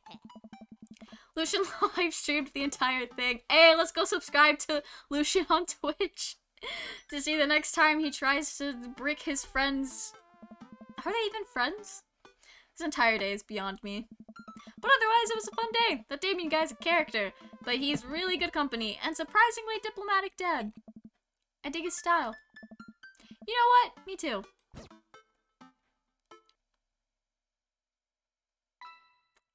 That was a date? We didn't make a dad joke. We did make twitch.tv/Lucian. Simply Amazing. marvelous. Guys, I got a good grade on the goth date. I wasn't expecting to get graded. I love that so much. I got a I keep seeing jokes about getting a good grade in therapy. I'd never considered getting a good grade on dates. We are very studious, Dad. While I'm doing my afternoon word jumbles, I hear the mail truck pull through the cul-de-sac. I wonder if we got any coupons today. That's just my Amazon order. The nice mail person slides a couple of letters and a large yellow envelope through the slot. Takes a couple of tries for them to get it in. Hey, my coupons! I take a closer look at the large yellow envelope. I lightly knock on Amanda's door. She probably has headphones on. Amanda? She yells through the door. What? I have something for you. I'm kind of busy right now. Can you come back later? Okay, just thought you'd want this big old envelope we got from HIA. Yeah. Immediately, Amanda pushes her door open. Horn Institute for the Arts. I hope she gets in. I mean, if you're busy, I can come back. Father, please. I hand her the envelope, which she tears open with her teeth. Good for her. It's probably bad for your teeth. She doesn't seem to hear me and spits out a piece of envelope. She pulls out a letter and unfolds it. And? The suspense is killing me. This is her dream school. Unreadable. I can't believe this. Oh, honey, it's okay if you didn't. Yes. I got it! Amazing. We manifested that for her. Oh! I got in! Amanda tosses the letter aside and gives me a big hug. Good for her. We got a good grade in date, and now we got a good grade in child getting into dream college. Congrats, sweetie. That's amazing. I'm so proud of you. She pulls away and looks at the letter again. I really can't believe I got in. Well, of course you got in. You're a great student. You nailed that interview, and your photography is incredible. Oh. Wait, Dad. I know this one's really expensive and it's so far away. It's one of the more expensive schools that I'm in. It's an art school. They're all expensive, though. It's fine. We'll make it work. Yeah. We'll make it. It's fine. Of course. Alright. Thanks, Dad! Okay, sweetie. We're celebrating tonight. Dinner. Your choice. Wherever you want. Wherever? Amanda and I walk along the bayside, tearing into our foil-wrapped burritos from a nearby food truck. You could have chosen anywhere in Maple Bay. Cost was not a determining factor. Please, Dad, you know I'm a simple gal. Just give me a burrito with a view. Okay. Can't say I'm mad. Amanda and I sit on a patch of grass and watch ships sail lazily through the bay. And the dorms are right near a bunch of cafes, and there's all these galleries nearby, and there's a discount if you bring your student ID. She knows what she wants. Why say all letters when little letter do the trick? Amanda, slow down. You're gonna choke on your burrito. I know, I'm just excited. Did I mention that students get their own studio space once they're seniors, and we get all the professional photo editing software for free? I feel like that's just a general college thing. A lot of the things she's excited about, but good for her. It's nice to see Amanda so enthusiastic, but I wish she wouldn't do it between bites of her burrito. I thought I taught her how to chew with the mouth closed. I wonder who my roommate's gonna be. You take a survey online and they match you with someone with a similar major and interest. I bet we're gonna be best friends. Craig and I were. Good roommate can be a lifelong friend. But don't even get me started on bad roommates. Oh no. I'm just kidding! We didn't have a bad roommate. Our only other roommate was a puppy that Craig brought home one night. We spent the semester fabricating a story about how our new foreign exchange student, who had a really bad cough that sounded exactly like a dog's bark. Carl ruled. Oh, they let you have animals in the dorms if you get a note saying you need one. I bet I could forge one. I think I'd get a rabbit. Or maybe a snake? Or maybe both. The snake would eat the rabbit, though. I think I'll leave all that up to you. She's so excited, I don't want to disappoint her. But I need to be real for a second. So, you know I had that talk with Mr. Vega. He didn't tell you about the dumpster fire, did he? What? No. I don't want to put a damper on the good news, but I need you to knock it out of the park these last few months of school, okay? If you really want to go to Horns, we need that scholarship money. I know you can do it. Okay. I promise I'll try harder. That was actually a way easier conversation than I thought it would be, to be honest. Think you can handle a 14-hour drive to come home for the holidays? There's gonna be some treacherous ice roads to cross. And don't even get me started on the paranormal occurrences. Well, it'll be worth it if I get to see you. We're crying now. Oh, Dad, don't cry. Sorry, I'm just very, very proud of you. You're all grown up now, and you're such a good person, and I hope you know how important you are to me. And stop. You're gonna make me cry too. It's too late, honey. It's happening. I can't get tears in my burrito. It's gonna make it taste sad. I'll pull Amanda in for a hug and kiss her on the forehead. What a sweet moment. Love you, kiddo. Love you too, Pops. So, like, we're all taking notes. Welcome. You've got dads. Craig! Our bestie! Hey, dude. I don't think I could keep up with this man. I've just got the thing. I'll head to the store and grab you a real chunky milkshake cherry. Oh. What? Wouldn't that make it worse? Oh, it's not for the diarrhea. Milkshakes are just comforting. Wait, what are we talking about this? I feel like running. That's when he should have said I've got the zoomies. I would have completely understood. Want to come with me to the gym? How do I feel less excited about that than getting you home remedies for diarrhea? Come on, man, it'll be fun. You know what, sure. When are we doing this? There's 30 more minutes left in this Meat Hell marathon. I'm outside right now. I'm warming up. I love Craig as like a bestie. This right here makes him sound like a golden retriever friend. At least let me see if Betty gets away from the wolves in time to... Amazing. I guess we're going on a run.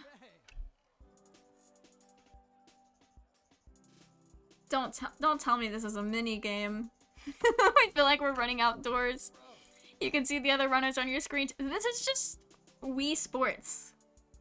Let's try it out together. Will I be able to keep up? Don't worry, we're here to cheer each other on. I'll be right there with you if that's what I'm worried about. Just get a rhythm going, keep your heart rate up, and don't overexert yourself. You'll do great. I need to get controls. Oh, it's like a click thing. Oh, I understand now. Okay. I gotta start clicking with the other hand so I can go faster. We're so good at this game. What? I mean, I like the dinging sound effect, but okay. Sometimes I have to remind myself, like, that this was made by the Game Grumps guys, and then everything makes sense. I don't know, I've never actually watched Game Grumps, but I did spend a good amount of time, my first couple of years in college, being a Ninja Sex Party fan, and I feel like that's all the context I need for some of the choices in this game. Bro. Bestie! Whenever you turn and say bro to me, I suddenly get very good at running. Call it the fight or flight instinct.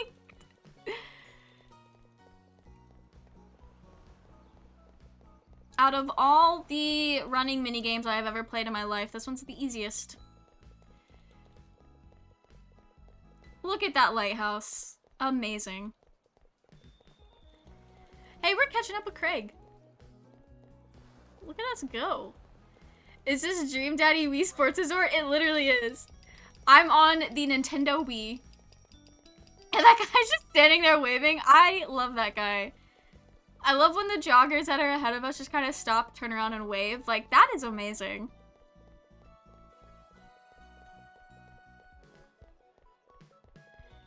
Oh, that's beats per minute. For some reason, I thought that, like, number counter in the bottom was how fast we were running. I was like, 118 miles an hour. Damn. I'm used to racing games, I guess. And, like, vehicles. We are so good at this game! I want to catch up to Craig, but I don't think that's possible. How long is this?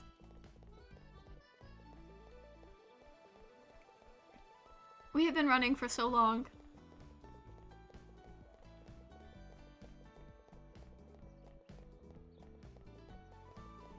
I think I'm playing this correctly.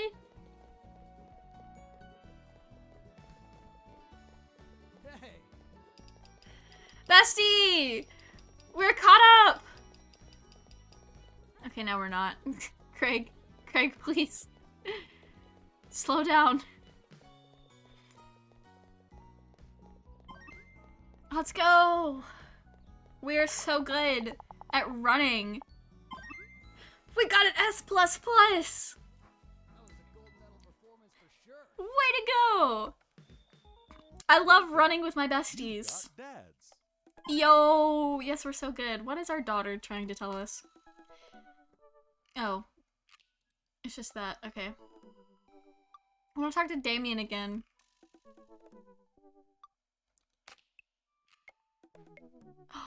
We got a heart counter!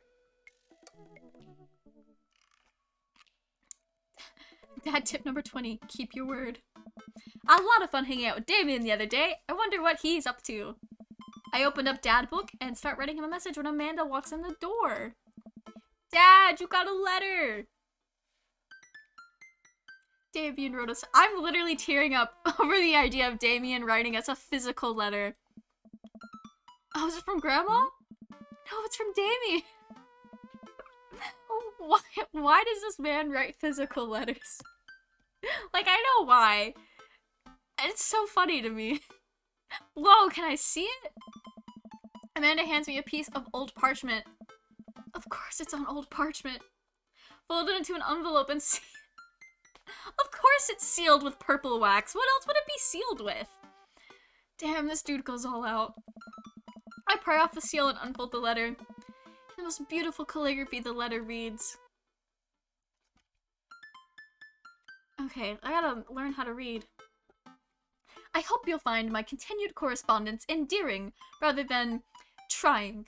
One can only hope that my use of the slower, more traditional form of communication will showcase my sincere and earnest sentiment that I greatly enjoyed our time together. I write this hastily under the warm embrace of excitement, fearful that I may misstep and speak towards something unwelcome. He's so respectful.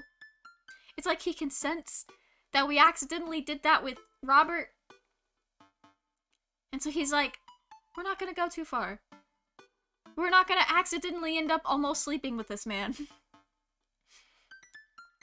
For now, I hope that you might forgive my boldness. I will simply say that your company has greatly occupied my thoughts. While the afternoon may have been derailed by forces unforeseen, your companionship helped a great deal, not only in the discipline of my child, but in the morale of my spirit. And for that, I thank you. You gotta love Victorian bitches. That said, Mel, if you ever allow me, it would mean the world to me if I could enjoy more of your time. Perhaps a trip to the cinema, followed by a moonlit stroll would be your taste. I'm not trying to get murdered, but okay. I eagerly await your response. With great respect. D. Blood March. Amanda read the letter too. Wow. He's good. So you're gonna catch a movie with him? Yeah! Better message him on Dad book and let him know. Amanda slaps my laptop shut. You have to write him back! A real letter. Yes. But my handwriting looks like two toddlers fighting over a crayon. Alright. You have to! He wrote you a letter! That is so cool. Will you help me? I need to class this up. Father, I was made for this. Here's what you do. Find tickets to a show that you two will like, then enclose them in the letter. Oh, that's classy! Amanda and I hop into my laptop and peruse the showtimes. He doesn't seem like a romantic comedy kind of guy. Oh, here's one! Vampire Crusade 2? Yeah. Evil never dies. I don't know, that sounds kind of stupid. Actually, it's like critically acclaimed exploration into the ennui of existence really turns the vampire tropes on its head. Really? Nah, There's just lots of blood and vampire titties. Well, you got me sold. Well, let's roll the dice. I purchase tickets and print them out, then sit down at the table with Amanda to try drafting a nice letter. I start with writing. Damien. Good morrow to you on the spot. Hey. Hope that this letter finds you in good health. We'll just start fucking quoting Hamilton. That feels like... Good one. What's next? You been good? I must confess to my amateur control of the written word. Jeez, Dad. Have some faith in yourself. Okay, trucking along. Let me know how you're feeling. That Ernest shit was pretty messed up. You find me in good spirits, for I felt very much the same after our last encounter. We're saving it, bringing the letter back. True art takes time, Amanda. Let me, get it. Okay. Why do I always read the short ones first? Well, a strange turn of events, I found myself enamored of the situation at hand. Like Bruegel's landscape in the fall of Icarus, I find myself lost in your details. See, I know what this means. And unfortunately, I also know what this means. But what the fuck does being lost in his details mean? Bring it home, Pops. Let me take you out. I got 2 tickets to the movie. I'd very much enjoy your company. Accompanying me to the cinema. Bring me great pleasure to escort you to the cinema. Yeah, I'll be escorting him. Calling it the cinema is a classy move. You see, they say it's classy, but when I call it cinema, I feel like one of those gross film dude bros. And I think that's only because I have a film degree. It's like a making film degree. But which is different than like the other type of film degree you can have. Apparently, I didn't know that was a thing. One of my friends made sure to like ask though. I was like, "Yeah, I'm majoring in film." And she was like, "What?" I was like, "In making film." She goes, "Oh, that makes sense. You know, that's also a thing that you could do." And I'm like, "Why would I do that?" Enclosed, you find 2 tickets to Vampire Crusade 2, Evil Never Dies, which I'm sure you will find both titillating and enjoyable. Namaste. We'll carry on. I like how this game has just decided, you know what? My Chemical Romance stands. And they just fucking ran with it. It's great. Hard daps. Best wishes. And I signed my name. My full name. Fancier that way. Mel leaves. Oh. This is okay. That's not bad. They do have to make it readable for the player, though.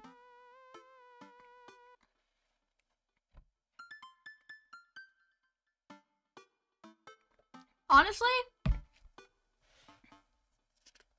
let me find... That doesn't look... My handwriting kind of... It doesn't look like that, but like it does sometimes. It's very inconsistent. You spelled his name wrong. What? No, I'm just trying to keep you on your toes. And all you have to do is seal it and put it in his mailbox. Can I seal it with tape? That's not authentic enough! I have an idea. I'll be right back. Amanda leaves the room and returns with a candle, a lighter, and a small piece of wood. You've gotta have a wax seal. She lights the candle, which starts to burn down, and form a pool of melted wax. What's the other thing? Amanda pours some of the wax onto the folded letter and expertly presses the small piece of wood into it. She lets it dry for a second and pulls the wood away, revealing... Here it is! Your sigil. A little kitchen with a bow on it. Oh, a little kitten with a bow on its head. Awesome. Scrapbooking stuff always comes in clutch. Well, I guess all there is to do is deliver it to his doorstep now, huh? Oh, I thought we were getting a carrier pigeon to do it. I already called my guy. I have a pigeon guy. Marcus has the good pigeons. I trust Marcus. Don't get your pigeons from Anthony. They're no good. I don't want to know if any of this is true. I head outside and walk over to Damien's house. I slip the letter into the slot in his door and go back home. He's got a door. I think we all have door slots, actually. Mission accomplished. Now we play the waiting game. The night finally rolls around, where I'm supposed to meet with Damien. The next day, he had left another beautifully crafted letter thanking me for mine and agreeing to the evening. Amanda helps me pick out a nice outfit, and I show up to the theater a little bit early. It's a chilly night, and the theater is kind of crowded, but it's still nice. How do you do? I jump at the sound of his voice and turn around to see Damien right behind me. You almost gave me a heart attack. How long were you there for? I don't know. I just walked up. My apologies for frightening you. Was that thunder? Is it gonna rain soon? I didn't hear anything. What? What? Regardless, the hour grows close. Shall we take our seats in the cinema? I must thank you again for purchasing our tickets. Please allow me to repay the deed in Sour Patch Kids, or perhaps Milk Duds. Let's do it! We get in line to buy snacks. As we're waiting, I hear a familiar voice behind us. Ugh, my dad's here. I turn around to find Lucian standing a few feet behind us with a gaggle of other goth kids. Lucian, how nice to see you! I didn't know you were coming to the theater. I'm glad to see you're spending some quality time with your friends. Whatever, Dad. And what movie will you be attending tonight? It's gonna be the same fucking movie. Okay, never mind. My friends are making me see some kind of kids movie about talking animals. I don't really care about it. Well, I do hope you enjoy your evening. We'll be watching Vampire Crusade 2. Evil Never Dies. What? You watching that? Yeah, I thought Damien would enjoy it. Ha! Good luck with that, Dad. Lucian has seen it. And he knows. I don't know if Damien is bi, pan, or gay, or what, but Lucian has seen it and he knows about the titties, and that's what he is warning his dad about. It's my canon. I don't know. I don't know what's going on. Good luck with what? It's nothing. My son loves to tease. We wait in line for a little longer and Damien buys us snacks. He seems a little nervous. I wonder what's wrong. Damien and I take our seats and settle in for previews. Glancing at him, I can see that he's sweating profusely and gripping his armrests. We love a sweaty king. Palms are literally sweaty. So I know some things that me as a player is not supposed to know yet about this character. And I know this about this character, and I'm like racking my brain with why does the movie affect this particular thing I know about the character. And so I'm very confused right now. Vampires, huh? Ah, yes, the winged creatures of the mist. I fear them not, for I know the night as well as the, I'm so excited for this film. I'm devoted patron of the arts, especially the scary arts. The scarier the art, the better. Do you have a favorite horror movie? Of course I have a favorite horror movie. Mine is Halloween Town. I fucking love Halloween Town. Those movies were amazing. I don't remember a lot about them, but I know I loved them. A man cut from the same cloth. Oh, interesting. That's odd. I don't seem to remember Halloween Town being that scary. I would have expected him to bring up some sort of strange foreign horror film that I'd never heard of. You gotta take this man to see anime movies. That's where it's at. Looks like he's about to rip the armrest off. Wait a sec. Damien, are you afraid of horror movies? You must be joking. I love horror movies. The lights dim for the film. Damien I love this man. I'm literally this man. I'm just thinking about something far scarier than this movie, which is not scary at all. We settled in as the film starts. I offer Damien some licorice and he takes one. I take note of how much his hands are shaking. The title. We gotta get this man into Five Nights at Freddy's. The title flashes across the screen in bloody letters. Vampire Crusade 2. Evil Never Dies. A pale man with long silver hair, glittering red eyes, and well-oiled abs sits up in a coffin. I don't remember vampires looking like that. Awaken my coven. Romulus Bad Blood. What a name. 2 more vampires slide the tops off their stone coffins onto the floor. Damien better be taking aesthetic notes for things he can add to his house. There is it time. Demetrius Morven. Carmela von Ruden. Yes, husband, but also mortal enemy. It is time. Gotta love exposition. The 3 look at each other, and then to the camera. Amazing. For the Vampire Crusade. This rules. The trio of vampires flies off into the night as foreboding organ music plays in the distance. I somehow get lost in the movie. As dumb as it sounded, it's actually a pretty fun flick. We get to a tense moment of the movie where Romulus Trueblood sits at a truce meeting with a general of human army whose wife Romulus has fallen in love with. Homewreckers. Amazing. Romulus!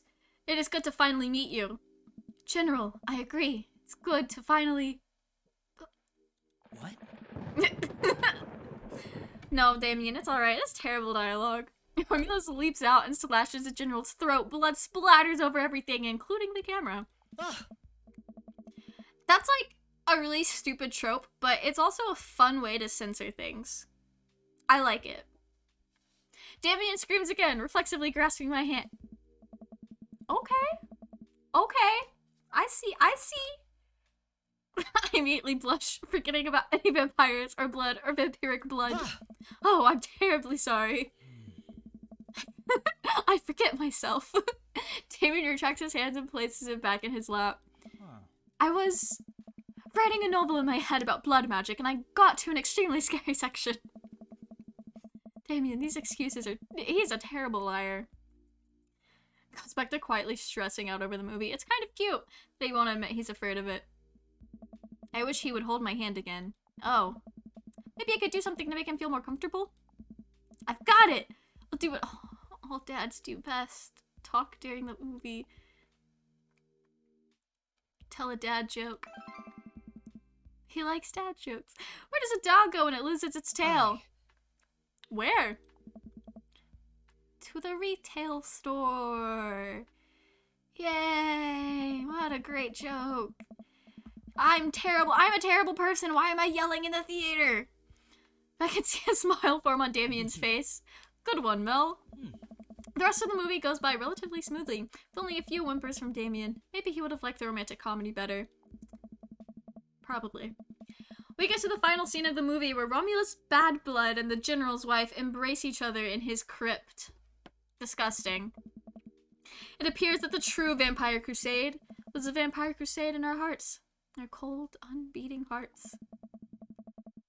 I begin making out. Disgusting. The film fades to black and the end appears on the screen. But then it hard cuts to Demetrius and his rival lover, Carmela, who watch the two from afar. Oh no, twist ending! Our bloodline has been pure for 1,000 years. Romulus has betrayed us by loving a human woman.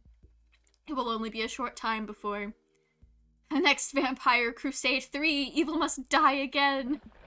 More thunder, more ominous organs. The movie fades out again, and a bloody question mark now accompanies the end. Damien and I walk out of the movie theater amidst throngs of chattering moviegoers. He's a little more pale than I remember, but otherwise he survived the encounter. He seems kind of invigorated. What an interesting film. While the premise admittedly struck me as pedestrian, I was intrigued by its harrowing love story and great attention to detail in regards to vampiric lore. Yeah, it was pretty good. A lot more vampire titties than I thought there would be. Come, the night is young. Let's take a stroll. Damien is making a good point. I'm not telling you where he's taking me. He's gonna murder us. Still, I'm enjoying the walk around the cool night air. Being alone here with Damien is a lot better than being in a crowded theater.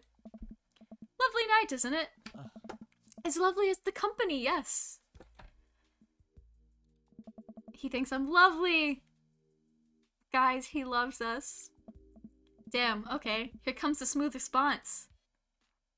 Cool. Okay. Thanks. No problem. Crushed it. We both stand there feeling a little awkward. I sure am one smooth operator. Are you getting a little hungry? We could maybe stop off and grab something to eat.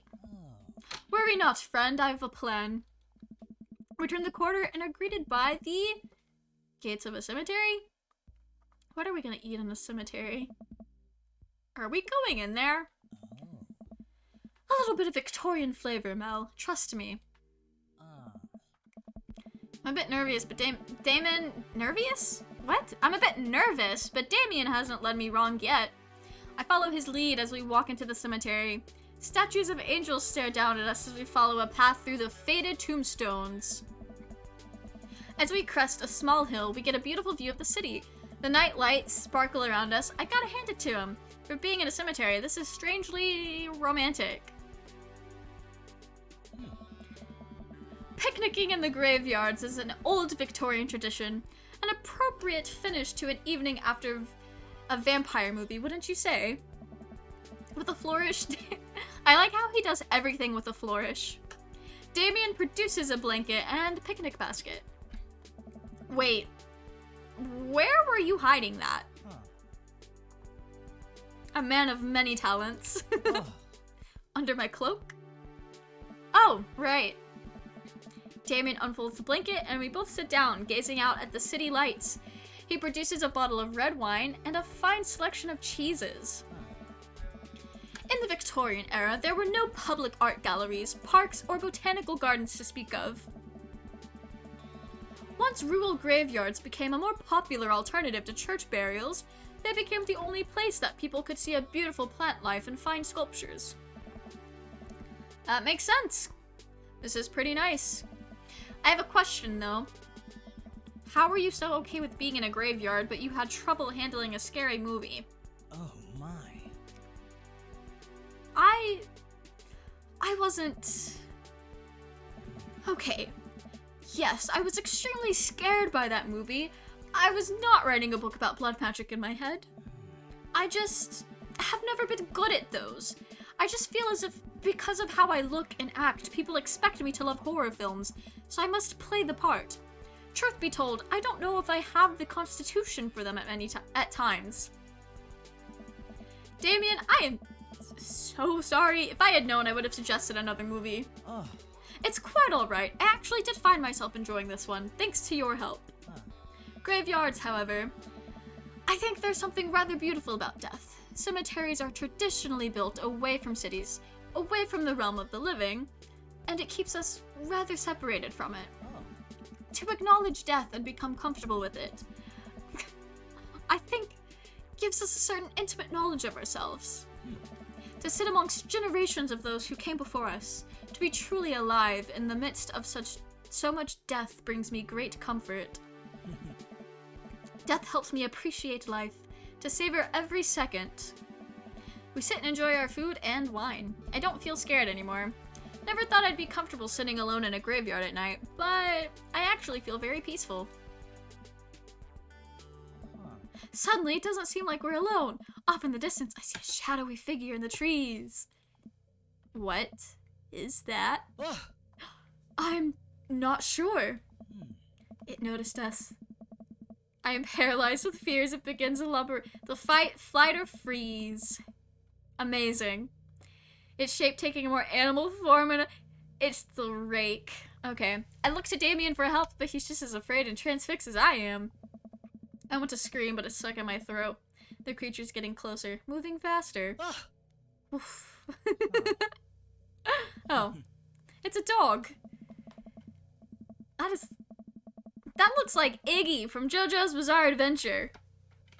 As it finally comes to the light, the friendliest, dumbest little Boston Terrier I've ever seen pulls its owner towards us. The dog trots over to Damien and sniffs at his hands. Damien looks ecstatic. He ruffles the dog's fur happily. What a beautiful dog! Hey! We both look up, not expecting to see Fuck this guy. I don't like Robert. Robert, what are you doing out here on this lovely evening? Hunting cryptids.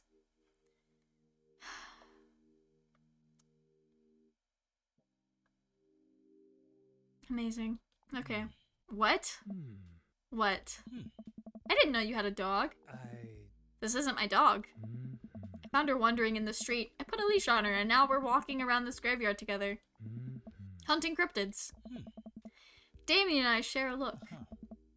May I give her a treat? Sure. Wouldn't give her a cheese, though. Not to worry. Damien reaches into the depths of his cloak and produces a small dog treat. What else is he keeping in there? The dog laps up the treat and crunches away, tail wagging furiously. Damien continues to smooth down her fur. Thanks. My absolute pleasure. Damien shakes the dog's paw. Lovely to meet you, my friend.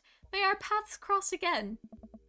Robert and his dog disappear into the darkness again. Damien stares after them. I didn't know you liked dogs. Victorians loved dogs, actually. Most Victorian women of high fashion would always be accompanied by a small dog, such as a terrier or Maltese. I think big dogs are nice, too. Yeah, man, dogs are cool. I do believe we've had enough excitement for one night. What say we make our way home? Damien hops to his feet and extends a hand to help me up. I gladly take it, as my knees aren't what they used to be. He packs up his picnic basket and leads us out to the graveyard. As we begin the walk home, I take one last look at the cemetery. It really is beautiful. Like a proper gentleman, Damien walks me up to my doorstep. Thank you ever so kindly for your company tonight. Damien, it was my pleasure. Mel, if you'll allow me, it would bring me great joy to offer you a token of my affection. Damien reaches into his cloak and pulls out a folded, monogrammed handkerchief. He presses it into my hand. Wow. Thank you, Damien. I'm gonna wave this at passing ships. I approve. Damien shuffles his feet. I just want to say that it's rare to find someone like you. Someone who's open to my eccentricities. Okay. It's nice to feel so accepted. Thank you. Damien gives my hand a quick squeeze. Amazing. Hastily retracts his hand. I must take my leave. Good night. Before he can say anything else, he is gone. Embarrassing. I unlock the door and step inside. Like a whirlwind, Amanda runs up from the window and plops down on the couch, trying to look nonchalant. Hey, Dad! What's up? Were you watching me from the window? No, I was just, Okay, yes. How was the movie? Lots of vampire titties. Told you. But, as it turns out, Damien is... Wait, Amanda doesn't need to know that. I'll keep it between me and Damien. Scary cool! Yep, he's so cool, it's scary. Nice save, Mel. Did you know that graveyards used to be a place to throw parties? I think I'm misremembering that. Wow, that's pretty punk. Also, we saw a dog. Definitely thought it was a werewolf for a minute, though. How can you be so sure it wasn't a werewolf? How can you be so sure I'm not a werewolf? And how can I be so sure if you're not a werewolf? Amanda's eyes narrow. I don't trust you. Nor I you. We make intense, wary eye contact for a second. Anyway, I'm calling it for the night. Don't stay up too late, will ya? I'll try not to howl at the moon past midnight. Amazing. Did we get a good grade on our date?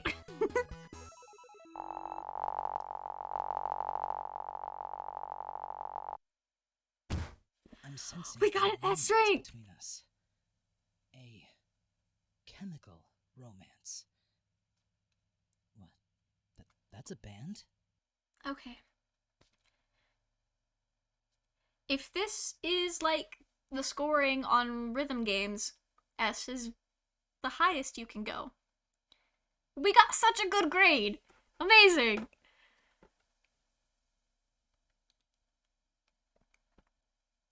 I'm so good at this game.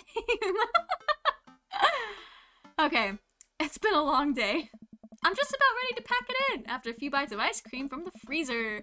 I turn off all the lights and walk down the hall to my room. This is not my room. I wonder if Amanda's still awake. That kid needs some sleep. As I pass the room, I can hear a faint sound, but can't quite make out what it is. Get a little closer. Is she? Why is she crying so damn much? I knock gently on the door. Hey, Amanda? The crying immediately stops. Not right now. Her voice sounds strained. She sniffles. I need to make sure she's okay. I open the door. In the dark, I can see Amanda's outline in the middle of her bed, knees hugged up against her body.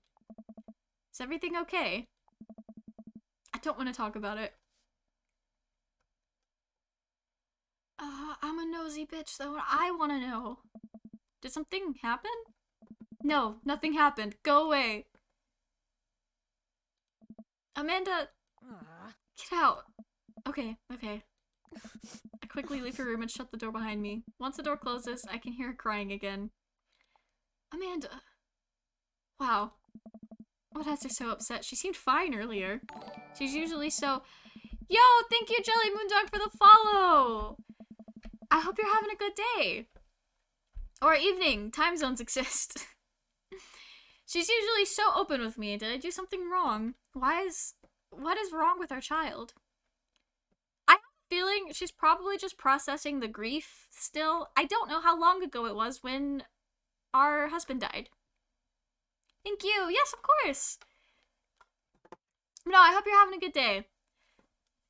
Okay. I have a hard time falling asleep, but when I finally do, I'm still thinking about Amanda. After a long night of very little sleep, I roll out of bed and make myself a pot of coffee. Amanda should be up for school soon. Maybe she'll be willing to talk about whatever's bothering her. About 10 minutes before she's supposed to leave, Amanda comes out of her room and makes a beeline for the freezer. Morning, Amanda. Morning. She drops a frozen waffle in the toaster and slams the freezer door. She won't look at me. Oof. So, anything big going on at school today? No. Okay. Do you need a ride to school? No. Want some coffee? Amanda pulls the toaster lever up and takes her still freezer-burned waffle out before it's finished cooking. I have to go. Oh no.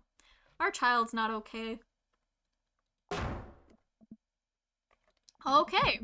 I haven't seen her act like this in a long time. It's usually short-lived, but it always hurts. Hopefully this blows over and things are back to normal soon. I sit back in the kitchen table and look at a picture of Amanda and I hanging on the wall. In it, I'm teaching her to ride a bike. Her face is a mixture of excitement and pure, unadulterated fear. I remember how determined she was. Every time she would fall off and scrape her knees, she would get up and try it again. Finally, I had to stop her because she was bleeding everywhere. Then she started to cry because she didn't think she needed bandages and wanted to keep trying. As I put the bike away, she just stood in the middle of the street and screamed. Then I took her for ice cream and it was like nothing happened. That's the thing I love about kids. Sometimes my nephew will get very angry with me and then like be very upset with me and then I'll just walk away. And like 5 minutes later, he's knocking at my door. He's like saying hello like nothing ever happened. He's like, "Hi, what's up?" And it's like, bro, were you not just screaming your head off like 2 seconds ago? I love the way kids bounce back. It is so fun. After giving it a bit of thought, I decide that if I force her to talk about it, I'm only going to make things worse. But I have an idea. I start rummaging around for ingredients. Oh, we're cooking. I hear Amanda walk in the door. Instead of heading for the kitchen like she usually does, she makes a beeline to her room. She's clearly trying to avoid me. Hey, Pumpkin? What? Can you come here for a sec? Here's a moment of silence. Yeah. I was like 5 or 6, fell off my bike once. My dad had to carry me home. Oof. I am sure I fell off my bike multiple times because that's just the kind of person I am. But I don't like remember a specific instance. But falling off of your bike, especially that young, is rough. It's a very, like, long fall to the ground. I wanted to say sorry about last night. I'm just worried about you, kiddo. I get scared when I know something's wrong, and I get even more scared when I feel like I can't do anything about it. Dad, So just, whatever it is, you don't have to tell me if you don't want to, but whatever it is, just know that you have a dad in your corner who wants you to be happy. Honey, you know I'm bad with words, so I was hoping I could speak a language we both understand. I pull a cake out of the refrigerator and place it on the table. Hopefully the frosting has set by now. Ta-da! I don't know how I felt. It had training wheels. Pure talent. That's how you did it. Dad, it took me a really long time because I ran out of red frosting somewhere around sad and had to start over, and sorry you're sad, but I support you 100%. This is beautiful. It's strawberry. Amanda gives me a big ol' hug. I grab some plates and forks and serve us up some delicious cake. So, it's really stupid. What is? This whole thing, I know I've been really weird lately, and there's just, I don't even know how to explain it. I feel like I might have to make you a chart. I'm listening. Do you want me to take notes? I guess I should start from the top. So you know how Emma R is going to that fancy art school in California, right? Emma R? The best friend. You got it. On a flat road, I guess I was just a pro at falling, still am. Pop off, amazing. I was on roller skates once, standing completely still, on a completely flat surface too. And I don't know how it happened. Maybe I like subconsciously moved or something. But I was standing there 1 second, and the next second, I was on the ground. My feet were no longer under me. Just, whoop, gone. So I feel you on that. I, to this day, have no idea how that happened. Same. Anyways, ever since she got the acceptance letter, I've been feeling like she's drifting away, you know? And she's been spending a lot more time with Grace and Emma P. I just thought it was all in my head for a while, but then I found out that Rosie M, that both of the Emmas, Grace, and Noah all went to a party at Mackenzie F's on the same night. They all told me they were busy studying for the calc. Oh no. Oh. So, another important piece of information is, this is embarrassing. I have a crush on Noah, and, that's a thing. What? Whoa. I had no idea. Definitely didn't know that. Okay. You're a bad liar. So are you. I learned from the worst. Oh. Anyway, so the only person I told about the crush was Emma R, and she promised not to tell anybody. I didn't confront them about the party thing because I didn't want to start drama, so I just keep quiet and keep going about my business. Oh. And then one day I invite everybody out to get nachos at the mall, and after not texting me back for like 2 hours, even though none of them ever put their phones down for more than 60 seconds, they all say they're busy, like simultaneously. Not Amanda being the friend that isn't invited to the group chat. Yeah. That sucks, because she's so cool, too. Like, she would be a key member of my group chat. I went to a roller skating thing once, and after I fell like 5 times, I wouldn't let go of the pole on the wall. Amazing. That is such a mood. I'm just, like, flashing back to all the times I've been roller skating, like, at rinks and stuff. Absolute mood. So I tell them, never mind, I'll just eat nachos at home, right? But we were out of chips, and I really, really wanted nachos. Totally understandable. I have never tried rollerblading. I'm afraid. I've been ice skating, though, which was surprisingly easier than roller skating. And I guess ice skating would be similar to rollerblading. But there's a disconnect in my brain that just doesn't let me think of it as the same. So it's like rollerblading, terrifying. Ice skating, though, fun. Which, when you think about it, doesn't make any sense because you would think ice skating would be more terrifying because I could potentially slice my fingers open when I fall. But you know what, that's fine. I've only been ice skating once and I don't think I'll ever go again. I don't live in an area with an ice skating rink. Rollerblading is easier than roller skating. I've heard that so many times, but I am still so afraid to try it. Okay. So I go to the mall anyway, get to the food court, and who do I see there? But Grace, Emma P, Emma R, and Noah. Those snakes all hanging out together and eating nachos without me. Well, I think actually doing stuff is easier. Wait, what? Like the rollerblading and skating is easier because you like actually have to keep moving? Walking and stopping I simply can't do at all. Rollerblading. Oh, okay. It's weird because I didn't know how to move on my own and I still fell. Oof. Yeah, that happens. What? The actual rolling is easy. Okay. I'm like contemplating it now, but I also just don't have access to rollerblades. But I have heard that it's easier for some reason. Toxic friend check. Amanda deserves it. She really does. Fuck her friends. I hate them. Gets better. I'm standing by the escalators watching them and I realize that Noah has his arm around Emma R, which is kind of weird, right? But then they kiss. Disgusting. And it's PDA, so it's like extra fucking disgusting. Y'all remember Yes, I had a pair of Heelys for a little while. They were like, so it's no surprise. I am not a very large person. I come in at 5 foot tall even. I have proportionately sized feet, so most of my friends have a bigger shoe size than me. So one of my friends, when they outgrew her Heelys, they were like, "Hey, Mel, do you want my Heelys?" And I was like, "Yeah, sure, I'll take them." And they were great. I think the last time I wore them was in the snow when I was in 10th grade. It was so fun. I was terrified of them. That's fair. I had some, could not Heely. That's fair. I walk on my heels a lot, like when I'm wearing platforms or shoes with any kind of like lift in the heel. I like to lean back on my heels and kind of walk on them. I've done that for as long as I can remember. So the heelying part of Heelys was not hard for me to figure out. I just kind of did the thing, but then I was on wheels. Yes, I know. So I storm over there and I'm like, "Hey." And Grace drops a nacho on her shirt because of course she does. And MR just like glares at me. Grace. Nothing's coming up. I don't know who that is. Grace is the...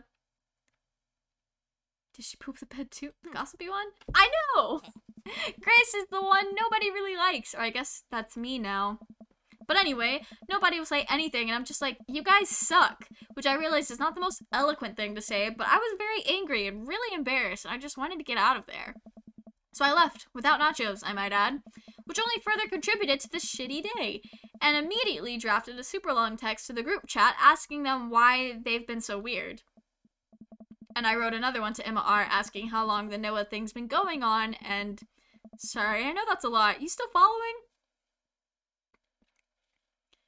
What did Emma R say? Oh, okay. Get a load of this.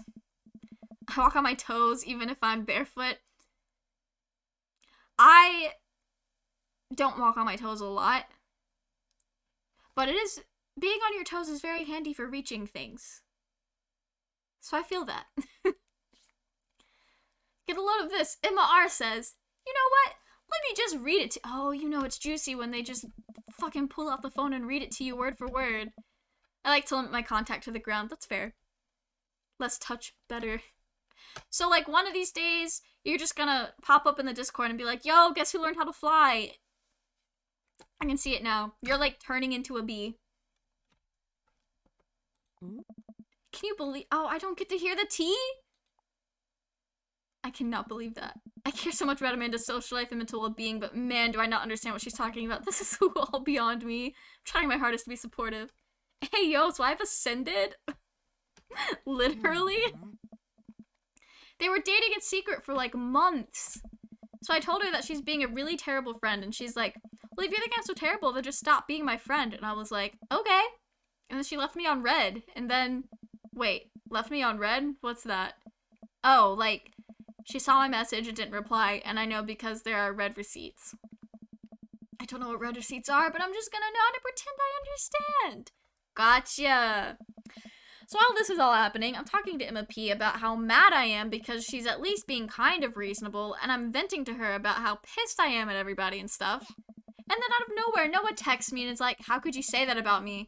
I'm like, say what about you? And he tells me that Emma P sent screenshots of everything I told her to the group chat that I got kicked out of. Alright, I think you lost me at screenshots, but that definitely sounds bad. Oh. There's so much more, but honestly, it's all just stupid teenager stuff. The bottom line is that everybody dropped me, half of my grade hates me, and now I have no friends.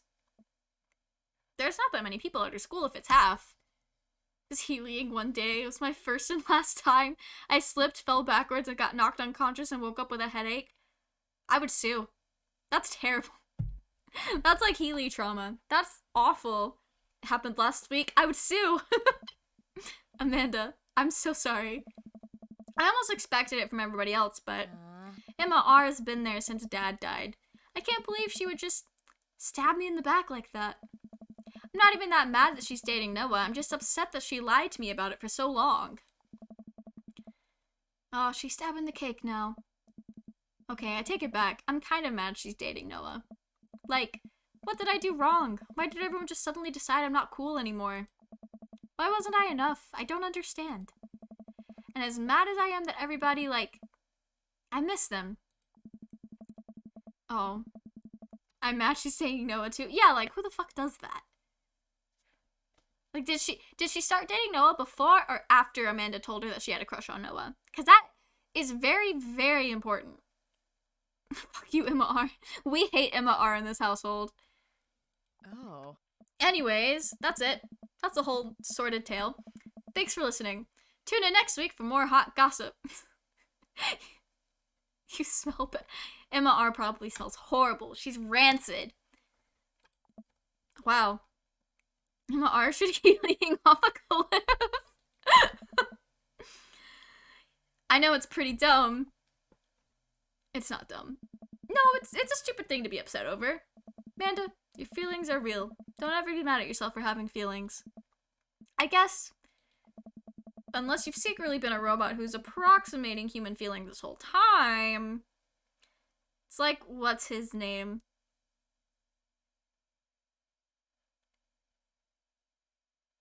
Swordphobic man. Oh! Shit, I don't remember his name either. Was it like Alec or something? It had a lot of vowels in it, I feel like. I might be wrong. I don't know. But I hate that man. He's stinky. He smells terrible.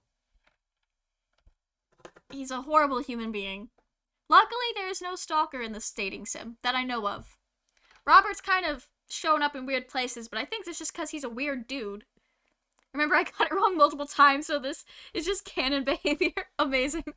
I know it's not Ethan, because I know you said that, like, right after you had played it, and I was like, that's not right. But, like, the vibes fit, so I'm not gonna correct him. Eric? It might have been.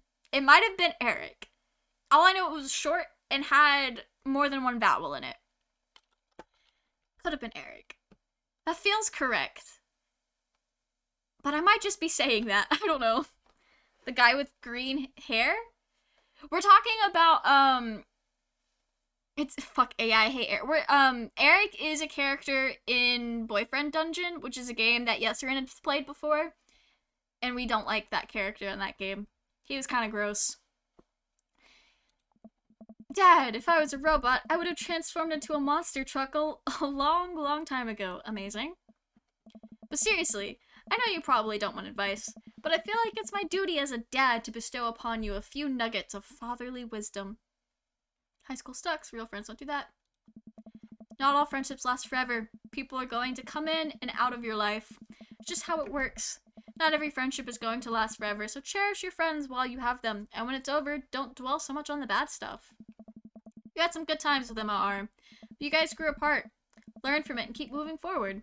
There are so many new friends to make, and there's gonna be so much cooler than Emma R. And the rest, ultimately. I don't know who Eric is, but yeah, fuck you, Eric. Yeah. We love the spirit. Eric is terrible. Ultimately, I think this says way more about their characters than it does about yours, because you're amazing, and if they can't see that, well, that's their problem. She's gonna cry. I'll keep that in mind. Look down at the table. Did we just eat that whole cake? Yes. We did just eat that whole cake. Well, good talk. Blindly hating people is my aesthetic, to be honest. Makes sense. Hey, Pops. Yes? Thank you. You're always welcome. Love you, Amanda. You too, Dad. She voiced that. Amazing. That's how you know it was a really deep moment. Welcome. You've got dads. Alright, we're gonna knock it out of the park with Damien.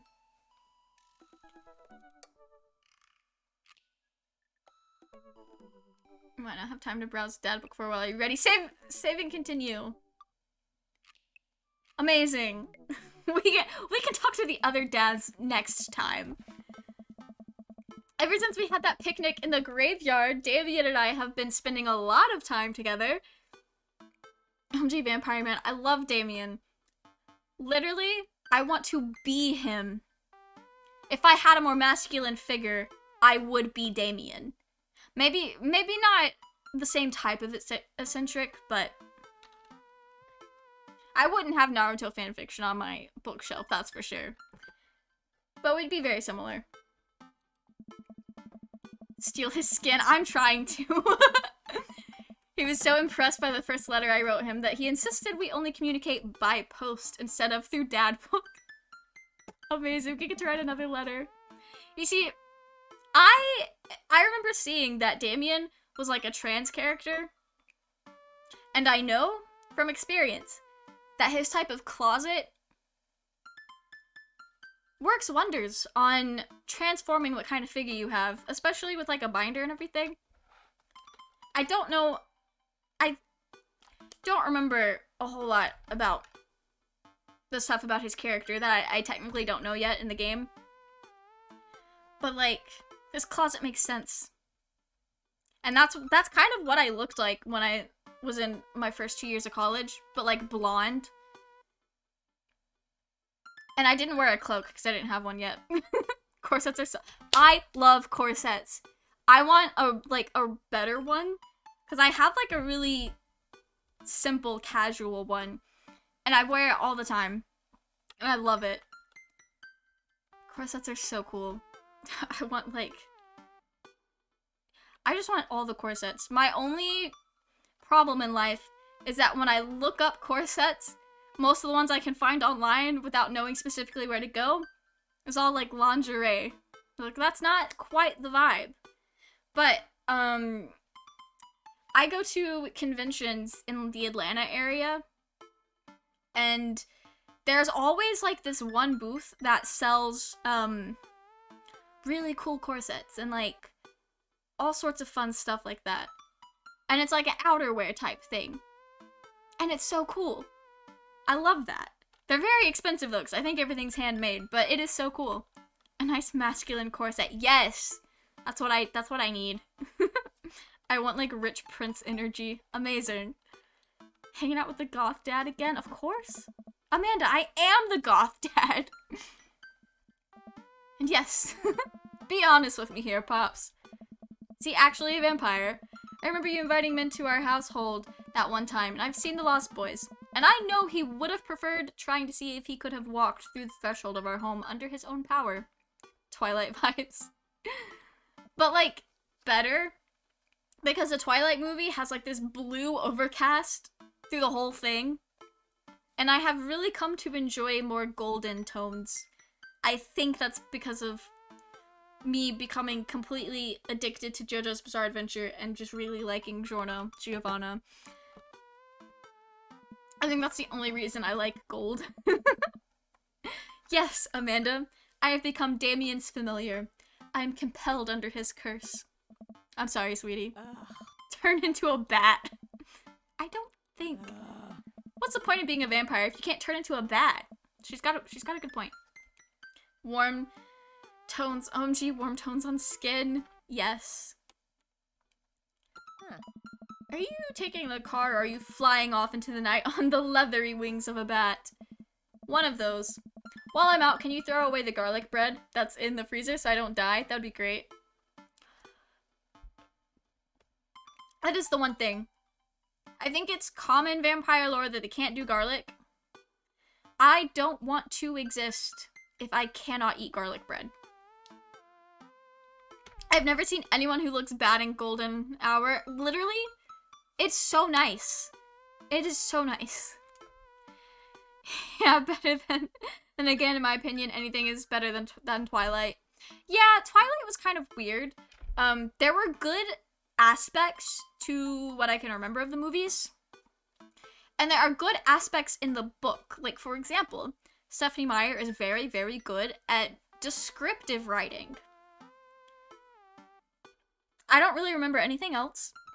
It's been a very, very long time since I've read Twilight. It's been almost 10 years, if it hasn't been 10 years. And that makes me feel very old to say that.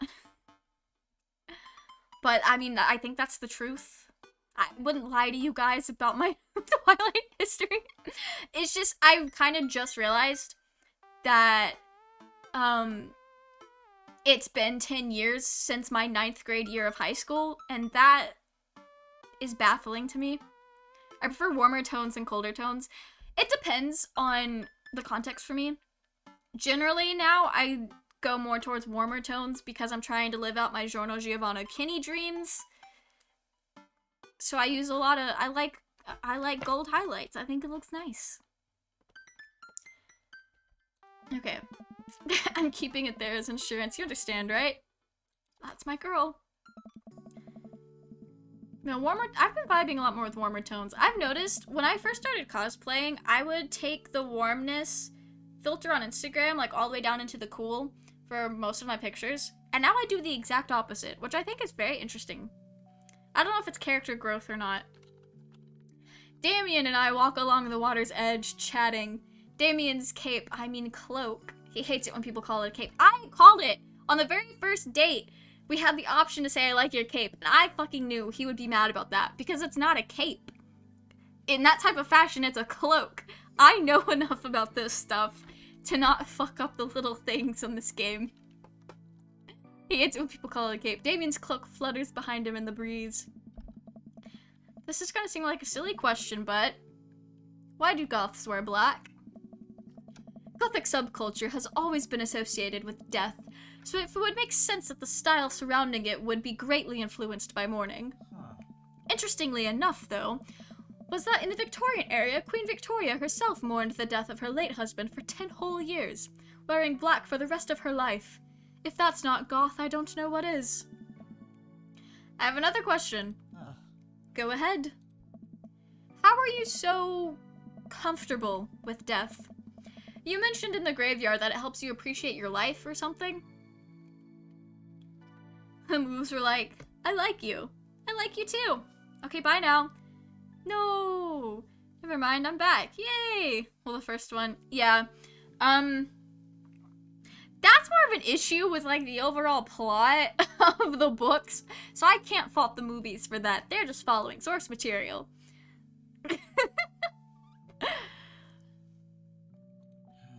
I've experienced several losses over the course of my life, and I truly believe the only manageable way to cope with it is to accept that death is simply a part of living. Oh, the first one. It's the single universal truth that for every human who has ever lived, I'm going to die, you are going to die, and life carries on without us. This is, like, the morbid version of the message at the end of Perks of Being a Wallflower. Doesn't that make you feel scared?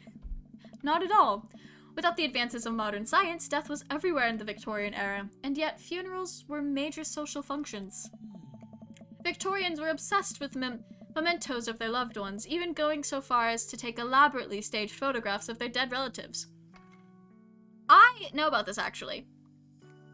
The process of taking a photo back then took so long, and it was expensive, that most people would wait until, like, their kid died to take a picture, because, one, it's easier, two, like, you don't get your pictures taken very often, so, like, if you wait till they're dead, you don't have to worry about them moving around and messing up the picture, and then it's, like, a nice little thing. But, like, a lot of Victorian era pictures with children in it, most of them are dead.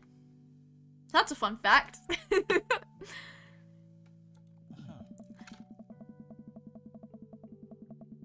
What the fuck is that word? Okay.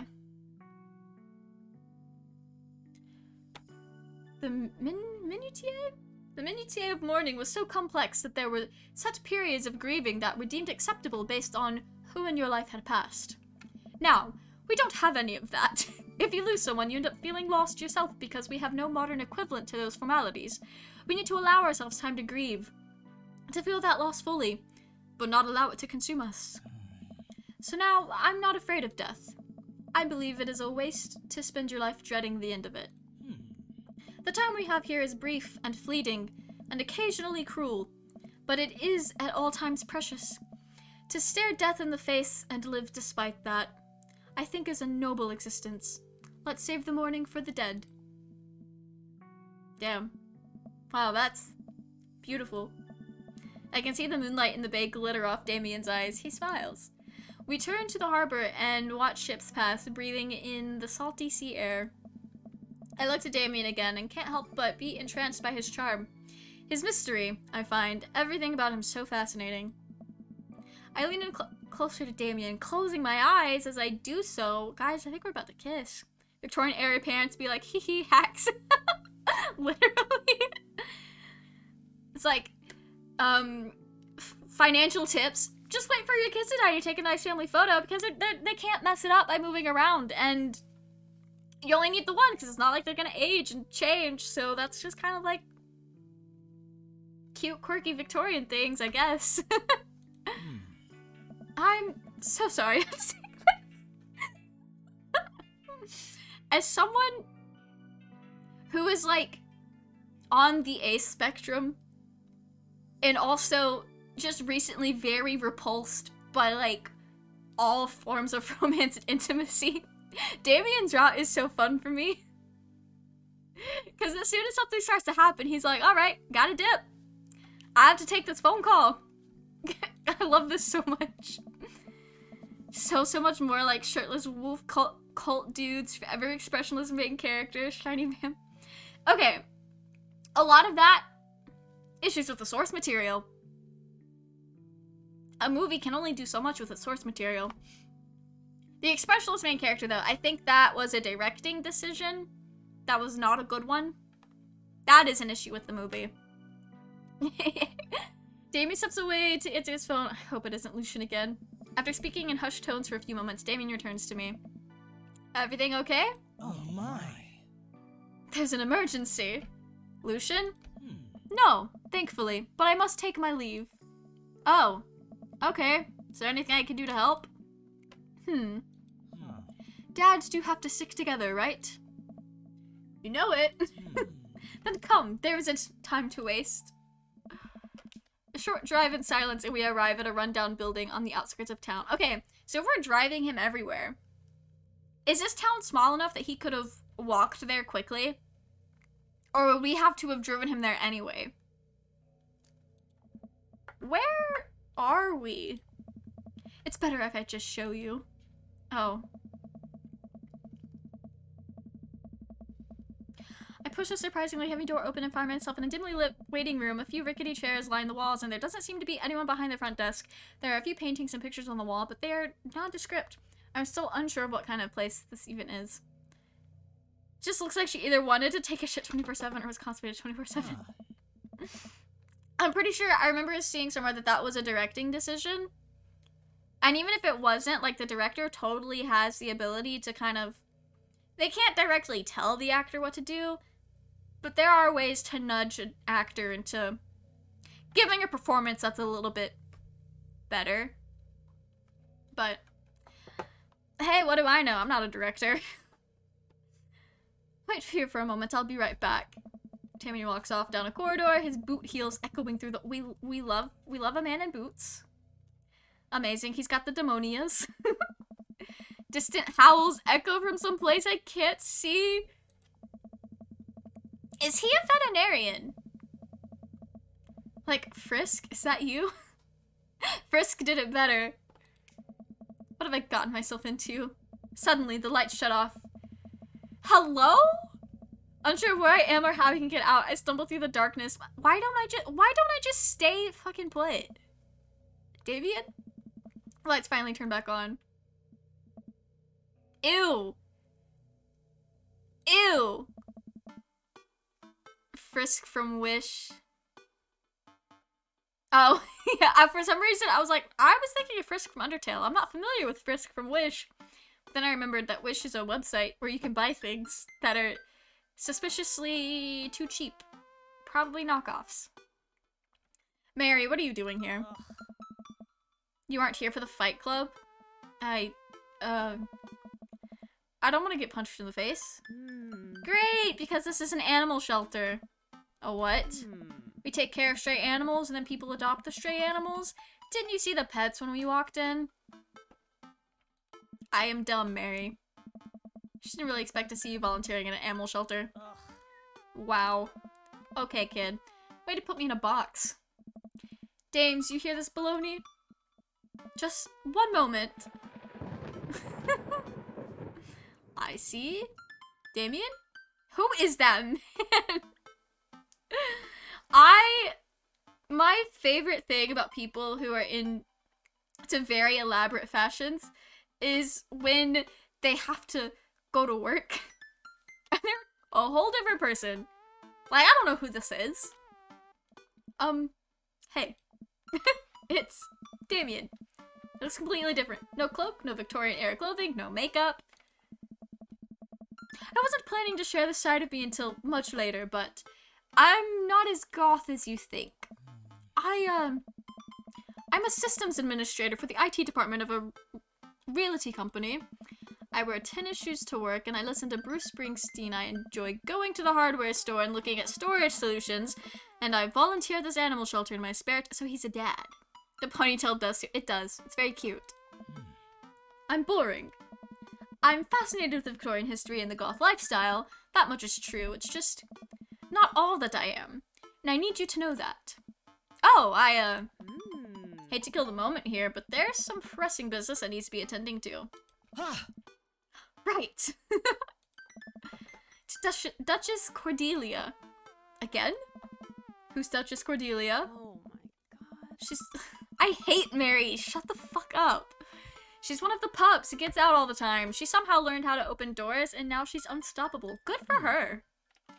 When did she get out? This morning. I went to go sing sea shanties to the cats, and when I came back, she had already bolted. This man just got 10 times better. Right? I have to stay here with the pets, so I need you two to go and find her. Of course. Where could she be? She always ends up running off to the same places. Here, let me draw you a map.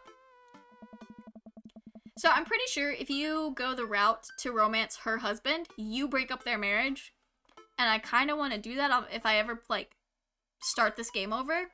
Just to spite her, because I do not like her. I dislike her more than I dislike her husband. Is that petty of me? She's very smart. Ruthless, even. You need to stay on your toes and get her back by sundown, or else she turns into a werewolf and starts eating people. What? You're a perfect little peach, Mel. We just don't want her to be stuck outside when it's cold. Oh. I'll grab some treats and we can hit the road. Damien and I look over the map Mary created for us. Let's do that. Okay, we'll do it. I'm Nerd's house. Oh, we get to see where everyone lives. Okay. So this is where the Christians live. This is our house. This is where that cool guy lives that owns the coffee shop. Next time though, definitely. This is probably Craig. I'm guessing this is Damien. Other nerd. Who's the other nerd? Oh. I don't know. This one's probably that stinky Robert. And I can't figure out these two. I don't know. At least you're not other nerd's house. Looks like you're moving up in the pecking order. Congrats, kiddo. Where should we head first? Okay, so this is a shelter. It's been gone since morning. Softball field? Damien and I exit the parking lot and start driving toward town. I look over to him. He seems concerned. Shouldn't be too hard to find the Duchess, right? She's a pretty big pup. Mary wasn't kidding when she said that dog was smart. One time she correctly guessed the winner of the Kentucky Derby. It was a really great year for the bark, bark, bark. I don't know. What do you think our odds are, Mel? Gotta stay positive.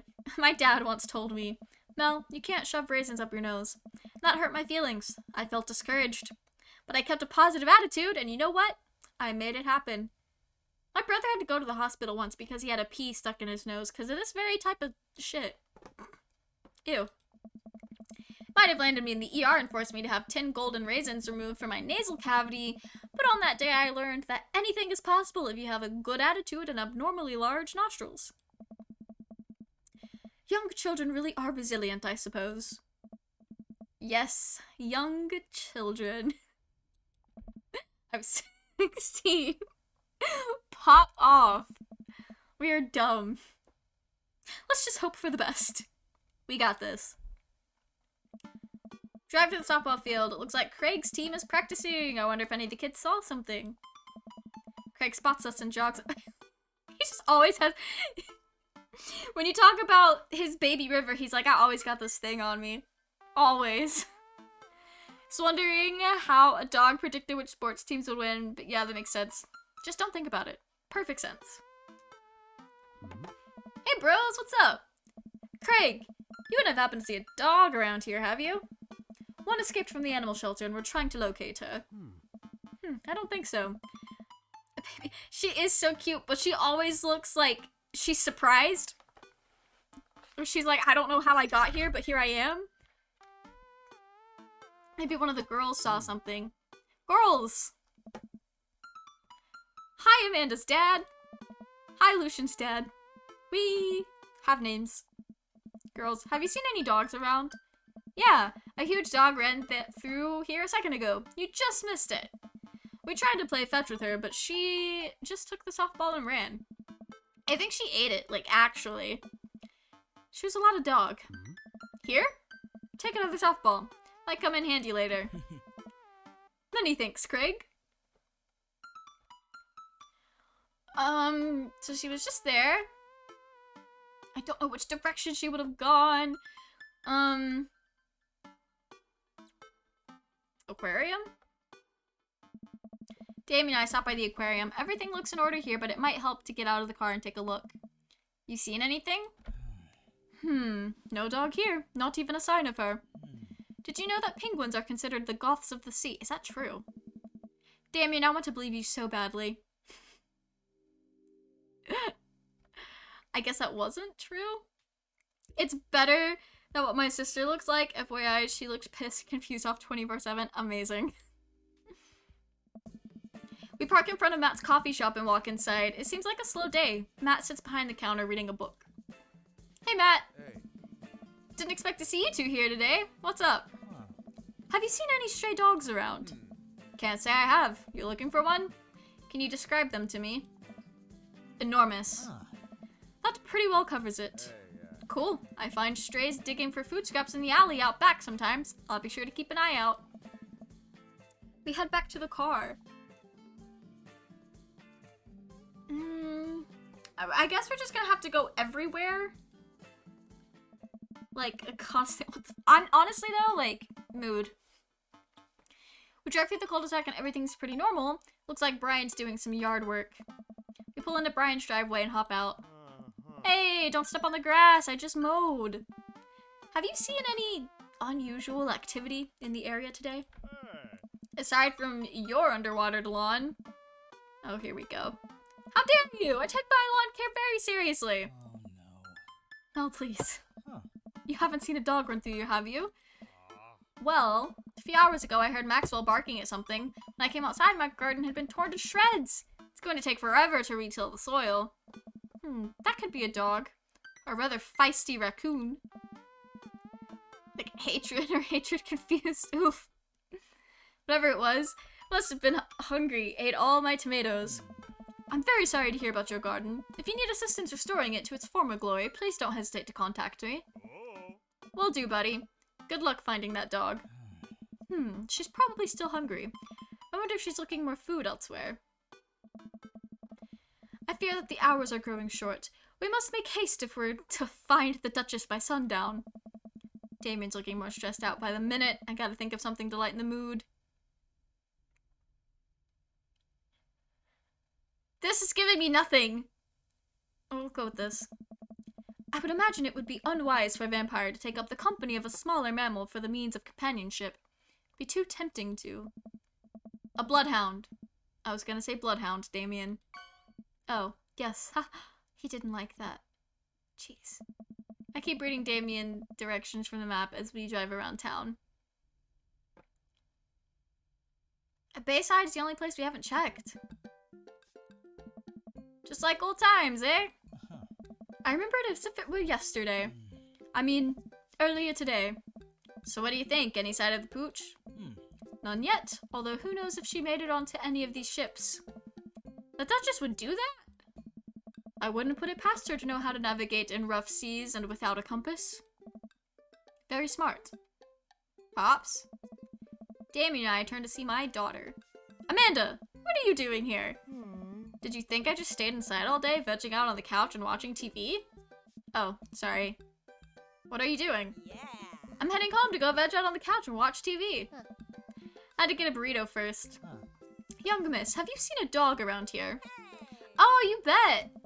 I saw a Pomeranian with a bow around its neck, and I saw a big old Doberman named Henry, and it was a stroller full of Yorkies, a Greyhound, a Golden Retriever. Did you see a Mastiff anywhere? No dice. I would definitely have remembered that. I gotta run, though. This burrito has about 10 minutes before the cheese breaks down in the molecular structure of the tortilla and makes it all soggy. I do? Of course. Have a lovely evening, Miss Leaves.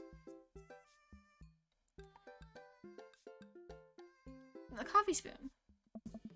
We head back inside the coffee spoon. Hey, Matt. Guys, I think I may have seen that dog you were looking for. You did? A brown mastiff? Size of a house? Yeah, I saw it digging through the trash in the back. It ran away when I tried to get closer, though. Did you see which direction it ran in? Might have been running east. Same with my dog. He's somehow smart yet stupid at the same time. Dogs are just good at doing that. Pup ran through 3 pans of old grateful banana. Want to take some of the road just in case? Sure thing. Thanks for the slice. The road slice. This grateful bread is gonna be so good. I think he meant to give it to you for the dog. Right.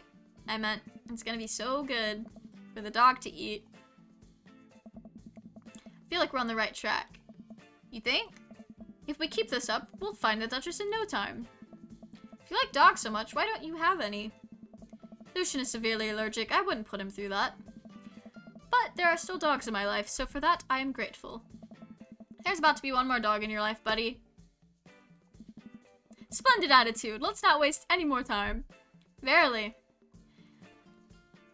Oh, east. Okay. So the cul-de-sac again. Find everything looking normal, except... Uh-oh. Hugo's front door is wide open. Not Hugo's door! This is classic Duchess Cordelia, a telltale sign. We should approach with caution. Whatever goes down in there, got your back. Creep up onto the porch and step inside.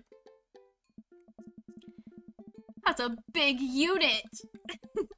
They're sitting in the center of Hugo's living room like she owns the damn place. It's one of the biggest dogs I've ever seen. Woof. Well, she hasn't broken anything in here. Yet. Wonderful. Now all we have to do is get this leash on her before she tries to escape again, and get out of here before Hugo comes home. Easy peasy. Duchess, come here. Oh, she begins to growl. Like he can open doors. Oh, that's cool. Doesn't understand things like stop or no. Oof. That's frustrating, though. She's on her guard. We'll need another plan. Pull out the softball that Craig gave us. Hey, girlie, remember this? Duchess' tail starts wagging, but she's not getting any closer. Ah, If you throw that in here, she'll destroy the house. You're right.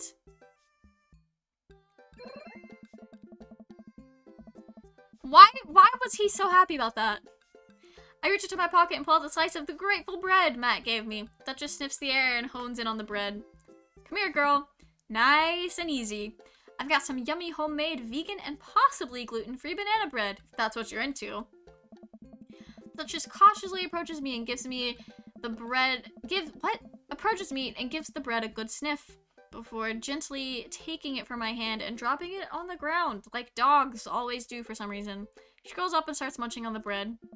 Success. Damien walks up behind the Duchess and attaches the leash to her collar. She immediately notices and starts whining. It's time to go home now, Duchess. She won't move.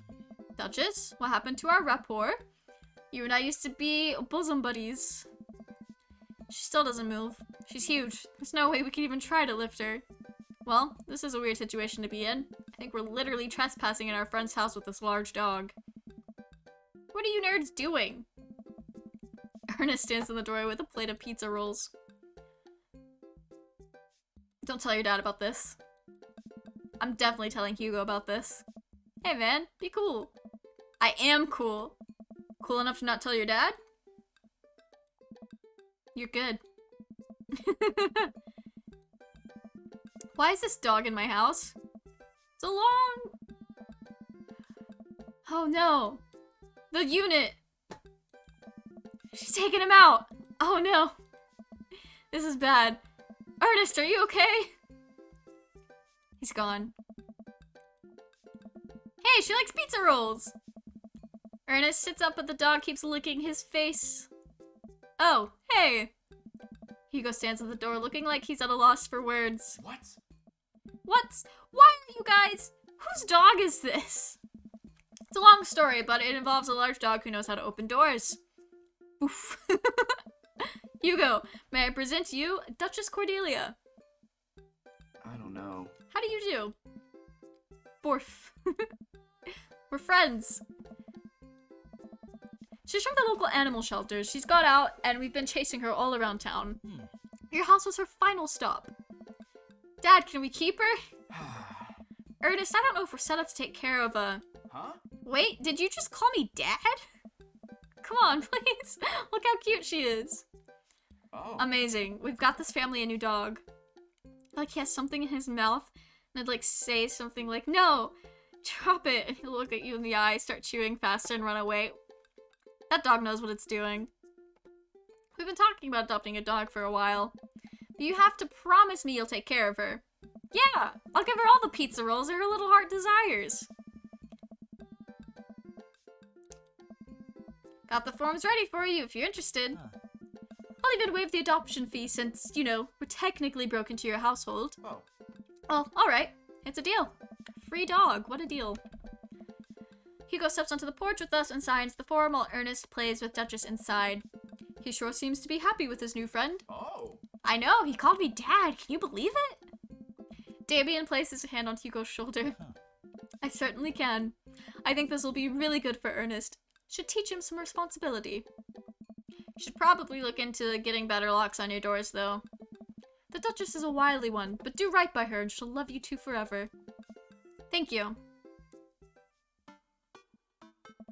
And long story short, the Duchess now lives in a happy home and neither of us were charged for breaking and entering. So all in all, I think it was a fine day's work. Nice work, you two. Mel, you could be a valuable asset to our team of volunteers, you know. If you ever feel like petting some puppies, hit me up. I will never contact you, Mary. Good to know. Well, I'll catch you fellows later. Mary starts to leave. And one last thing. Damien's been telling me about you. Glad he finally brought you around. Oh, yeah. Damien's my special boy. I love him. We go way back. I got a vested interest in his health, success, and well-being. If you ever hurt him. Mary. You can fill in the blanks. Okay. Alright. Amazing. So, about the whole goth thing. Can't say from experience, being tackled by a large dog who's just excited to see you is the best thing in the world. Amazing. I That is one of my least favorite dog behaviors. I've never been around large dogs. My friends have like medium size and small dogs. But when they get really excited and start jumping on you, it's too much. I'm not a dog person. I've learned that this past year. I completely understand if you aren't interested in me anymore. What?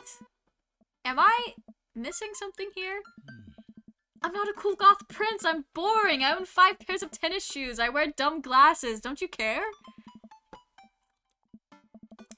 Do you really think I only like you because of all the goth stuff?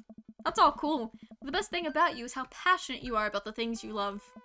History, art, Victorian fashion, dogs, storage solutions. Doesn't matter. You care, and that's awesome. And also, the glasses are very cute. I also just realized that he was wearing glasses. Didn't even notice them. You don't think I'm boring at all? If you're boring, then I don't know what that makes me. I mean, you're still hot, so... I spend too much time online shopping for flashlights. I get excited to mow my lawn on Saturdays. I get cranky about commercials being too loud. I've even been thinking about making my own peanut butter. But maybe we can be boring together. It would never be boring if it was with you. Oh, we're hugging. I think this is the first time we've hugged. Sarah smells, of course it smells like lavender and rosemary. What else would it fucking smell like? I was so scared you wouldn't like me. Quite the opposite. Looks me in the eyes without the colored contacts. His eyes are so dark and soulful. Huh. Ah. Well, thou art welcome. Does a bat have Oh, that's like a joke. It's like the answer to this is yes, so the answer to his first question is yes. Verily, you may take upon yourself the... You know what? Okay. Okay. Help me take care of the puppies? Of course, yes. Amazing. I was a little concerned about where that question was going. Damien and I arrived back at the cul-de-sac, our fingers intertwined like a proper gentleman. He walks me up to my doorstep. Oh. This was lovely. Thank you for understanding. Thank you for everything. I'm very happy I could be myself around you. I'm glad, but I have one request. Huh. What's that? Can we keep sending each other letters? But of course. Amazing. Amanda runs back to the couch from the window and tries to look as nonchalant as possible. Hello, Father. I was just sitting here on the couch this entire time. Hi, Amanda. Huh? So, are you guys, like, starting a vampire coven together? You know, we never actually specified. Plot twist. Mothman! Damien's actually Mothman! I have him right here. He's been here this whole time. I actually figured out that he does stand up on its own, so I took him out of the plastic. Amazing! Why is this literally pandering to me specifically? Happened once when I was 6 with my aunt's chocolate lab. Oh. Been knocked to the ground, but still love him to bits. Nice. I guess if you're, like, used to that, it's cool. And when you think about that that's just them being excited to see you and how they show affection, then it's really nice. It's just also very overwhelming. Plot twist. I didn't see it coming either. Genius. Well, whatever's happening, I'm really glad you two are happy. You deserve it, Dad. Aw, shucks. I'm gonna head to bed. Catch you in the morning? Sure thing. I make my way to my room and fall into my bed with my heart full, excited for the days to come.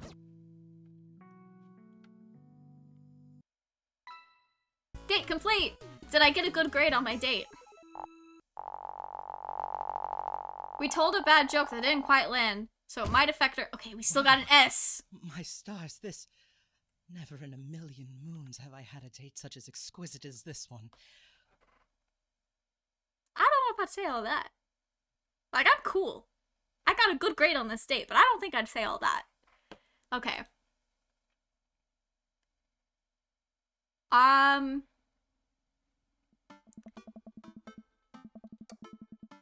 Okay.